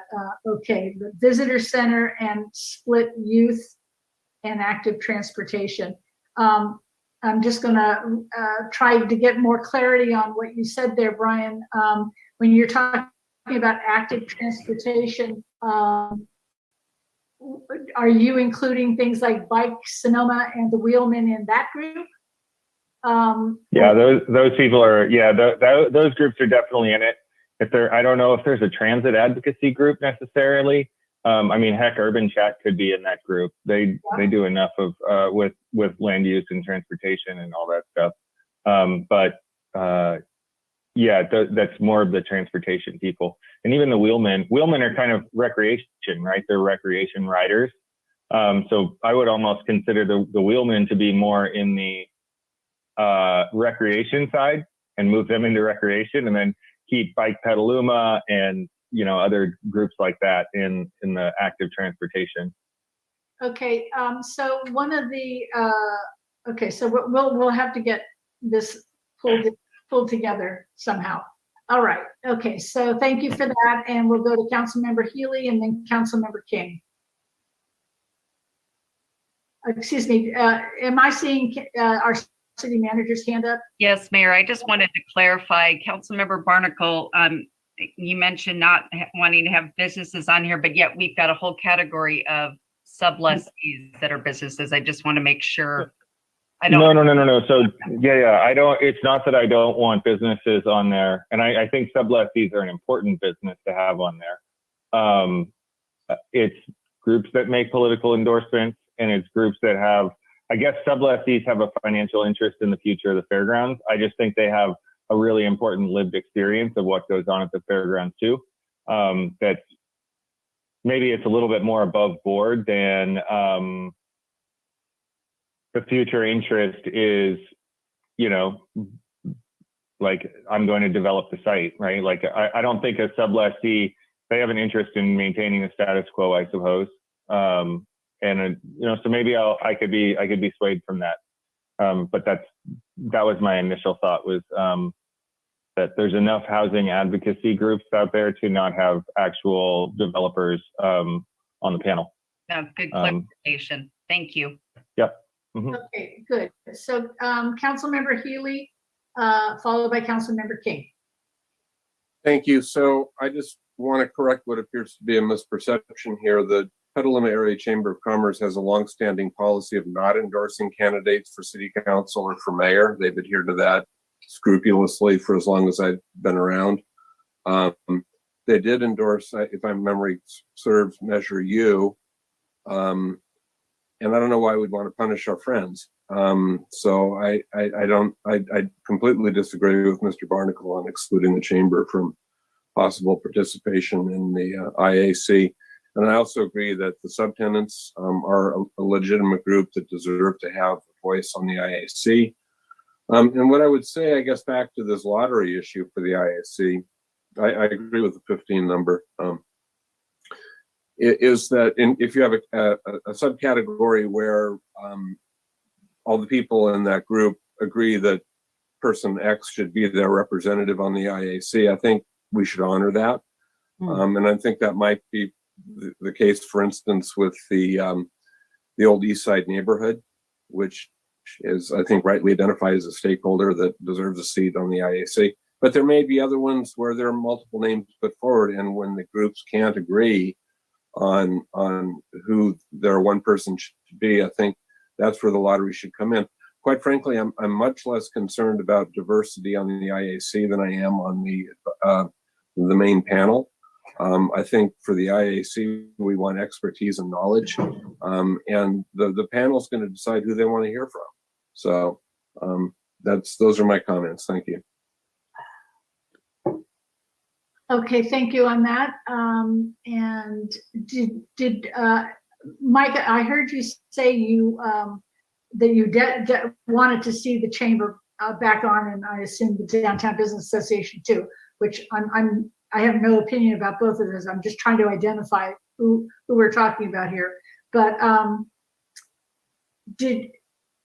oh boy, did I just lose my train of thought here. No, you did also say 15 groups, but did you have any groups, stakeholder groups, that you don't think were included that should be?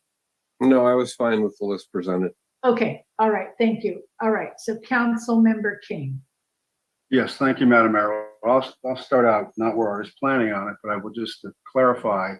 The Petaluma Downtown Association and the Petaluma Area Chamber of Commerce are separate organizations.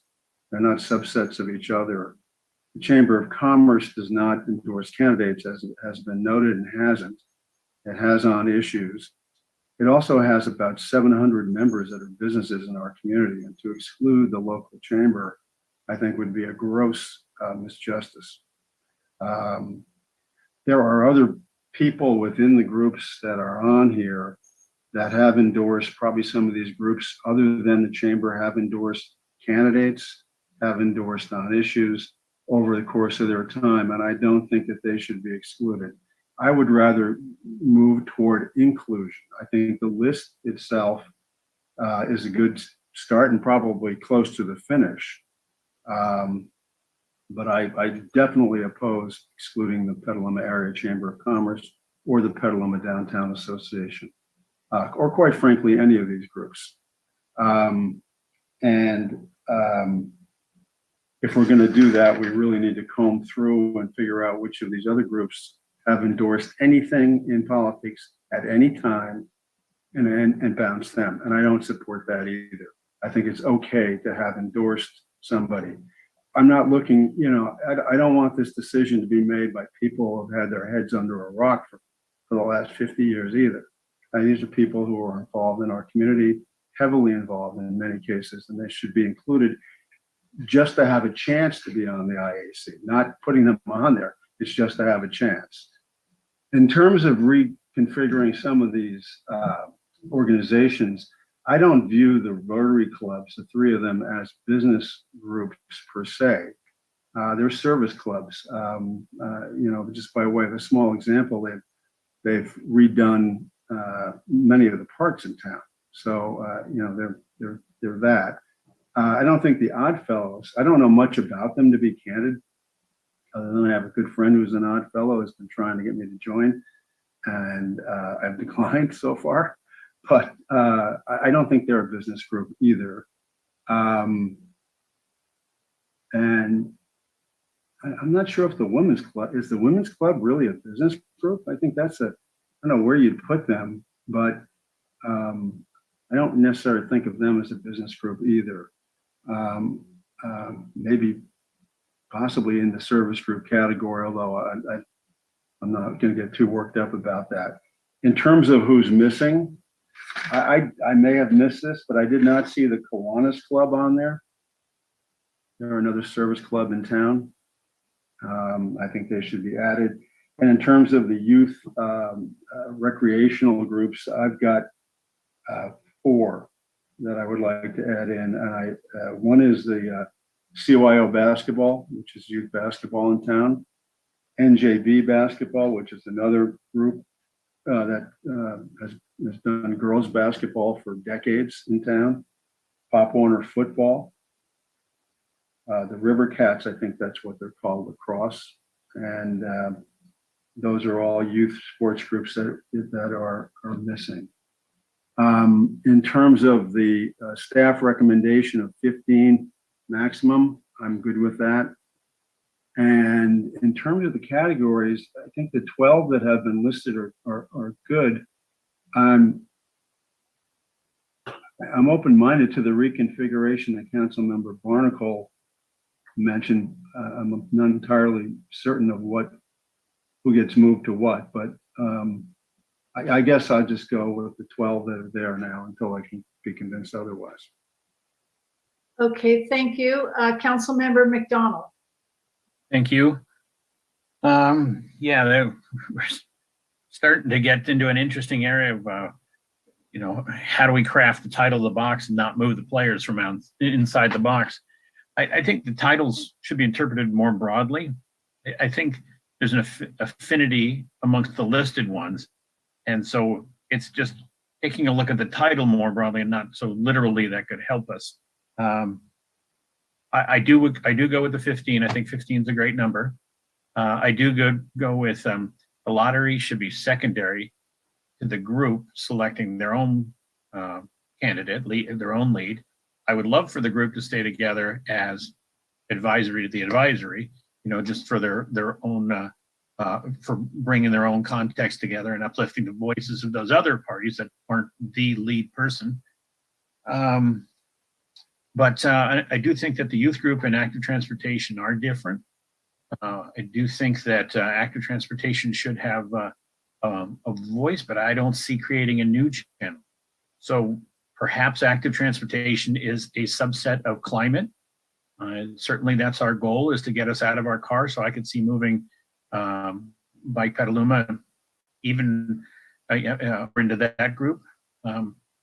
At one point we had talked about participation by other city commissions and committees. The GPAC was mentioned in that group, and I never heard closure as to how their input would be brought to this process. Similar to that, perhaps, since there is no walking advocacy here, bike, yes, walk, no, and walking is critical to our future and to design of a new facility, any redesign of any area. Maybe having representative one of the appointments from PBAC onto a walking kind of category or biking kind of category in under climate could help have all those voices and just broaden those box categories up so we can fit all these things without any more boxes. I think that's everything on that topic. Thank you for that. Vice Mayor Posake, followed by Council Member Barnacle. I'm coming. Here I am. I'm a little confused by the fact that I didn't get a chance to fully read the slide that showed the 15 buckets, for this evening. So I'm going to go by the notes I had previously, which are from attachment 4, where there are only 12 buckets. And so I'm not sure if some of what I'm going to say is corrected by the 15 buckets. Can you possibly bring that up? Yes, I was just going to ask if staff either can name the 15 or they can. Yes. So the 12 are on that list where it's ag groups, BIPOC, LGBTQIA2S+, business groups, environmental climate action groups, families, youth, age friendly, healthcare, housing, human service, nonprofit agencies, nonprofit faith-based organizations, schools and education, current tenants, property neighbors, and what we're calling right now recreation active transportation groups, plus 1 seat for the city, 1 seat for the DAA, the DAA, and then and emergency, what we're calling I think emergency Services. emergency service agencies. Okay. Well, I don't know how this is going to fit in, but I guess from my own experience with trying to help folks, that housing, healthcare, human service agency, housing is so much the biggest deal in that area that I was trying to separate housing out from the rest, but I just put that out there. Another item was that because we didn't have 15 there, and I thought since we declared a climate emergency and everything we're doing in that regard, that we'd consider if we needed to a second taking 2 out of that bucket. And then finally, I wonder about, in terms of where to put folks, how about we just call the group and ask, give them the list of 15 buckets and ask them where they want to be. And as long as it's semi-reasonable, just take that. And if we do want to allow folks to claim membership in 2 buckets, this is getting too far back in my nerdiness, but give the folks who want to be just in 1 bucket, give them two tickets in that bucket. And if they can't decide between 2 buckets, give them 1 ticket in each of those 2 buckets. I really have very mixed feelings about the idea of having these groups choose their own speaker for the whole group. I can see some advantages to that, but I can see the loudest voice taking over as well. So, and those are my thoughts. I hope that helps. It does. Thank you very much. And Councilmember Barnacle. Yeah, just cross-referencing here. There's property users on here, but I don't see any examples of what property users are. Thank you, because you're asking a question that was on my list. So thank you very much. And maybe I could just add to it. What is the difference between a property user and a current tenant? A property user may not actually rent space there, but they have to pay something to be using that property. It would seem to me. The intention there was, short-term renters, people that use the space temporarily for a day, as opposed to current tenants who have long-term leases there.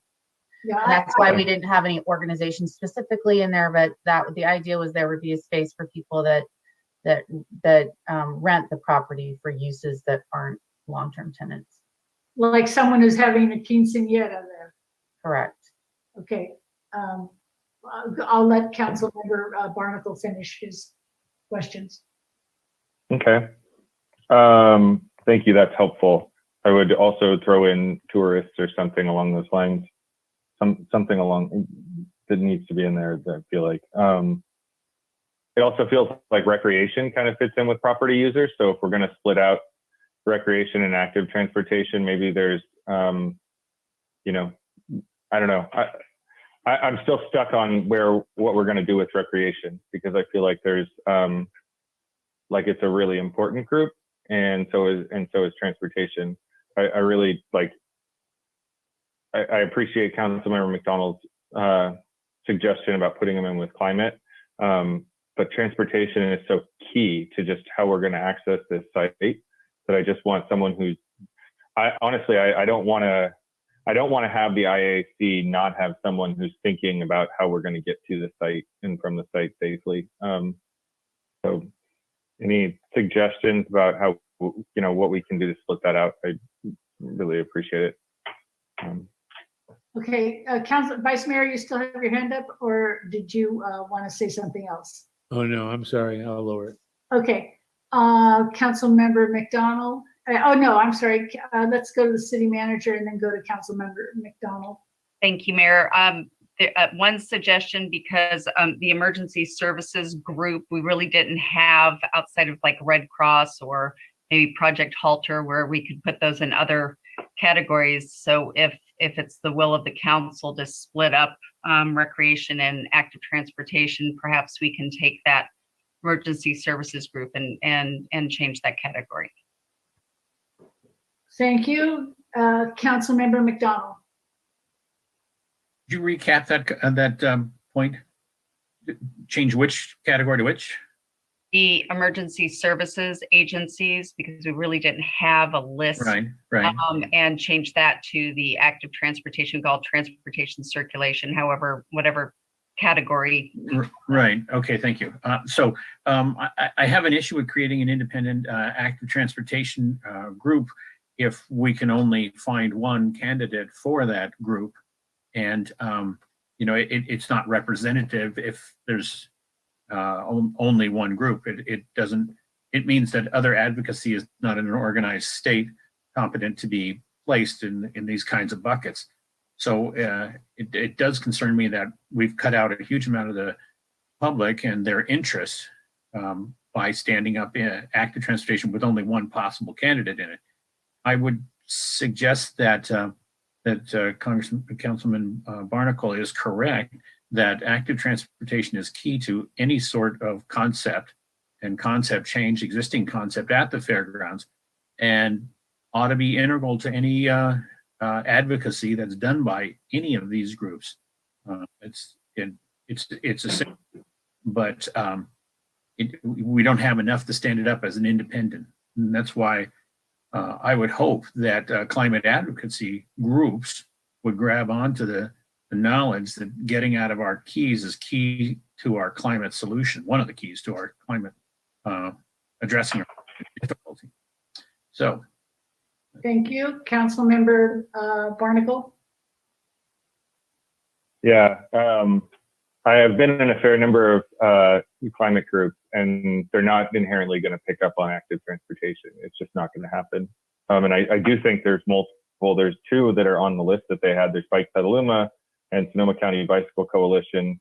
I also think there's probably some age-friendly groups out there. AARP would be one that could take on something like this, but also Urban Chat. Like I said, Urban Chat does a lot of great work around transportation. And, I think that there are, and the fact that we don't have so many when we think about equity, like this is an area where we don't there is not good representation and advocacy for active transportation in the city. It's and it's an equity issue. So I would say that it's important to have that we really create a space for someone who has lived experience and expertise in transportation. Okay, thank you both. I just want to weigh in myself now, and I have a question that the Vice Mayor brought up, that I'm not certain what the answer is to. So maybe staff or Healthy Democracy would be able to respond. Of these groups, let's just say you're going to pick the Kiwanis, and who aren't even on here, but let's say they put their name in and they want to be in as a I don't even know where are all the other groups in. I'm not looking at that page right now. The nonprofit or faith-based organization. And they also want to be put in as a business organization, like we have them, some of them, like the Rotary. Do they get to choose 2 boxes, or do they get to just choose 1 box? Mayor, I believe they only get to choose 1, and I think the way Healthy Democracy has set this up is that they can appeal and say, you know, we'd prefer to be in another box. Yes, I'm fine with them picking their box because someone suggested that, and I think that that's a great idea. Okay, so yeah, so 1 box, I think, okay, but I'm starting to hear something from the council that I think is exactly why we say we want healthy democracy. And what I'm hearing is people are saying, oh yeah, but there has to be an active transportation person on here, or there has to be a housing person on here. They may not be selected in the random group that, you know, they're in their group, that may not be the group that gets selected. So, you know, I think we're trying to do exactly what we are selecting Healthy Democracy to keep us from doing. And that is putting our fingerprints all over this. So, so I want us to step back a little bit and just look at these categories without so much trying to think of the outcome rather than the input. So backing off from that, I just want to say I think current tenants and property users, I don't really see the difference there. You know, how long they're on the property may be the difference, but some of those property users may be there, you know, 20, 30, 50 times, but they just don't have a long-term lease. You know, and they may be even more interested in having that fair property open for their kind of use because it would be very hard to do it elsewhere. So I would talk about merging those 2, which then gives us a little space, you know, to either move housing into its own area or moving active transportation into its own area. You know, I think I understand. I understand both what Councilmember McDonald and what Councilmember Barnacle was saying about active transportation. It's an incredibly important issue, but it doesn't have a broad base of our community that is already organized to speak for it. So what I'm hoping is that the way we are selecting this group by recognizing people of different issues and interests, that those are people who will have interests in recreation or will have interests in active transportation. So, you know, and that seems to me the whole point of why we're going in this direction. So I just want to say that, and I'm going to call on Councilmember King, and then I'm going to start rounding this up for full straw votes so we can go forward and get this wrapped up. Just 2 comments on the active, or 2 comments, one on the active transportation. The city itself is going to be one of these groups. So given the city's focus on active transportation, I would imagine that if the city has a representative there, they might mention it. So I will suggest going forward that they do. And maybe that alleviates a little bit of the concern there that it doesn't get in front of the lottery group that's going to be making the recommendations. The second is less controversial. The Kiwanis is listed here. They're listed under faith-based organizations and nonprofits. I've never been a Kiwana. I've known some Kiwanis. I'm not sure that they're faith-based, however. So they may need to go into another category. That's all I have to say at the moment. Well, I believe that's faith-based and nonprofit. I think they're nonprofit. Yeah, they are. I think, yeah, as are the others. And I thought I'm hearing, but well, we'll just take a vote on it. Okay, so I'm going to start trying to get some direction here. So is there anyone who does not think that 15 is the maximum number? Please raise your like virtual hand, because I just really can't see you all. If you, okay, so I'm not seeing anybody with their hand up. So I think we can agree on 15 or fewer, depending on where we land at the end of this discussion.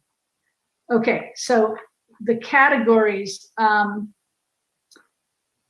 I'm hearing that, well, actually, there's a question that's not on this list that I think we should get to first and then go to the categories. And that is, do we want this committee to be selected by random by lottery, or do we want to? There was another option, which is not that. But Councilmember Healy, it was your concern. Do you want to restate how you would like to see this group selected? Sure, thank you. So within each of these 15 boxes, however they end up, if all the groups in that box have a consensus on one person, I think we should allow them to choose that one person. And if there are several names put forward, then the lottery can happen.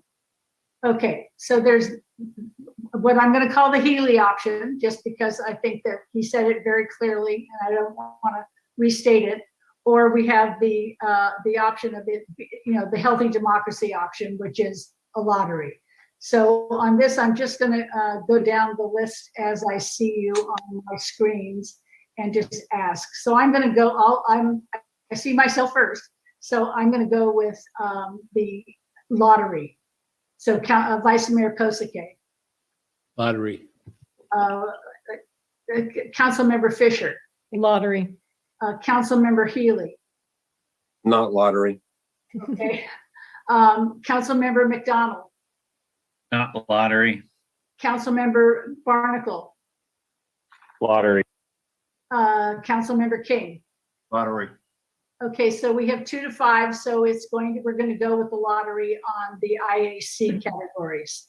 Okay, so now these categories that we have up on the screen in front of us, we've had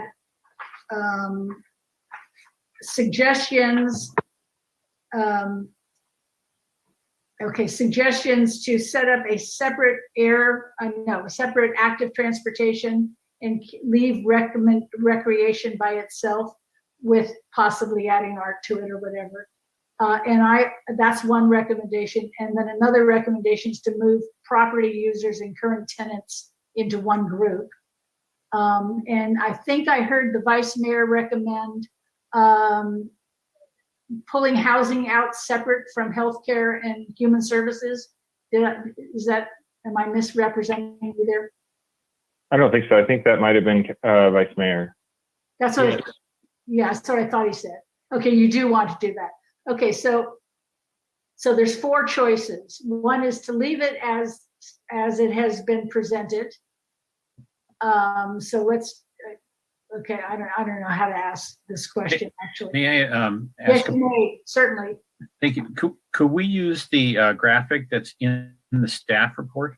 I think there are differences between the staff report list and the list on the screen now. Okay, yeah, well, There's 2 categories that aren't in the staff report list because they didn't have specific users. That was property users and emergency response agencies. Those are the 2 that aren't in the list in the staff report. So I don't know. In the staff report, there's 15, and emergency response agencies is one. In this. On page 9. Are you talking about attachment 4? No. Okay. In the staff report, page 9. Got it. Okey-doke. Let me see. Which I suppose attachment 4 can supersede, yeah.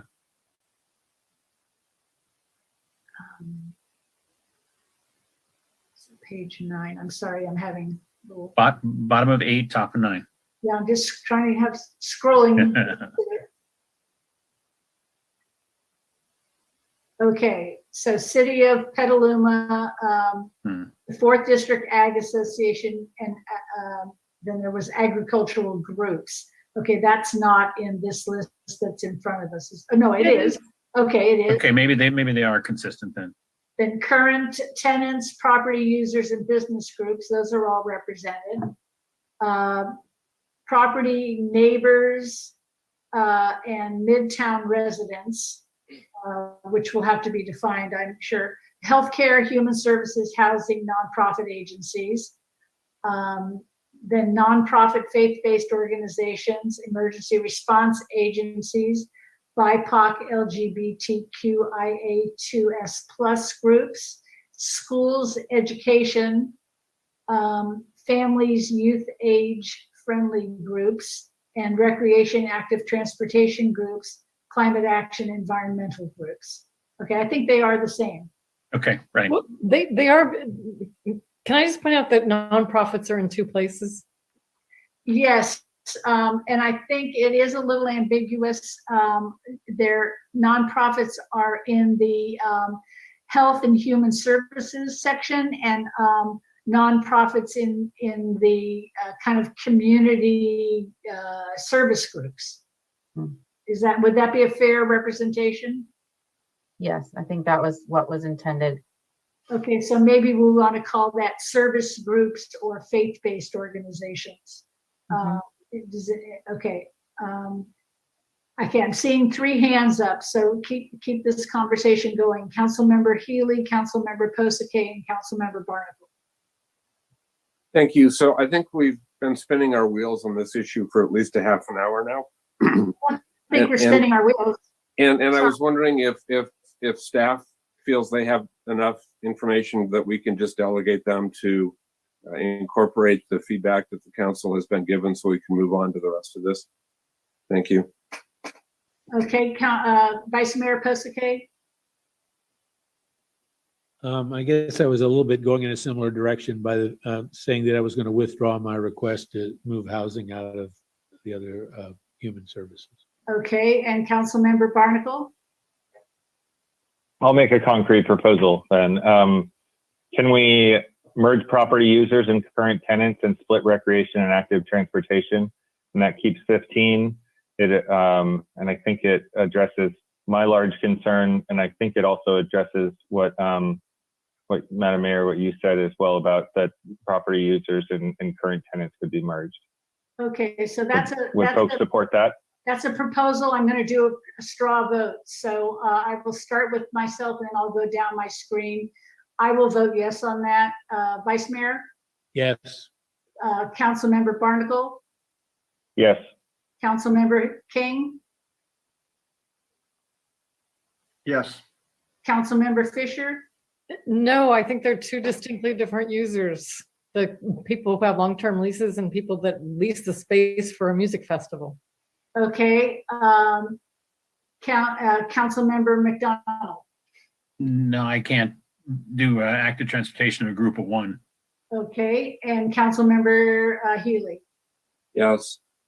Yes, so okay, so it's 5-2, so we are going to move it in that direction. Okay, thank you. So now we're okay, going on to the stakeholders in the categories.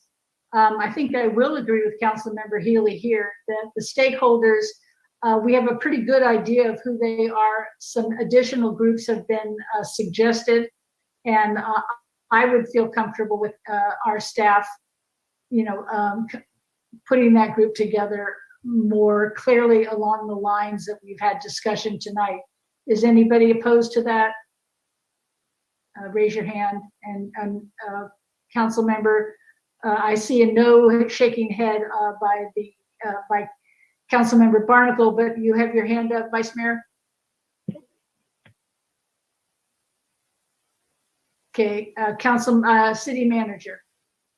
I do have one clarification if we're keeping the chamber and the downtown association, because I heard very strong on both sides, and I just want to make sure where we're at with that.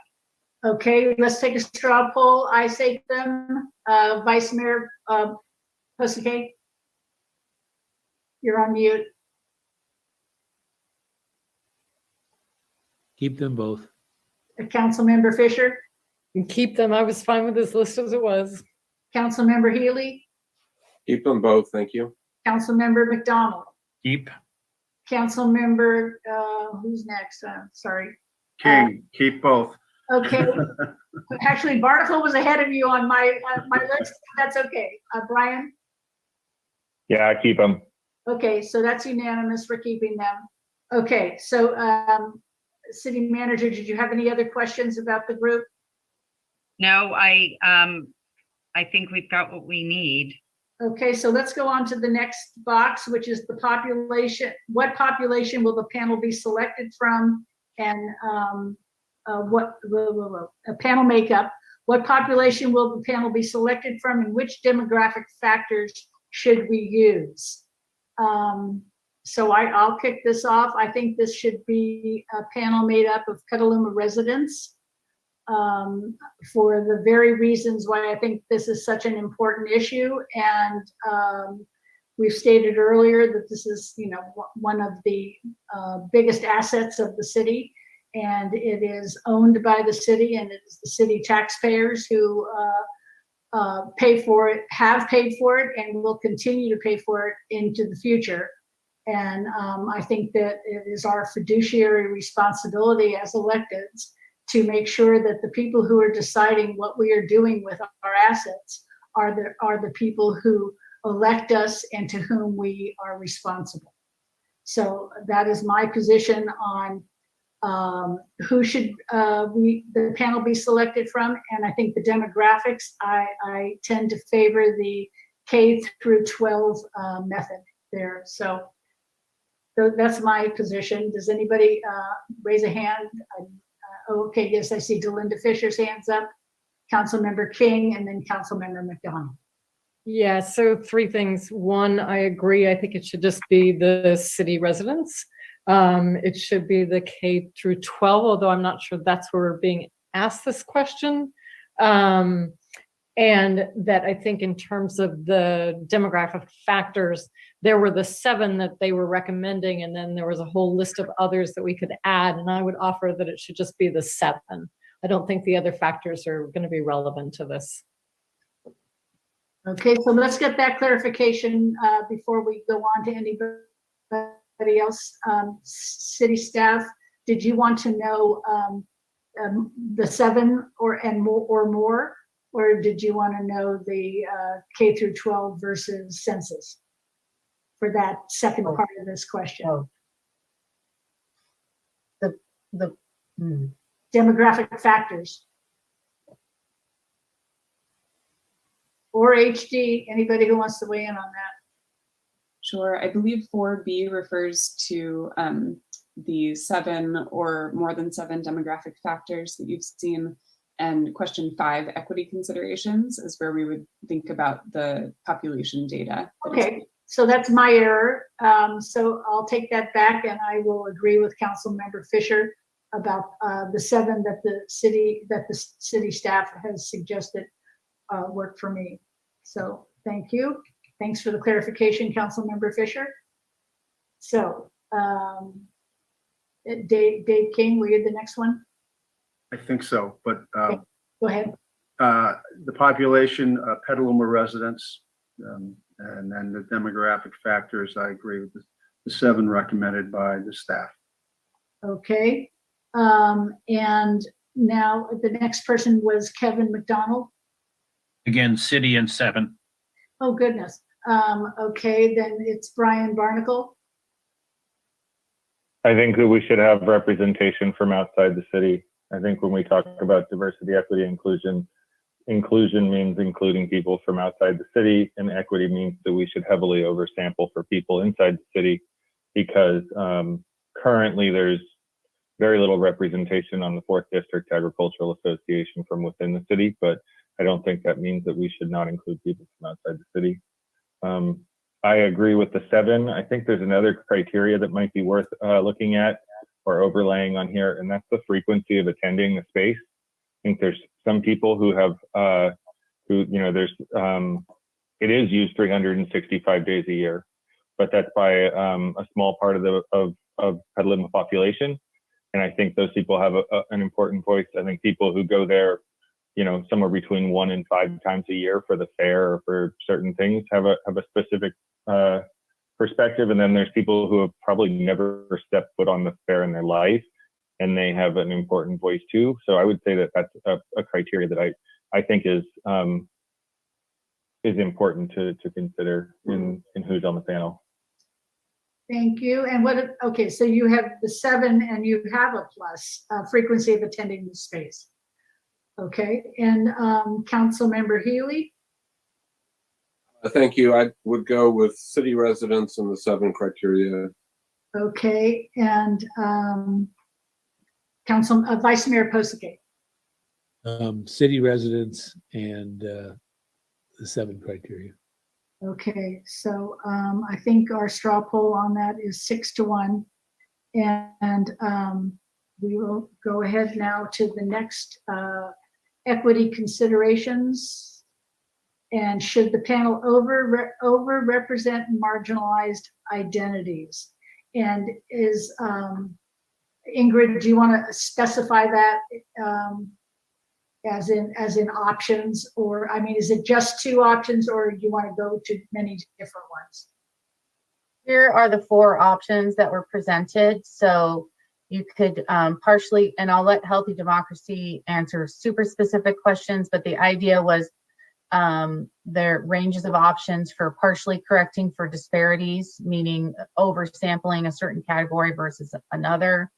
So maybe over-selecting in 1 or more categories, using level of previous participation as one of the categories that we might oversample. So if there's a category that has historically been underrepresented, then maybe we add another seat for that group.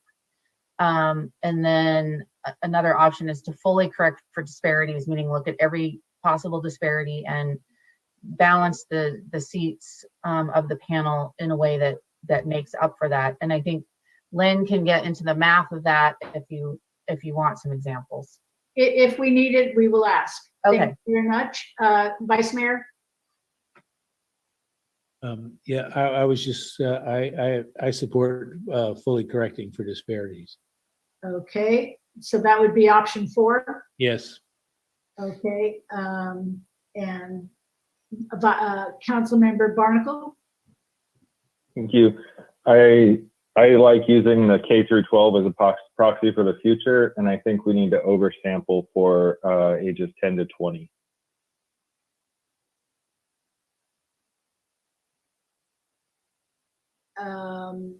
Okay, so on these 4 things, are you finding a category in which that?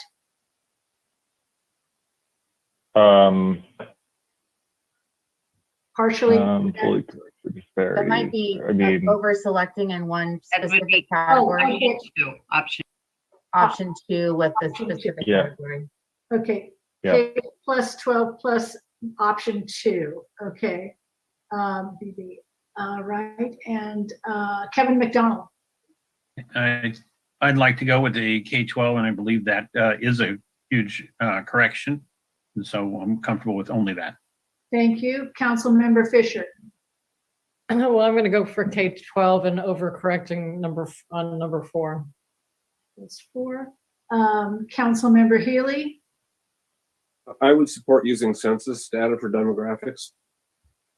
Okay, hold on, I'm getting behind here.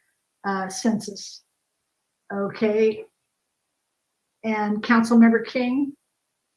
I would use the K-12 for the demographics And I would go with category number 1 that's listed up there.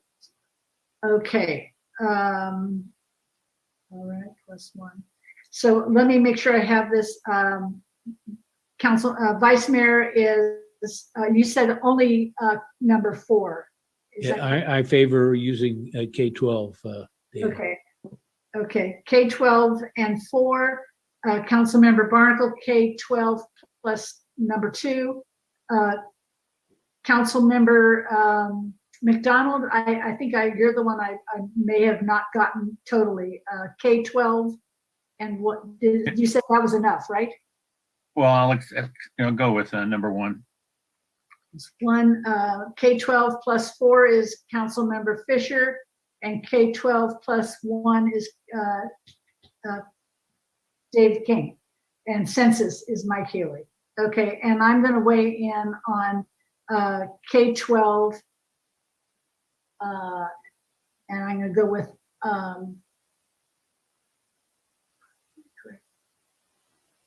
yeah, no, I'm going to go with 1. So we don't have a majority on this. So,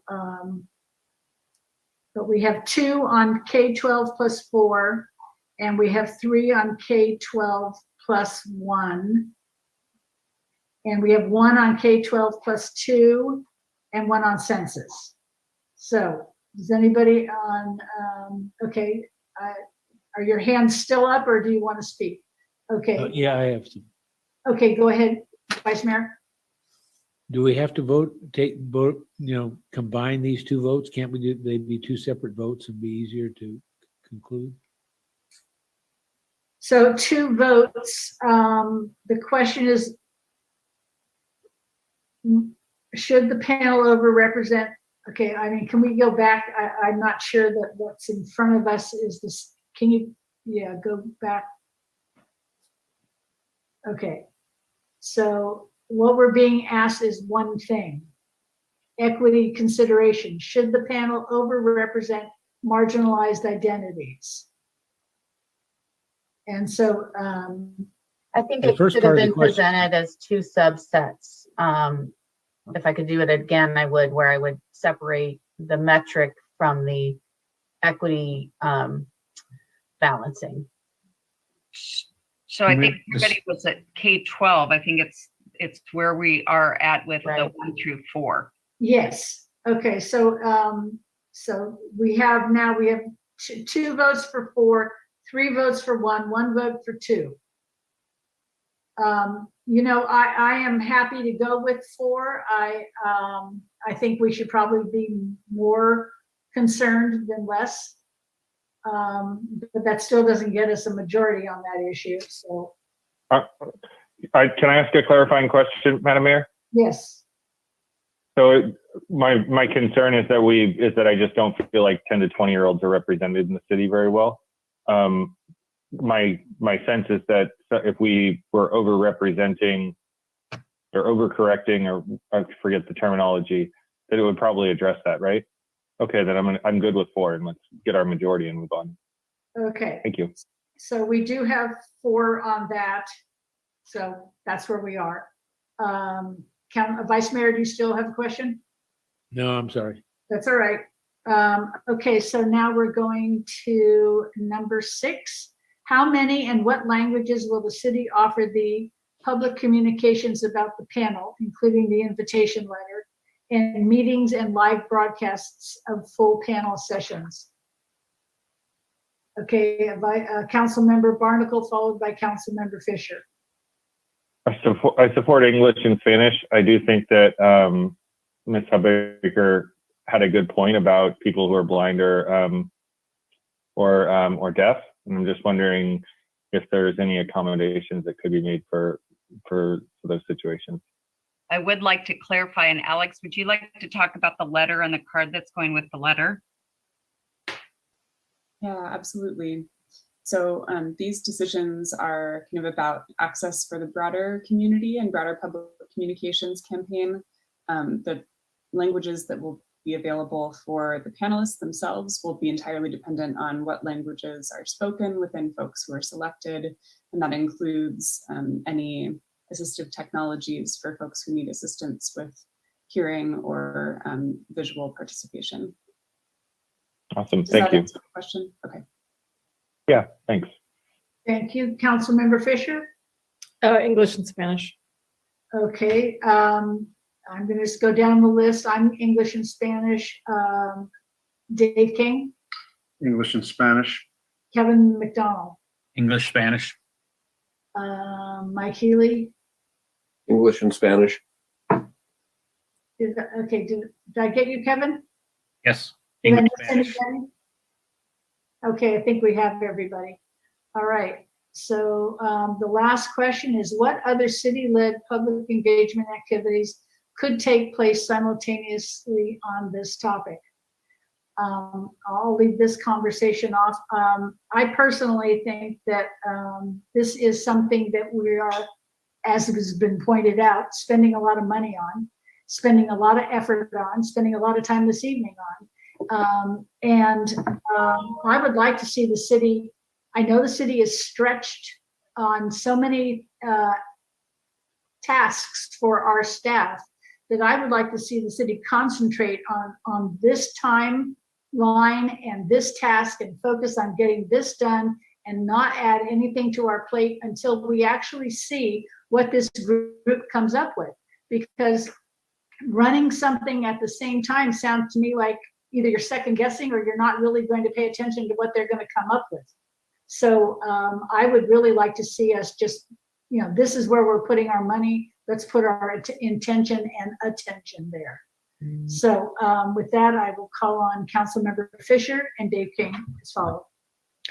Well, the staff tonight actually did present us with a whole public engagement plan that includes this, that they were so excited about, like the storytelling on the site. So I would suggest that what staff has offered up is what we should be doing. Okay, and Councilmember King? My view is that there shouldn't be any other city-led engagement activities during the pendency of this. We've gone through this process, and this is the process. It doesn't preclude people from opining to the city about what they think if they're not directly included in this process. But I just think it would be almost counterproductive to go through all of this and then have the city lead another engagement activity on this very topic. Thank you. Councilmember McDonald? Well, I agree with everybody. The staff did make a very attractive presentation on their outreach, and I asked staff, what's the point of having this question in front of us tonight if the outreach plan is pulled together? Staff can help us with that, Ingrid. I think the idea was that we presented several different options, and we had heard, kind of how feedback on who and how and what would be involved. So we wanted to make sure that we had this open-ended question. And I think kind of how you're honing in on is, do we really focus on multiple engagement activities? Do we focus on this one primarily? Is there anything you would want us to add or take away? If that helps. Thank you. Councilmember McDonald? I think the question's all about bandwidth. And, we've been hearing that staff is stretched and can't do it. On the other hand, I don't want to run a public process after this process ends. So I'm conflicted on it. I would have to say we implement staff's plan. Do the outreach as proposed tonight. Okay, Councilmember Barnacle. Yeah, I guess I interpreted staff's discussion of public outreach as part of the process, not as like a separate process, but like they're firing the community up and getting the community to care and getting them brought in and really sort of like running the comms campaign that's built around this, as I understood it. So I'm in support of the staff proposal. I think the real question for us and for staff, and this is going to be timely, is that we have our goals and priorities workshop coming up. And, you know, I think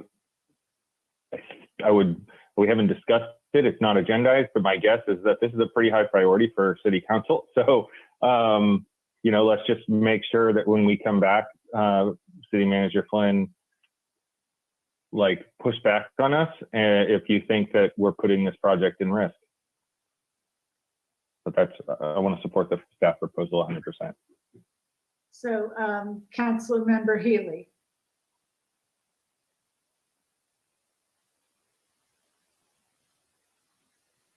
Councilmember, you're on mute. Sorry about that.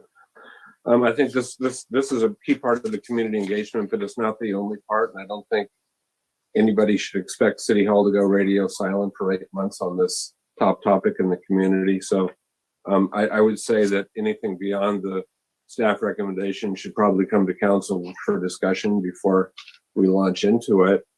But this kind of circles back to my point earlier about this point on page 30 under independence process, and I haven't heard any pushback on that. So I do think that this language should be tightened up and just keep the first point and drop the second about this vague language about attempting to influence the process, which could be interpreted as saying, as meaning you can't talk to anybody about this. So I think that's nuts. Thanks. Thank you. Vice Mayor? And you are on mute. I'm in favor of the city recommended process. Okay, so that's good. We have 5 in favor of the city recommended process. And I will just respond to Council Members Healy's comment, since you brought it up twice. And I do agree with you that it should be made tighter. I'm not sure it should be dropped. I think if, excuse me, if staff doesn't feel that it was clear enough, that you should, make that, tighten up those words so that it doesn't mean you can't speak about it to anybody. So we have covered all of these process questions. And so I'm going to send it back to staff, see what you would like us to do now. The only thing is left, Mayor, and thank you so much for sticking through this with us, is council voting on allowing the city to enter into a contract with Healthy Democracy. And in order to do that, and to address Councilmember Healy's question about tightening up those words, can those words be, are we voting on those words as written, or can they be tightened up independent of our vote here? They can be tightened up independent of the vote. So Councilmember Healy, are you comfortable with that? Well, why don't you give me an idea of what staff has in mind? Alex, would you like to, where do we feel comfortable? Where does Healthy Democracy, given that this is your model?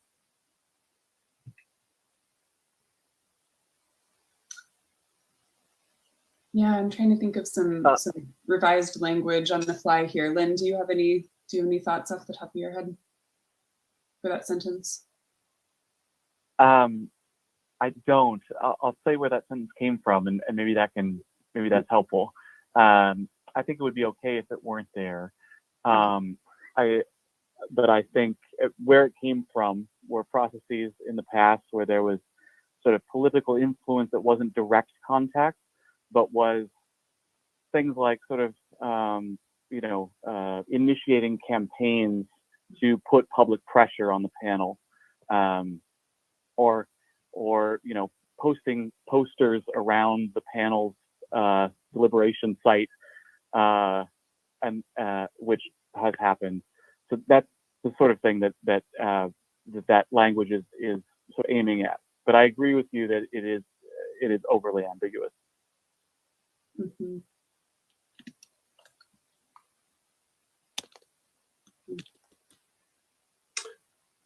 You know, I really think it should be buttoned down now. If we don't do it now, I don't know when it's going to happen.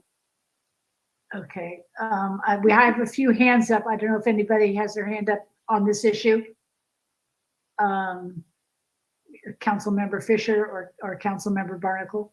Well, I was going to make a motion, but maybe we go on to the next item on our agenda and then come back and make a motion on this.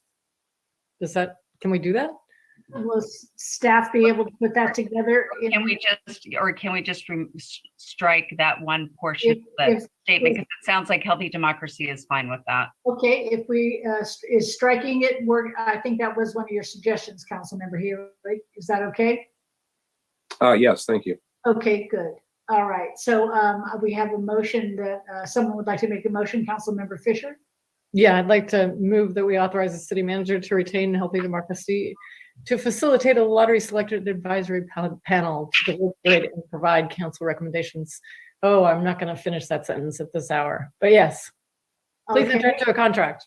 And Councilmember Barnacle, you have your hand up.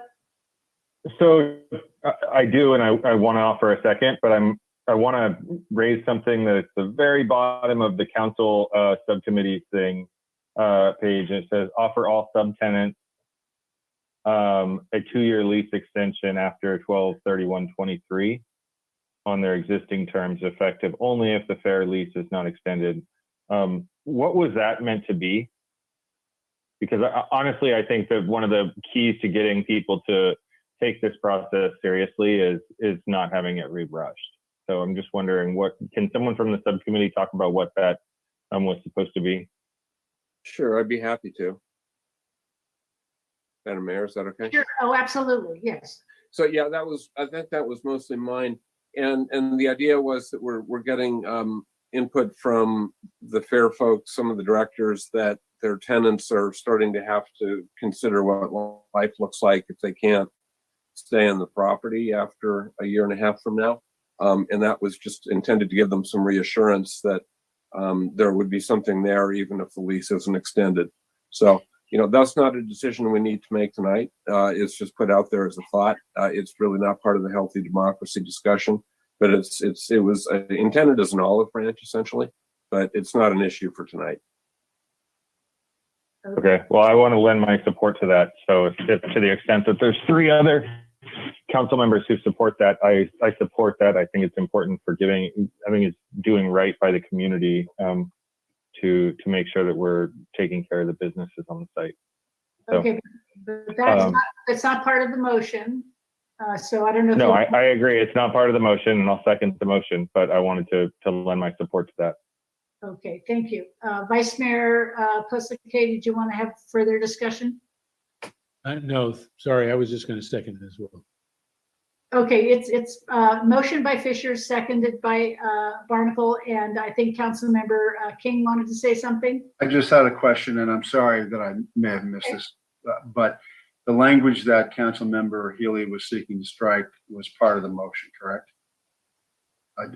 Yes, Okay. that section that was ambiguous Right. on Okay. page 29 or 30 has been struck from the report and what we are voting on. So Thanks. with that motion by Fisher, second by Barnacle, we are going to have a roll call vote. Mayor Barrett, Yes. council members Barnacle, Yes. Fisher, Yes. Healy, Yes. King, Yes. McDonald, Yes. Posake. Yes. Motion passed unanimously. Thank you. I'm going to suggest we take a 5-minute break, but before we do that, just in case it goes longer or something happens, can we have a vote to go past 11 o'clock? I need a motion. So moved. Motion by King, Second, McDonald. second by McDonald, and roll call vote. Barrett, yes. Who's next on the alphabet? Barnacle. Yes. Actually, you're before me. Fisher, Yes. Healy, Yes. King, Yes. McDonald, Yes. Posake. Yes. Okay, fine, thank you. We'll see you. It's 10:49. We'll be back at, let's say 10:15. No, 10:55. Thank you.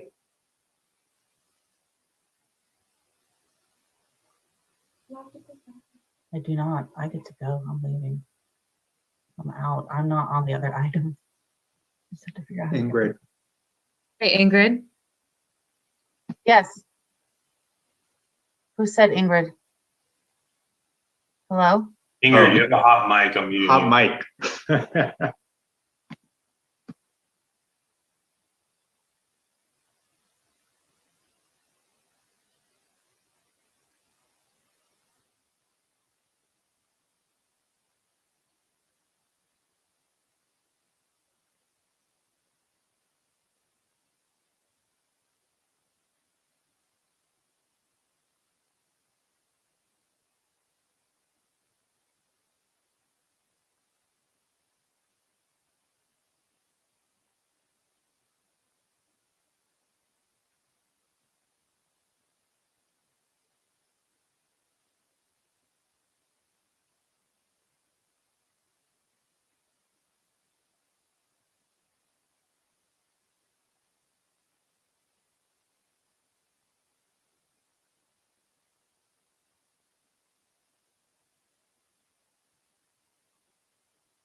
So I see we're at, well, we have almost another minute, I think.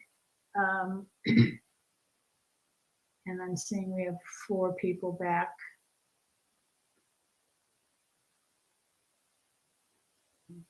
Five.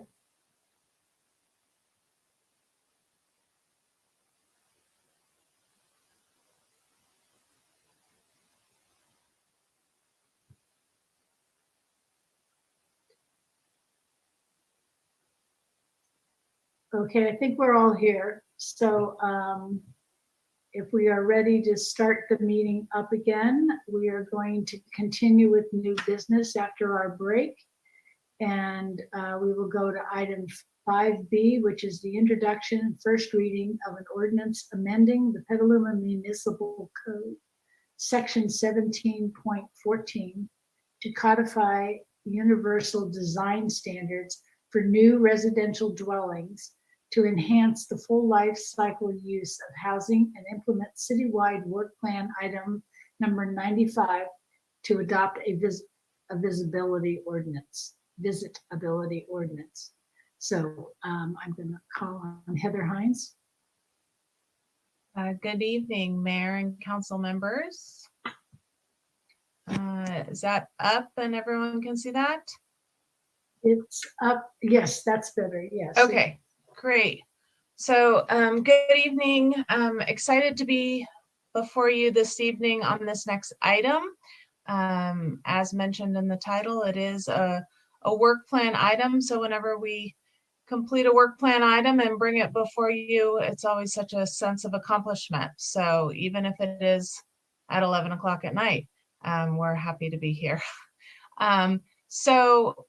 Just skimming through some background, this was all in the staff report, but Petaluma's population is aging faster than both Sonoma County and the state.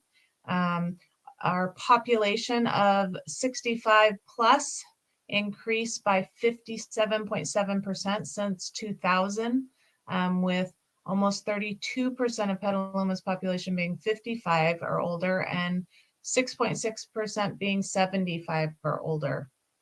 At the same time, 5,112 Petaluma residents with at least one disability, and almost 47% of our senior residents have a physical condition that may affect their abilities to live independently. And then also we have information from a study that more than 90% of people over 50 would prefer to stay in their current residence as long as possible. So given that background, in addition to the growing age-friendly movement, which was formalized by the World Health Organization and has since been adopted by 583 US communities that have really committed to becoming age-friendly. Sonoma County joined that age-friendly network in 2016, and Petaluma became the second city in Sonoma County to commit to being age-friendly. So we are currently working on identifying and implementing a wide range of age-friendly initiatives, and this one before you this evening is definitely one of them. So as previously mentioned in the citywide goals, under a safe community that thrives, work plan item number 95 was consider adopting a visibility ordinance to provide accessibility in new single-family home construction. So that's why we are here. And what this code amendment does is it updates our California Building Standards Code, our local building code. It's an important tool by which cities may further their local goals, and including those set forth in our goals and priorities and the climate emergency framework. We have looked at these local amendments as reasonably necessary to enhance the full life cycle use of housing, to ensure they're designed and constructed without regard to the functional limitations or disability of a home's occupants or guests, and to accommodate a wide range of individual preferences and abilities. The state Housing and Community Development created a model ordinance for this. And it really was a model ordinance to help guide local jurisdictions. It created a template for a voluntary local adoption. And this is the baseline that we worked from in developing this ordinance that is before you. I also want to mention that we did go to Planning Commission to get their feedback on this. This is not a zoning code amendment. It is a municipal code amendment. So the Planning Commission's recommendation is not a requirement, but because these design standards really impact how residential projects are designed and impact our site plan and architectural review process and requirements, we did think it was beneficial to get the Planning Commission's input. So we did take this to the Planning Commission on February 8th. They were very supportive of the scope of the amendments proposed, the fact that it did include both visitability and universal design, which I will touch on in more detail. And there was overwhelming support from the Planning Commission to recommend the council adopt as it is proposed. So what is proposed is an amendment to the Muni Code, which would create a visitability and universal design requirement section, which would apply to residential development.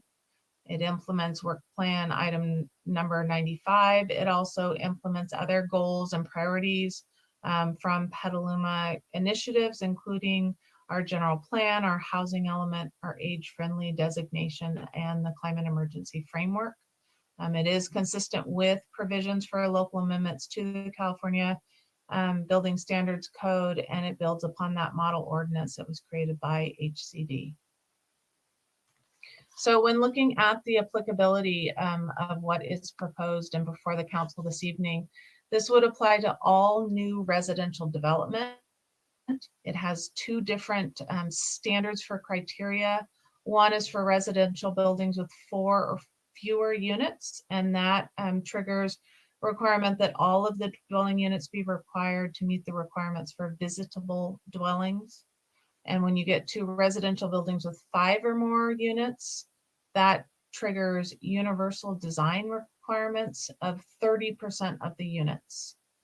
It would apply to all new residential new construction after the effective date of the ordinance, with some limited exceptions that we will touch on. And for clarification, it does exempt projects that have already received approval for site plan and architectural review. And the requirement is these requirements, while not necessarily onerous to design into a project, for a project that has already been designed and approved, some of these requirements could drastically change the project and require going back through that process. So there is an exemption for projects that already have their SPAR approval. So the first category for the 4 or fewer dwellings in a building is visitable dwellings. This requires that key design features are included in the design to make it easier for mobility impaired people to visit or live in the units. Talks about accessible primary entrance, making sure the interior hallway is of a certain width to provide options for mobility, that it has an accessible common room, an accessible primary floor powder room. This does not have to be a full bathroom, but at least a powder room. Relatively minimal costs when built into a project from the beginning, greatly enhances the long-term livability. And again, this is for residential buildings with 4 or fewer units. The universal design dwellings, and this is for the 30% of the units in a building with 5 or more units. It requires those same visitable requirements, but it requires additional modifications to make the home more easily adaptable to full accessibility. This really allows residents to age in place. It requires an accessible bedroom, accessible kitchen, accessible laundry facilities, and some other design features related to receptacle outlets, light switches, and those kind of functionality. So we did include some exemptions in the ordinance, and really this is trying to recognize that there may be unique site constraints that need to be considered. So limited exceptions, they're at the discretion of the chief building official to approve. It requires that an applicant demonstrate the compliance with a specific regulation would create an undue hardship, and then the chief building official must consider, the overall evaluation of the cost to provide the access that would be required, and the cost of the proposed construction in relationship to that. We also included a consideration for the negative impact on the natural environment. We wanted to make sure that we were not creating requirements that had the unintended consequence of making it more impactful on the natural environment. And so, for instance, a new home on a hillside may be very hard to get that front entry without a lot more grading, a lot more off-haul, some of those things that could create additional negative impacts on the natural environment. So we did call that one out specifically as something that the chief building official could consider. So moving to what we've heard from people as we have presented this to Planning Commission and in preparation for tonight's hearing. There were several members of the public that provided input at the Planning Commission hearing. The majority were very supportive of the changes, thankful for the thoughtful and inclusive scope, and really expressed gratitude for Petaluma taking a leadership role in adopting the age-friendly legislation. There was one speaker concerned with the amendments being applied to individual single-family homes, and questioned staff statement that Petalumans wanted the option to age in place. An additional written comment requested that exemptions be added for single-family custom homes to avoid costly design criteria for hillside properties. In preparation for tonight's hearing, we did receive 7 written comments. They have all been uploaded onto Granicus. Really, the majority of them, again, are supportive of the proposed amendments. There's one suggestion to lowering the requirement for universal design to be 15% instead of 30%, which would track with the state tax credit applications. And then another comment from an applicant with a current residential project being processed to clarify that that project under SB 330 is considered vested with the code requirement at the time the application is submitted, and therefore the code requirements would not apply to that project. We do only have one SB 330 project currently being considered. As outlined in the resolution and in the staff report, this ordinance is exempt from CEQA as the common sense exemption 15061 B3. So we did do that analysis, and there's more detail in the staff report. And then it is recommended that the council introduce an ordinance amending Petaluma Municipal Code Chapter 17.14 for the visitability and universal design requirements, acknowledging that the work plan item 95 really called for consideration of adopting a visitability ordinance to provide accessibility in new single-family construction, and recognizing that the ordinance that is before the council went beyond just visitability and went beyond just single-family construction.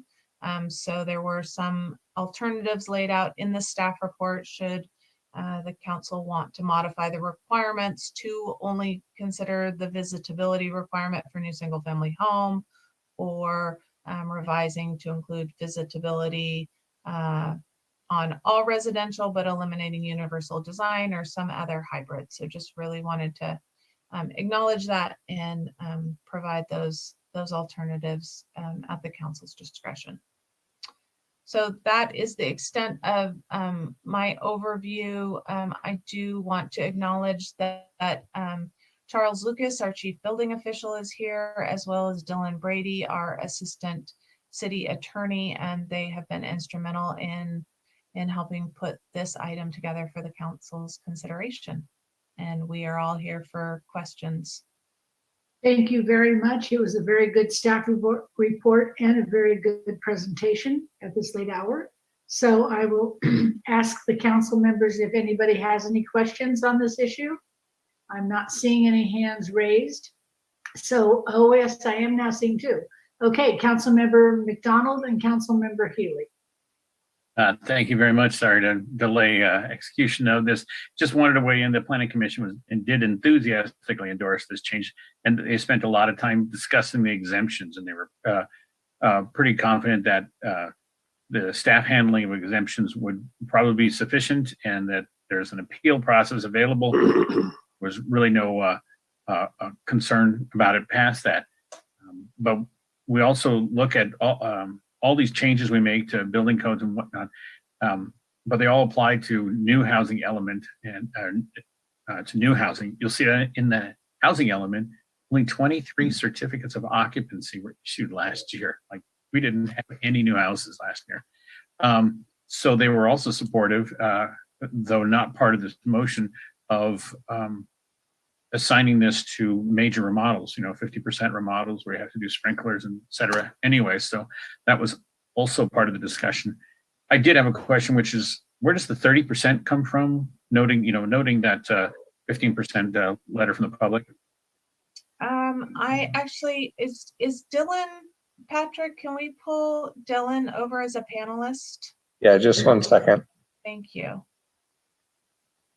Or Charlie, I'm not sure if you know that off the top of your head, how we landed on 30%. I think Dylan may have worked on that piece. Dylan, are you there? Hi, I'm just trying to get my video. There I am.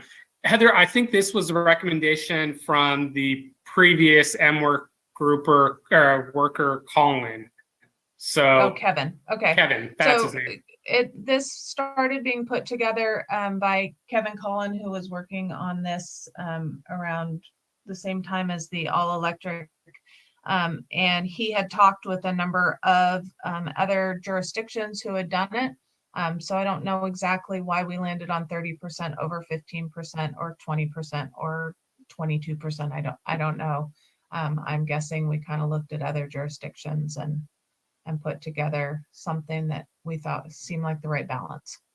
I think 30% is very doable. It's single family dwellings is not our intended future. More of our intended future is infill and high density. We'll see apartments. And so there's also discussion and planning about elevators when they kick in, for sure on 4th floor, but even buildings are doing it with 3 floors. So Planning Commission was pretty confident that this was very doable in our intended future housing stock. Thank you. Thank you very much. Councilmember Healy. Thank you. So I was also, I thought Ally Gaylord submitted a very thoughtful letter in terms of pointing out that nonprofit developers such as hers and other developers will bear a substantial increase in costs from the universal design aspect of this, not so much the visitability aspect. And in recommending 15% rather than 30%. And I would note that, there are a lot of statistics thrown around in the staff report, none of which seem particularly relevant, quite frankly, because the universal design standard aspect is really focused on folks in wheelchairs. And we don't have a statistic for the number of households with wheelchair-bound residents. I'm guessing it's way less than 30%. I'm guessing it's way less than 15%. And I just don't see a justification for going beyond the 15% and making it harder for nonprofit developers to and others to actually build housing in this community. So maybe we get to 30 certificates of occupancy next year. So I would be prepared to support this if the 30% on the universal design came down to 15% as Ms. Gaylord recommended. Thank you. Thank you, Councilmember King. Yeah, I'll just save most of my comments for after public comment, but I will say that in terms of the visitability element of it, it's not just the residents of the homes, it's the people that visit them as well, who come, family members, friends, who also may have issues with disability or age-related needs to be able to move around in a dwelling. So that would be my response to that last comment, but I'll hold my remaining comments to afterwards. Okay, thank you very much. So I will ask our clerk if she's received any correspondence on this item. Mayor, the city received 7 comments that have been posted. Okay, thank you. So I'll ask our moderator to see if there's anybody in the Zoom audience who would like to speak in public comment on this item. Thank you, Madam Mayor. I'm going to share my screen because some members of the public have already raised their hand. Others wishing to speak on this item, please raise your hand in Zoom and you'll be called on in turn. Our first speaker is Anthony Tussler, followed by Christine Rebelo. Anthony, you may unmute and begin your comments. There's the unmute button. Hi. I started thinking about this, and this is the third time that I've been before the council to talk about accessibility in housing, and I never thought we'd be to this day. I am very excited about the ordinance, and I'm very pleased with everything that's happened. I think a couple of things need to be clarified. One is the universal design of the that we're talking about goes beyond people who use wheelchairs like myself. It's people of various heights, children, adults, people who use walkers. It's disability these days is a broad group of people. And I think 30% is a number that I would actually like to see higher, but I'm pleased to see 30%. And I would urge the council very strongly to remain at 30%. These kinds of changes are difficult. I know that when we first started talking about accessibility to buses back in the 70s, there was like, well, why would we want to do this? I'd never seen anybody with a wheelchair using a bus. Well, that's because nothing was accessible. I think once you start making things accessible, you'll see people come out of the woodwork that you would not expect. And so with that, I've been really pleased with the staff and everybody and their support of this. And thank you very much. Thank you, Anthony. Our next speaker is Chris Rebelo. And I'd just like to point out that we have 20 members of the public in attendance currently. So Chris, you may unmute and begin your comments. Great, thanks very much. I just want to, many thanks to the city for bringing this ordinance forward. It's a great step forward in honoring the city's commitment to becoming age-friendly. I want to thank the staff for setting the bar high when it comes to universal design.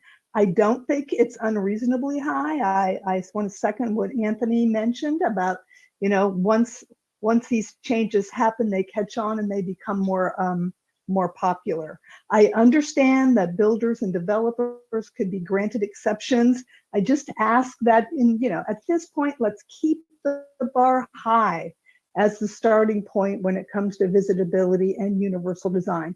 Once again, this is an opportunity for Petaluma to be ahead of the curve and to lead the way.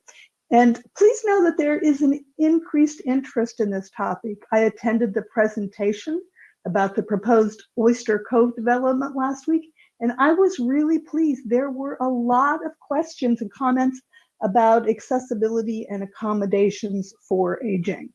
So this ordinance would make it easier for folks to both age in place and age in community. At some points in life, a lot of people become interested in downsizing and reducing the burden of caring for a large home. Having somewhere to live where it's easy to accommodate needs related to aging would be very attractive for people who really want to stay in Petaluma and stay engaged as they age. This ordinance makes our housing more livable for people of all ages. Kids and adults spend time on crutches. Parents have to push double strollers through doors, and How great would it be to easily move bulky furniture into a house? This ordinance addresses problems with isolation that occur with both disability and aging. It supports, this is what I like, it supports a proactive approach to aging, which is just so healthy. So let's be honest, compared to the alternative, the best case scenario is that each of us become an older adult. So let's plan for it, let's accommodate it, and let's enjoy it as much as possible. So once again, thanks so very, very much. I just really am so excited and appreciative of this. Thank you for the comment, Chris. Our next speaker is a call-in speaker, followed by Colin Toma. So our call-in, our phone-in speaker, you can unmute and begin your comments. Hello, this is Dwayne. I'm calling because from what I see of the statistics, the older portion of our population is doing far better than the younger portion of our population. And I'm looking for housing. If you can build 38 houses or 30 houses, how many of them are for young people? And if we tack additional costs onto housing, and it's for a great purpose. I certainly would not speak against disabled people having housing and having accessibility. But if it prices all of the young people in Petaluma out of the market, if it guarantees we build nothing for young people, we could very well have just old people living here. And it's that seems to be what's going on. So I think we should think about who pays the cost of disability and how we appropriately refinance, how we appropriately distribute that cost. And simply by requiring all people who are buying small houses, starter houses, to pay additional money for the services they don't currently need, rather than modifying their houses when they need it. I think this, for example, what does this do to mobile home parks? What does it do to the possibility of living in the low-end housing? And I would just simply say that we should make a dollar amount is the maximum that has to be spent, so as not price young people out of it. Put any dollar amount you care to on as the ability to get yourself exempted from some of the more expensive ones. I see some of the post-World War II houses that are still around, and they could not possibly have built them for $17,000 if they were required to meet these criteria for today. And that's how we got so many houses available for young families at one point in our history. Thank you very much. Thank you, Dwayne. Our next speaker is Colin, followed by Zyra. Colin, you may unmute and begin your comments. Hello, my name is Colin Toma, and I work at Disability Services and Legal Center. I also work with Anson and Chris, and I'm on the second state council. So, hearing this disability ordinance, this is a great ordinance to have in the county. This will reduce a huge challenge that people with disabilities face, which is finding accessible housing, and having housing that's accessible but also affordable, for the units to be built in the future using this visibility method. It is great to see a method going above and beyond on some of the measurements, going more than the basic requirements. And this is why I ask that this is why I recommend and support the notion that the council adopts the ordinance as is. The one thing I do have a bit of opposition to is exemptions. And I just ask that these exemptions are kept in minimum, so that way there's as much visible housing to serve Petaluma residents, but also residents from other parts of the county. This is the only one type of residence in the area. I wanted to make clear that visible home would not have drastic design alterations, increasing cost from the start. A side entrance, a garage entrance can do if the house needs stairs, and a remodel would be much more expensive and could have more drastic design alterations. Thank you. Thank you, Colin. Our next speaker is Zaira, followed by Josh Simmons. Zaira, you may unmute and begin your comments. Thanks, Patrick. Yeah, I actually want to really thank the planning commissioners for having this thought out. I really appreciated the ordinance and the support. Also want to say that disabilities affect young people and families' housing security as well. So thank you very much and have a good night. Oh, honey, I'm sorry. Thank you, Zaira. Our next speaker is Josh Simmons. Josh, you may unmute and begin your comments.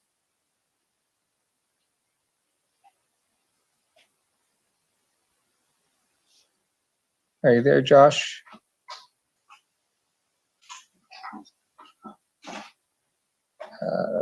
It looks like you're unmuted, but we're not able to hear you, Josh. Can you hear me now? There we go. Thank you. Good evening. I'll keep it really short. I couldn't say it any better than Chris Ribola did. This is great news for people young and old. Thank you to the staff for their great work on this, to the Planning Commission for the thoughtful conversation they had in discussing the ordinance. I want to add another voice for minimizing exemptions. Thank you. Good night. Thank you, Josh. And that is our last speaker, Madam Mayor, so I'll turn it back to you. Thank you. And with that, I'll close public comment on this item and bring it back to the council for discussion and possible vote. So does I don't see any hands. Oh, wait a minute, I do. Sorry. Dave King. Yes, thanks, Madam Mayor. And I would like to thank the staff for getting this brought forward. I placed this on our goals and objectives in 2019. Seemed like 1919. It was 2019. And hearing the history of it, with Kevin Collin being one of the people involved early on, it probably is a good example of why things do sometimes take a while to get through. And the council at the time placed this on our goals, and we had in our workshop for 3 years. I'm very pleased with the ordinance, and I want to also commend the advocates, Anthony, Chris, who spoke tonight, for their persistence in keeping this going. I'm prepared to move this item. I would prefer to keep the 30% figure within the ordinance. I don't know if there's going to be any need for discussion on that. I gathered from Council Member McDonald's comments tonight and the fact that the Planning Commission unanimously approved it, that he's in accord with that. But I'm prepared to move the item, but I'm also prepared to hear whatever other comments there are about that issue and others. Okay, thank you very much, Councilmember Fisher. Yeah, and I'm prepared to second it if we keep it at 30%. Thank you, Councilmember Barnacle. I share Councilmember Healy's concern that 30% is high, but I also see that our demographics are skewing significantly towards older population, and so for that reason, I mean, unless something comes out of the general plan process that's going to make us, let's say, age friendly or family friendly, we should probably start planning to become a really age friendly city and just embody that as our future, because that's what the numbers are telling us, and I don't see anyone up here really thinking about what we're going to do differently. So hopefully the general plan process has a plan to make us more family friendly, because I'd like to see that. But given where we're at, it feels like it's the responsible thing to do. Thank you. And I will just speak at this point to say that age friendly means friendly for families and for those who are aging, because sometimes and many times people need assistance walking when they're old, but we all needed assistance walking when we were young. And any mother who's tried to, or father who has tried to get a stroller upstairs, or, you know, even when it's 4 stairs, it's an issue. And when you have a toddler on top of that, it is hard. And for the people who brought up the additional cost, I just really want to point out that, you know, what we traditionally call a starter home is also a very good ending home for many people, because usually they're 1 story and they're small. And if they're built right, people who had lived in a larger home can downsize into those homes if they're built properly. So, you know, I am going to support this, and I'm very pleased with staff for staying with this, and for the community advocates who worked with staff on this as well. So I'll go to Councilmember McDonald. Thank you. I concur with you on that. I don't think that any new home is a starter home. One of the things to address Councilman Barnacle's point is new homes are coming in at large square footage, and yet our historical stock is much smaller, 1,000 square foot, and all the new housing is 1,500, 2,000 square foot. A starter home is an old home in nowadays. But in addition to that, I would love to see the commitment the city has made to this age-friendly and mobility issue be extended to our sidewalk areas, so the city shows as much commitment to this as we're demanding of developers. Thank you. So, not seeing any other hands up, we have a motion by King and a second by Fisher. So we will go ahead and have a vote, roll call vote, please. Mayor Barrett, Yes. Council members Barnacle, Yes. Fisher, Yes. Healy, No. King, Yes. McDonald, Yes. Hosake. Yes. The motion passed 6-1. Councilmember Healy voted no. Thank you very much. And now we are on to item 5C, which is the introduction, first reading of ordinance approving an amended and restated lease agreement with Rooster Run Golf Club, LLC. And that's Brian Cochran, our Assistant City Manager. Thank you, Madam Mayor, and good evening, council members. The item before you tonight is the proposed adoption of an ordinance approving a new lease arrangement with Rooster Run Golf Club. And wanted to acknowledge at the outset, the hour is late and the staff report has significant history on this agreement, the various amendments, et cetera, that went along with that. And so I'm not going to belabor those, but I wanted to just go back about 2 years or less to the more recent history on this agreement, to acknowledge that during the beginning stages of the pandemic, Rooster Run Golf Club did submit a letter to the city requesting some relief on some of the rent terms that were involved with their existing lease. Basically reducing the rent by about 50% from 5% of annual gross revenues to 2.5% of annual gross revenues. And so that was really the impetus for this initial round of negotiations that we went through. And the council may recall in January of 2021, we did bring an item forward and the council approved a revision to the lease with Rooster Run Golf Club to reduce the rent, as I just stated, and implement some additional terms. One of which was that we would, that the city and Rooster Run in good faith would endeavor to negotiate a new long-term lease on the property by December of 2021. And so that that provision in the lease is really what brings us here tonight. So we wanted to kind of walk through some of the updated provisions of the lease that you're being presented tonight. We also have had some follow-up conversations with Mr. Rich Coombs as a representative of Rooster Run Golf Club, and some additional conversations that we've had and some potential amendments to the proposed lease as outlined in the staff report. So walking through the basic terms, the proposed lease as presented in the staff report, the term is slightly modified from what's in the existing lease. So what we would be moving forward with in this amendment is a 20-year lease term beginning this July. So it would run from 2022 to 2042, and there would be a 16-year lease extension option available to the operator. The base rental rate would continue at the existing lowered rate of 2.5% of gross revenues. There are then some step-up provisions after 10 years to 3.5%, and then again to 5% out later on in the lease term.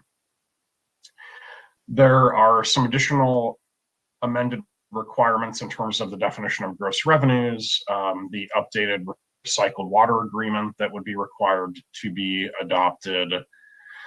We also wanted to make sure that we have some access for city events, for city recreational programming, to make sure that this is, getting maximum community benefit at the golf course to maximize community programming there.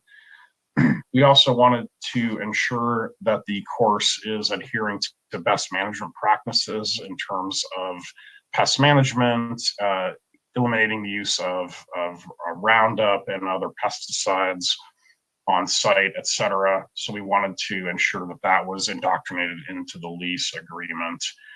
Then significantly, there are capital improvements that really are upcoming and are important to the continued benefit and operation of the golf course.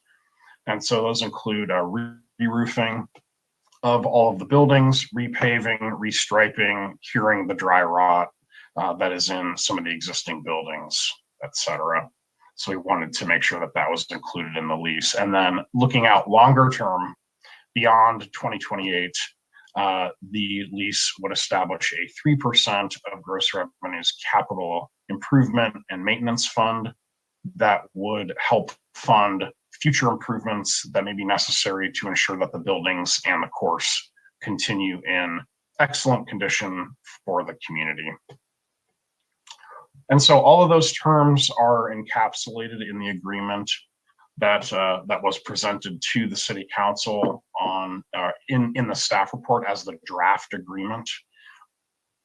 Since then, we've had some additional conversations with Mr. Coombs, and there are a few provisions that we would like to propose a few amendments to. So I wanted to go ahead and just list those out along with the section numbers so that it's read into the record. This is a little messy because we do have the first reading of the ordinance tonight, which will then come back with a second reading at the next meeting. And so we wanted to make sure that these amendments are acceptable to the council and then will be reflected again in the second reading at the next meeting. So I'll refer to the section numbers in the lease just so that these are clear, and there are about 7 of these. So just if you can bear with me while I move through these. So in section 4.2, there is a discussion of the lease term and the option to extend the term.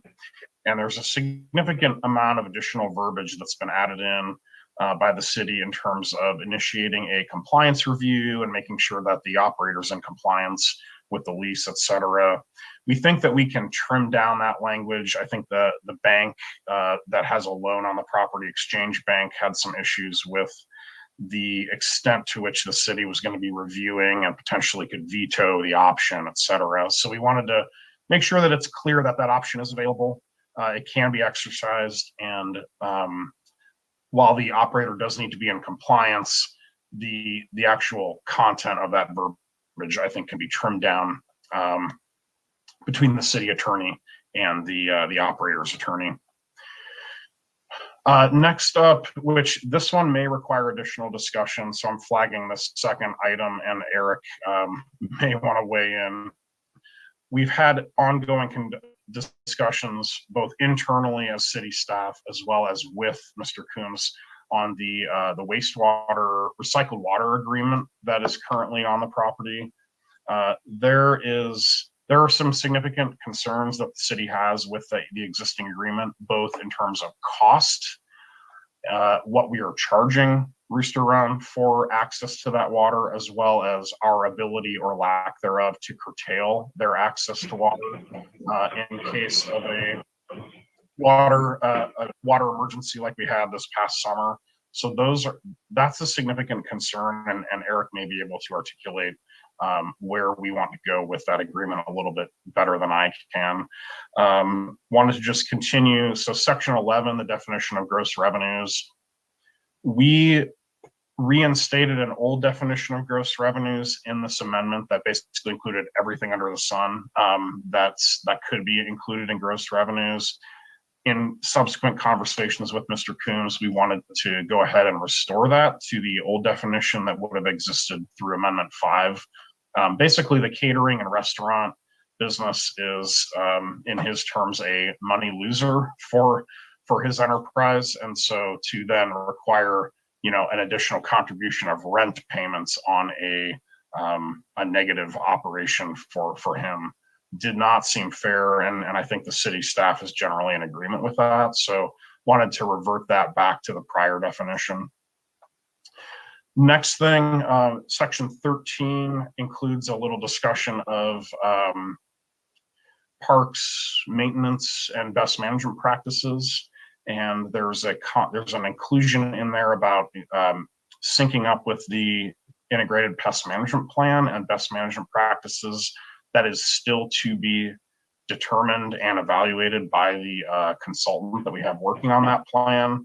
And Mr. Coombs cited that it was, not acceptable effectively to be committing to certain management practices that he doesn't even know what they are defined to be. And so staff would like to recommend modifying that to cite the Audubon Society International management practices for golf courses, which do have significant environmental practices, water management practices, et cetera, that he does think are acceptable and he's willing to engage in.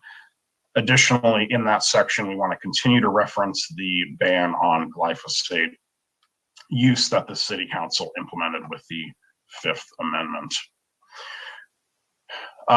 Continuing on, there also are some references in section 13.7 to city events as well as recreational programming. And we wanted to amend those just to clarify, per some follow-up conversations with Mr. Coombs, that the events that may take place in 13.7A in terms of municipal events would be occurring in the event center. In other words, the city cannot just come in 4 times a year and take over the entire golf course. And then secondly, in 13.7B, with respect to the recreational programming, that those programs shall not affect the rounds played on the golf course. So that was an important addition in there, just to ensure, again, that the regular day-to-day basic operations of the golf course would not be affected by the recreational programming, but that Rooster Run Golf Club Inc. is perfectly happy to coordinate with us on an annual basis on a recreational program.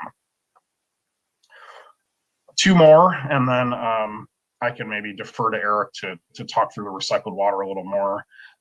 There's a section in 16.2 about improvements that Mr. Coombs is planning for the golf course. We had discussed with him, but not actually included in the draft that you see in the staff report, a section about putting solar panels and a solar installation on rooftop solar on the golf course clubhouse. Because of some of the uncertainty with net energy metering and some other things related to solar. However, with additional conversations, it appears that he does have a reservation with PG&E on the solar panels. It's been designed, it's ready to go, it's ready to be built. So we feel comfortable adding the solar installation back into the agreement. And then finally, there's some changes with the definitions around eminent domain. Those are in section 22 of the agreement that I think the attorneys need to have a subsequent conversation on, but I think that can be worked out offline. So I know that was a lot. There were a number of changes in terms of conversations that we'd had over the weekend and as recently as this morning with Mr. Coombs on the agreement. I think we're really close. I think this agreement works for the city. It will work for the continued operations of the golf course. It'll work for the community in terms of getting the maximum community benefit from a significant community asset. But wanted to flag some of those edits that we are going to need to make kind of in the background when we bring the second reading of the ordinance back to the council at the next meeting. And so with that, Eric, do you want to make additional comments on the recycled water and how we can handle that to keep this amendment moving forward? Excuse me, before we go to before we go to the city attorney, I'm not real comfortable on making votes on contracts, especially contracts of this duration, without really having had an opportunity to read the changes, which do seem substantial. And I know Mr. Coombs is in the audience and I would love to hear from him. But I thought I should take the poll of the council to see if it's worth having more discussion with the point of voting tonight, or if we just want to take discussion so that we can give direction and have staff work this out with Mr. Coombs so that we're not writing ordinances from the virtual dais, which is bad enough. But I will call on Council Member Fisher and then Council Member Healy. Yeah, I'm in complete agreement. I think given the hour and given all those changes and we don't even have language for it, that I'm not willing to vote on that tonight. And so I would offer that we should just continue it to our next meeting. It doesn't seem to be an urgency in terms of the timing of this, because I think it's July, right, that the lease comes due. So, and with that, I'd like to offer that the fact that they want to put asphalt shingles on those roofs at this in 2022, we are not going to meet our carbon neutrality goals if that's the case. And so I would suggest they could probably put on a roof with solar panels that's integrated. That's where we should be at this point in time. Thank you. Councilmember Healy, followed by Councilmember Barnacle. Oh, thank you. So I would be comfortable doing a first reading tonight with direction to staff on what we're looking for in the revised document that comes back for a second reading. And if it doesn't meet the council satisfaction when it comes back for a second reading, we can vote it down then. But I don't see any need to upend the process at this point. And I believe there might be more time sensitivity to it. Mr. Coombs might want to talk about this, not with respect to the lease itself, but with the bank. So anyway, I'd put that out there. Thanks. Thank you. Councilmember Barnacle, followed by our Assistant City Manager. I'm generally in agreement with Councilmember Fisher. I'll say I had a number of questions about the recycled water, just sort of clarification. So I was looking forward to hearing from Eric on that. But given the number of modifications that are being worked through still, it does feel like it's the late hour. And yeah, I don't feel like I'm processing all the verbal stuff. I need time to read things and process. Okay, I wasn't suggesting that we don't hear what the city attorney has to say in Mr. Coombs, but I just wanted to see how we're feeling about going forward with a vote tonight. So I'm hearing one council member wants to go forward with the vote tonight. So city manager, did you want to weigh in again, or do you want me to continue polling the council? Thank you, Madam Mayor. I just wanted to mention two quick points related to, I believe, what Councilmember Healy mentioned, yes, there does seem to be some time sensitivity to this agreement. We initially were under the gun by December of the past year, and we have had extensions from Exchange Bank over the past 2 to 3 months to get this negotiation done. And they've been a great partner, and they've been willing to extend the agreement. But we do need to get this done to ensure that the refinance of the existing loan can occur. And the other thing I would just offer is that I would say, and Eric, you may agree or disagree, but I would say all of the edits that I read out verbally to the council just now, with the exception of the recycled water agreement, are relatively, they're substantive, but we can work them into the agreement with some of the flexibility that we have in the ordinance to, it is a draft agreement that we are adopting, that the council is adopting with the ordinance, and there is some flexibility to finalize that agreement in substantive compliance with the version that is presented. So I think we could go ahead with that if the council is comfortable. But again, the recycled water, there's maybe some more discussion to be had there. So I just wanted to offer that up. Okay, well, I've also just heard from 2 of our council members that they're not happy with some of the already included information in the contract that doesn't really meet our goals for climate, our climate goals. So, there's no guarantee, even if we were to go forward with this, that if those changes aren't made by the next reading, that this would go forward. So, Mr. Coombs's problems with the bank, are, this contract, this is awfully late in the game to be changing things. So I'm just saying that that's not my #1 priority. So anybody else on the council want to weigh in? Councilmember McDonald, Councilmember King, Vice Mayor.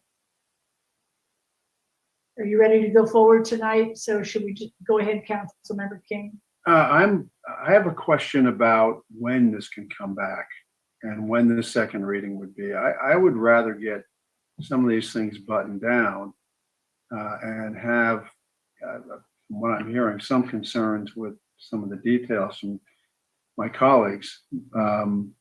So I guess I have a question of the city attorney is what would be the timing if this got continued? Thank you, Councilmember King and Madam Mayor and council members. I agree with Brian. I think, we got this, we've been having discussions over some time with Mr. Coombs, but he got the full draft at the same late date the council did in terms of it getting posted. And there's been some scrambling for him to review it. And then for us to have follow-up discussions we knew we'd need to have. And he and Brian have covered a lot of territory with that today. I agree with Brian that that except for the recycled water agreement, I think we have solutions that we'd be able to reach agreement on, within the next agenda cycle, part of the next meeting. I do think we need to talk further with Rich about recycled water. This is a very old agreement, and the no pun intended, but the landscape has completely changed in terms of when the agreement was first struck, it was for secondary water, which is effluent. Tertiary water is actually legal water. It's much more valuable. It's much more costly. We saw what happened, which we'd foreseen with our recycled water program, but we really saw it with the last drought conditions, which have not abated yet. Just how critical recycled water became. To be able to continue with major construction projects, to avoid the city being hit with fines because of consumption, our need to be able to control the allocations. Those things are not provided for in the very old agreement, and which is why we drafted this agreement and flagged to Mr. Coombs that we would be to be subject to a recycled water agreement such as we use currently. But we still need to learn a little bit more about, I think, what his usage has been, and make sure that what's being offered gives the city control that it needs in sort of the present that we have in terms of recycled water allocation, but that's also fair to Mr. Coombs because the course does rely on recycled water irrigation. It has had capital improvements done, I think, by his predecessors to accept and circulate it. And it obviously, there's a big investment in the course that, requires reliable irrigation source. So that's the thing that I think we need more conversation about. I still believe, our recycled water reality is our recycled water reality. That's not going to change. But I think in discussion that we should be able to come up with a solution. I think in the same time frame as the other matters. Staff are Jason Farnsworth in Ellis Creek has been gathering information for us to be able to help nail down some of those questions. But I think we need to have a conversation with Mr. Coombs about that to see what the best solutions are. So it's true, as Brian Cochran noted, that the current ordinance in this package before the council would allow the council to adopt the ordinance while we were still hammering out these details without having to reintroduce it. But it's up to the council's comfort level is the council's comfort level. We're just trying to keep all this moving forward, subject to the council's direction. I'm not trying to bypass that in any way. So Well, I know it's late. I know it's late, and this is a pretty detailed agreement. yeah, it is late. In fact, it's almost tomorrow. And one thing I'd say though is that with the recycling, water recycling, that would be something that we would have to pin down before we ever got to a second reading. I would believe, I would think that you couldn't draft something to leave it open. So, I mean, it sounds like some of these other points have been negotiated, and it's just a question of getting the language, agreed upon language into an agreement, and then having how much time do you think the staff is going to need to figure out what the best negotiating position is for the city with respect to recycled water that's agreeable, obviously, to the operator, because it's not like we have a ton of operators out there. No, I think we'd be able to do that this week, Councilmember King. I think we've got already draft language on the other things that Brian mentioned. This agreement, the recycled water portion, was written, that's in it right now, was written to make the recycled water use subject to one of our current recycled water agreements, subject to some adjustments to conform the term to the lease term. So it's really in the details of what's in that agreement, such as, the city. We also left in the current draft lease the current date priority that Mr. Coombs had based on when the recycled water usage continued, but we still have those issues of limited supply we need to address. There's the cost that we need to address. And then there's the impact of those costs, to the extent they're different from what he's paying now, on the economics of the lease. So those are things we need to talk about, but I think we'll have, and I think we'll be able to work out on staff's part what we think are the parameters of what'll work for the city this week. All right, well, I guess we're going to hear from Mr. Coombs at some point, so I'll hear from him before I give my 2 cents. But I can tell you I'm leaning toward this is not ready. That's I understand, and as I said, we're here for the council's direction. If that's it, we'll work with that. So thank you. Okay, so I'm not seeing anybody else jump up to speak. So I will ask our city clerk if she has received any public comments on this item. Madam Mayor, the city received one public comment, which was posted on the website. Thank you very much. And so now I'll ask our moderator to open public comment and see if there's anyone who'd like to speak to this. Thank you, Madam Mayor. At this time, members of the public wishing to speak on this item, please raise your hand in Zoom and you'll be called on in turn. You'll have 3 minutes in which to give your comments. Currently, the only hand raised is Mr. Coombs. So, Madam Mayor, I didn't know if you wanted to treat this as public comment and do a 3-minute timer, or if you wanted to give. I think we should give him an opportunity to speak. And well, we do have somebody else who is asked to speak too. So let Mr. Coombs speak, and then when he's done, we'll see about the other speakers. So That works. Thank you. Richard, you can unmute and begin your comments.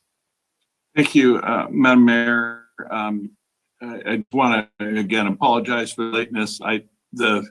We were sad that we were last on the agenda.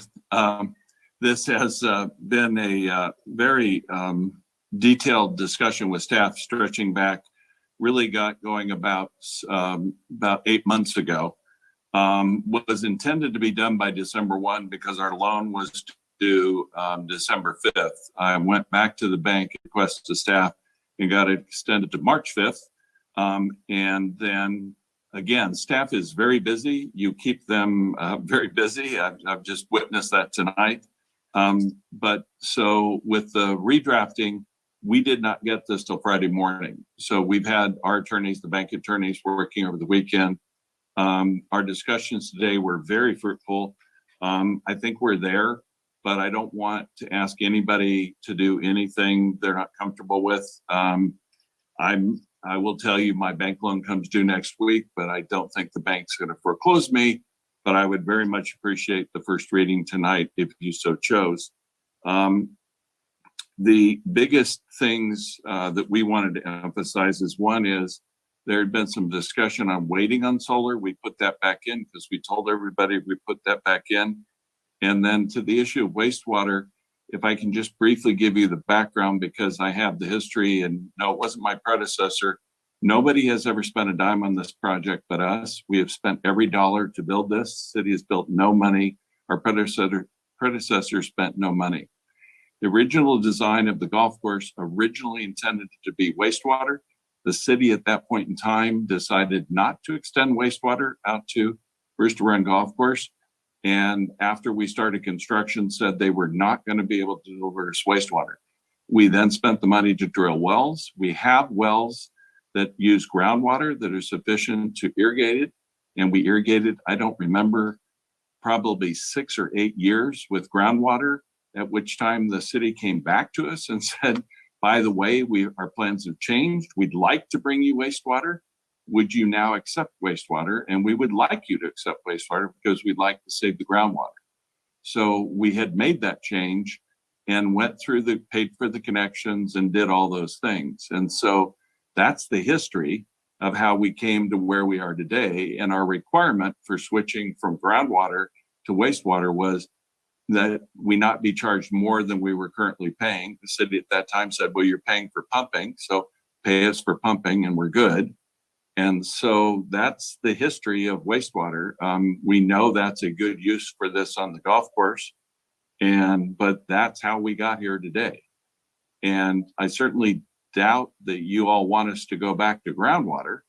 And I actually think we have allowed the city to use our wells as backup wells now. I think that was one of the things that we agreed to over the years. And again, it's been 23 years we've been doing this. So I hope that gives you the background on the wastewater and all the other things. I'm very clear that we're going to reach agreement. So I'm hopeful that background helps you and lets you know kind of where we are. So, and it's your, again, it would be great. We thought we were going to get this done by December 1.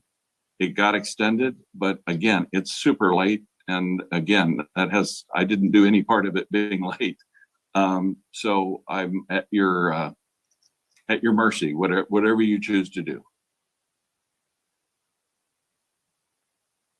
thank you. I'm sorry, Patrick, I'm going to just interrupt. I think we'll let the next person speak, and then if council has any questions, we could call Mr. Coombs back on, if you don't mind. But we could close public comment once we get through. Thank you, Madam Mayor. We have a hand raised by Rick Dusty. So Rick, you can unmute and begin your comments. You'll have 3 minutes in which to do so. Right, great. Well, thank you, Mayor Barrett and City Council. So I'm speaking tonight, not as in my role as being on the Aviation Commission, but as just an individual. So I do support the lease. I think it's an important asset to the city, Rooster Run. It's important that they be viable. And so I support the changes that help them do that. My dad used to always say bankrupt companies provide bankrupt service. So we need to make sure they're viable and that they can provide the level of service that the community deserves. What I actually want to talk about is the email I sent earlier today, or actually over the weekend, addressing the trees that the California Department of Aeronautics has numerous times cited the airport, indicating that trees are extending into and obstructing the air navigation for the runway. The current lease requires Rooster Run to maintain those trees and keep them out of that airspace. And it appears, we've had numerous discussions about trying to get that dealt with. The golf course does not have any objection to them being topped or even removed, but they don't want to pay the cost. And so it appears the old lease required them to maintain it. The new lease now changes and calls the tree maintenance, renovation, and modernization improvement. And then it says that there's going to be this trust fund that starts out in 2028, which is 6 years from now. And we're only stipulating that there was 3 things, now 4, including solar, that were going to be required to be done before that trust fund began.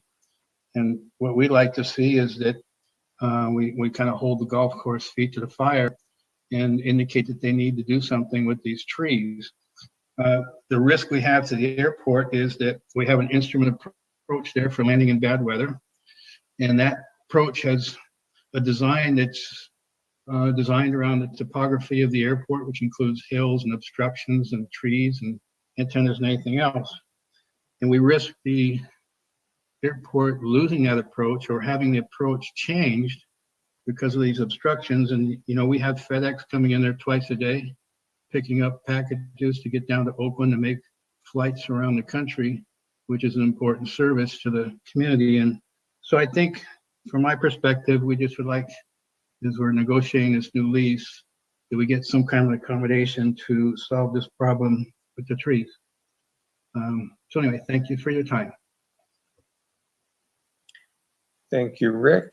And it looks like Rich has his hand back up. I don't know if it was a public comment or if he wants to speak again on the issue, but. Well, let's just close public comment, and I will personally ask Mr. Coombs if he would like to say something additional as part of being the person we're talking with this evening.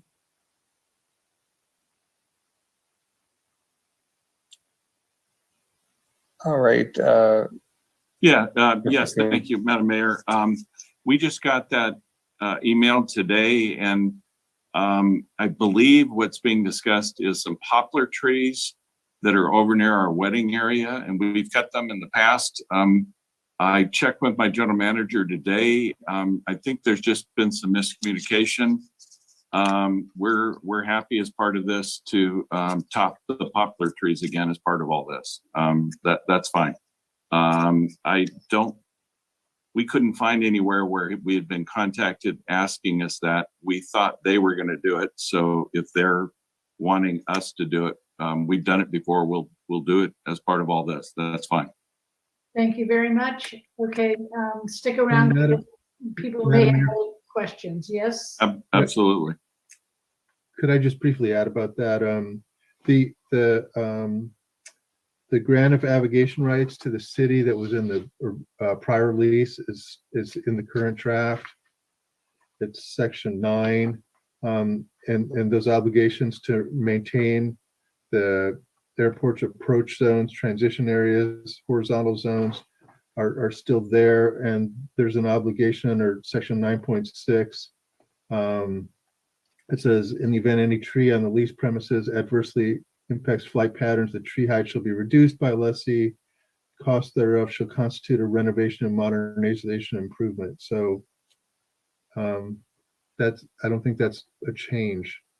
And Right. I think that's sufficient to address this issue. Rich is right. I mean, Mr. Dusty's comment, I don't think we were aware there was an issue with respect to that until it came in, and I appreciate him raising it so we can address it, but I think It does sound like something that may need to be addressed, but as long as it is still within inside the lease, I think that is what will give Mr. Dusty peace, so that he can know that it will get done.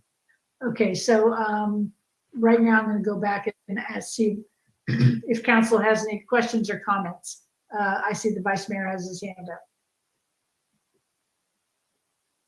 Thank you, Mayor. I just had a question with what the city attorney just read. That last part about that it would be considered a renovation and improvement. To me, that's what doesn't take effect until 2028, unless I'm forgetting. I don't have it in front of me.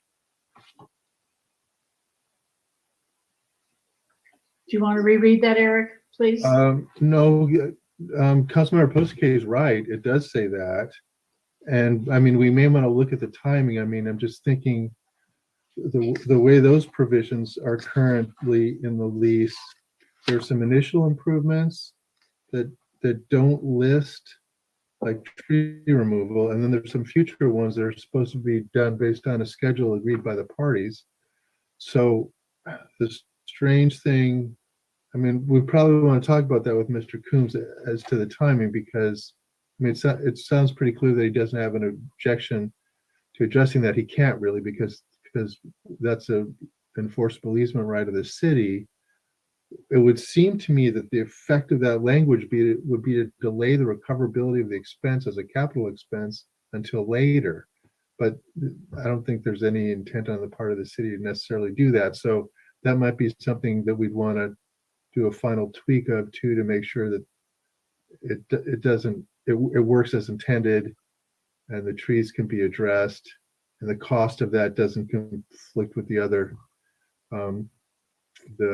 other initial capital improvements that Brian listed, the solar, the dry rot, the roofing, and that sort of thing. So so that's we could look at that timing issue to make sure that's not a problem. Okay, so that absolutely turns this whole conversation right back to the fact that Mr. Dusty was right, that it isn't something that would have to be done right away.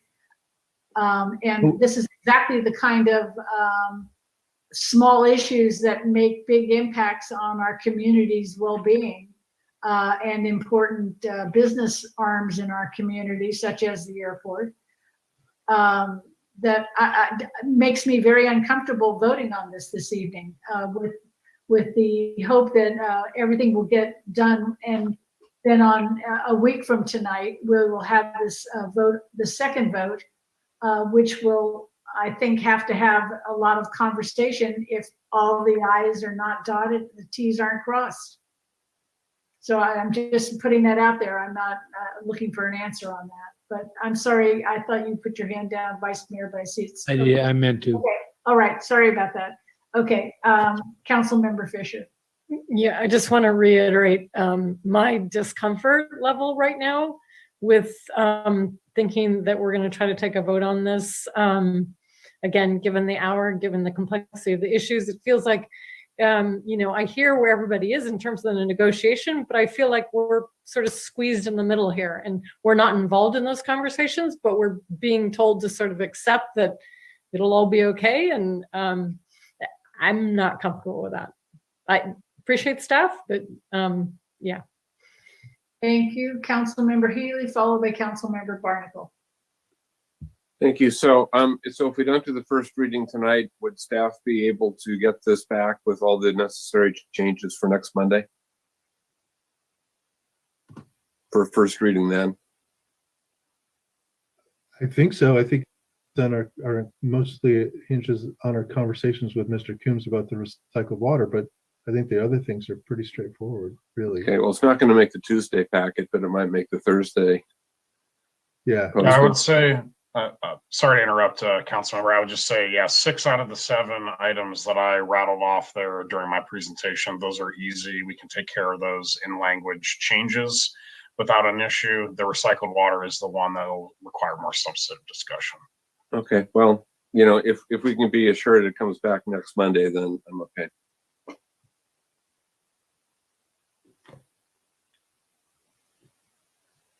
Councilmember Barnacle.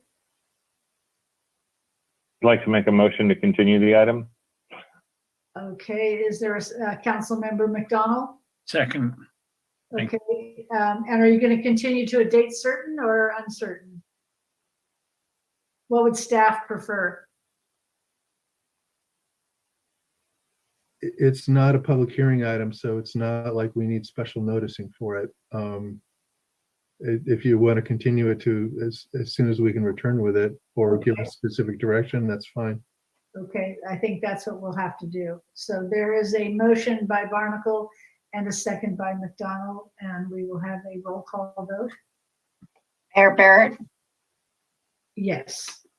Council members Barnacle, Yes. Fisher, Yes. Healy, No, because there's no date certain. King, Yes. McDonald, Yes. Hosake. Yes. Motion passes 6-1. Member Healy voted no. Okay, thank you. And thank you, staff, for all the work you've done. We know this is very complicated and this has been a very busy agenda. So, and we have accomplished a lot this evening. So we are adjourning this meeting, and I would like to adjourn it in honor of our former council member, Mike O'Brien, who passed away a couple weeks ago, and former airport commissioner, Don Smith, who also died recently. So with that, we are adjourned, and we will see you next week. Good evening. Night. Thank you all. Good night. All right. Good night.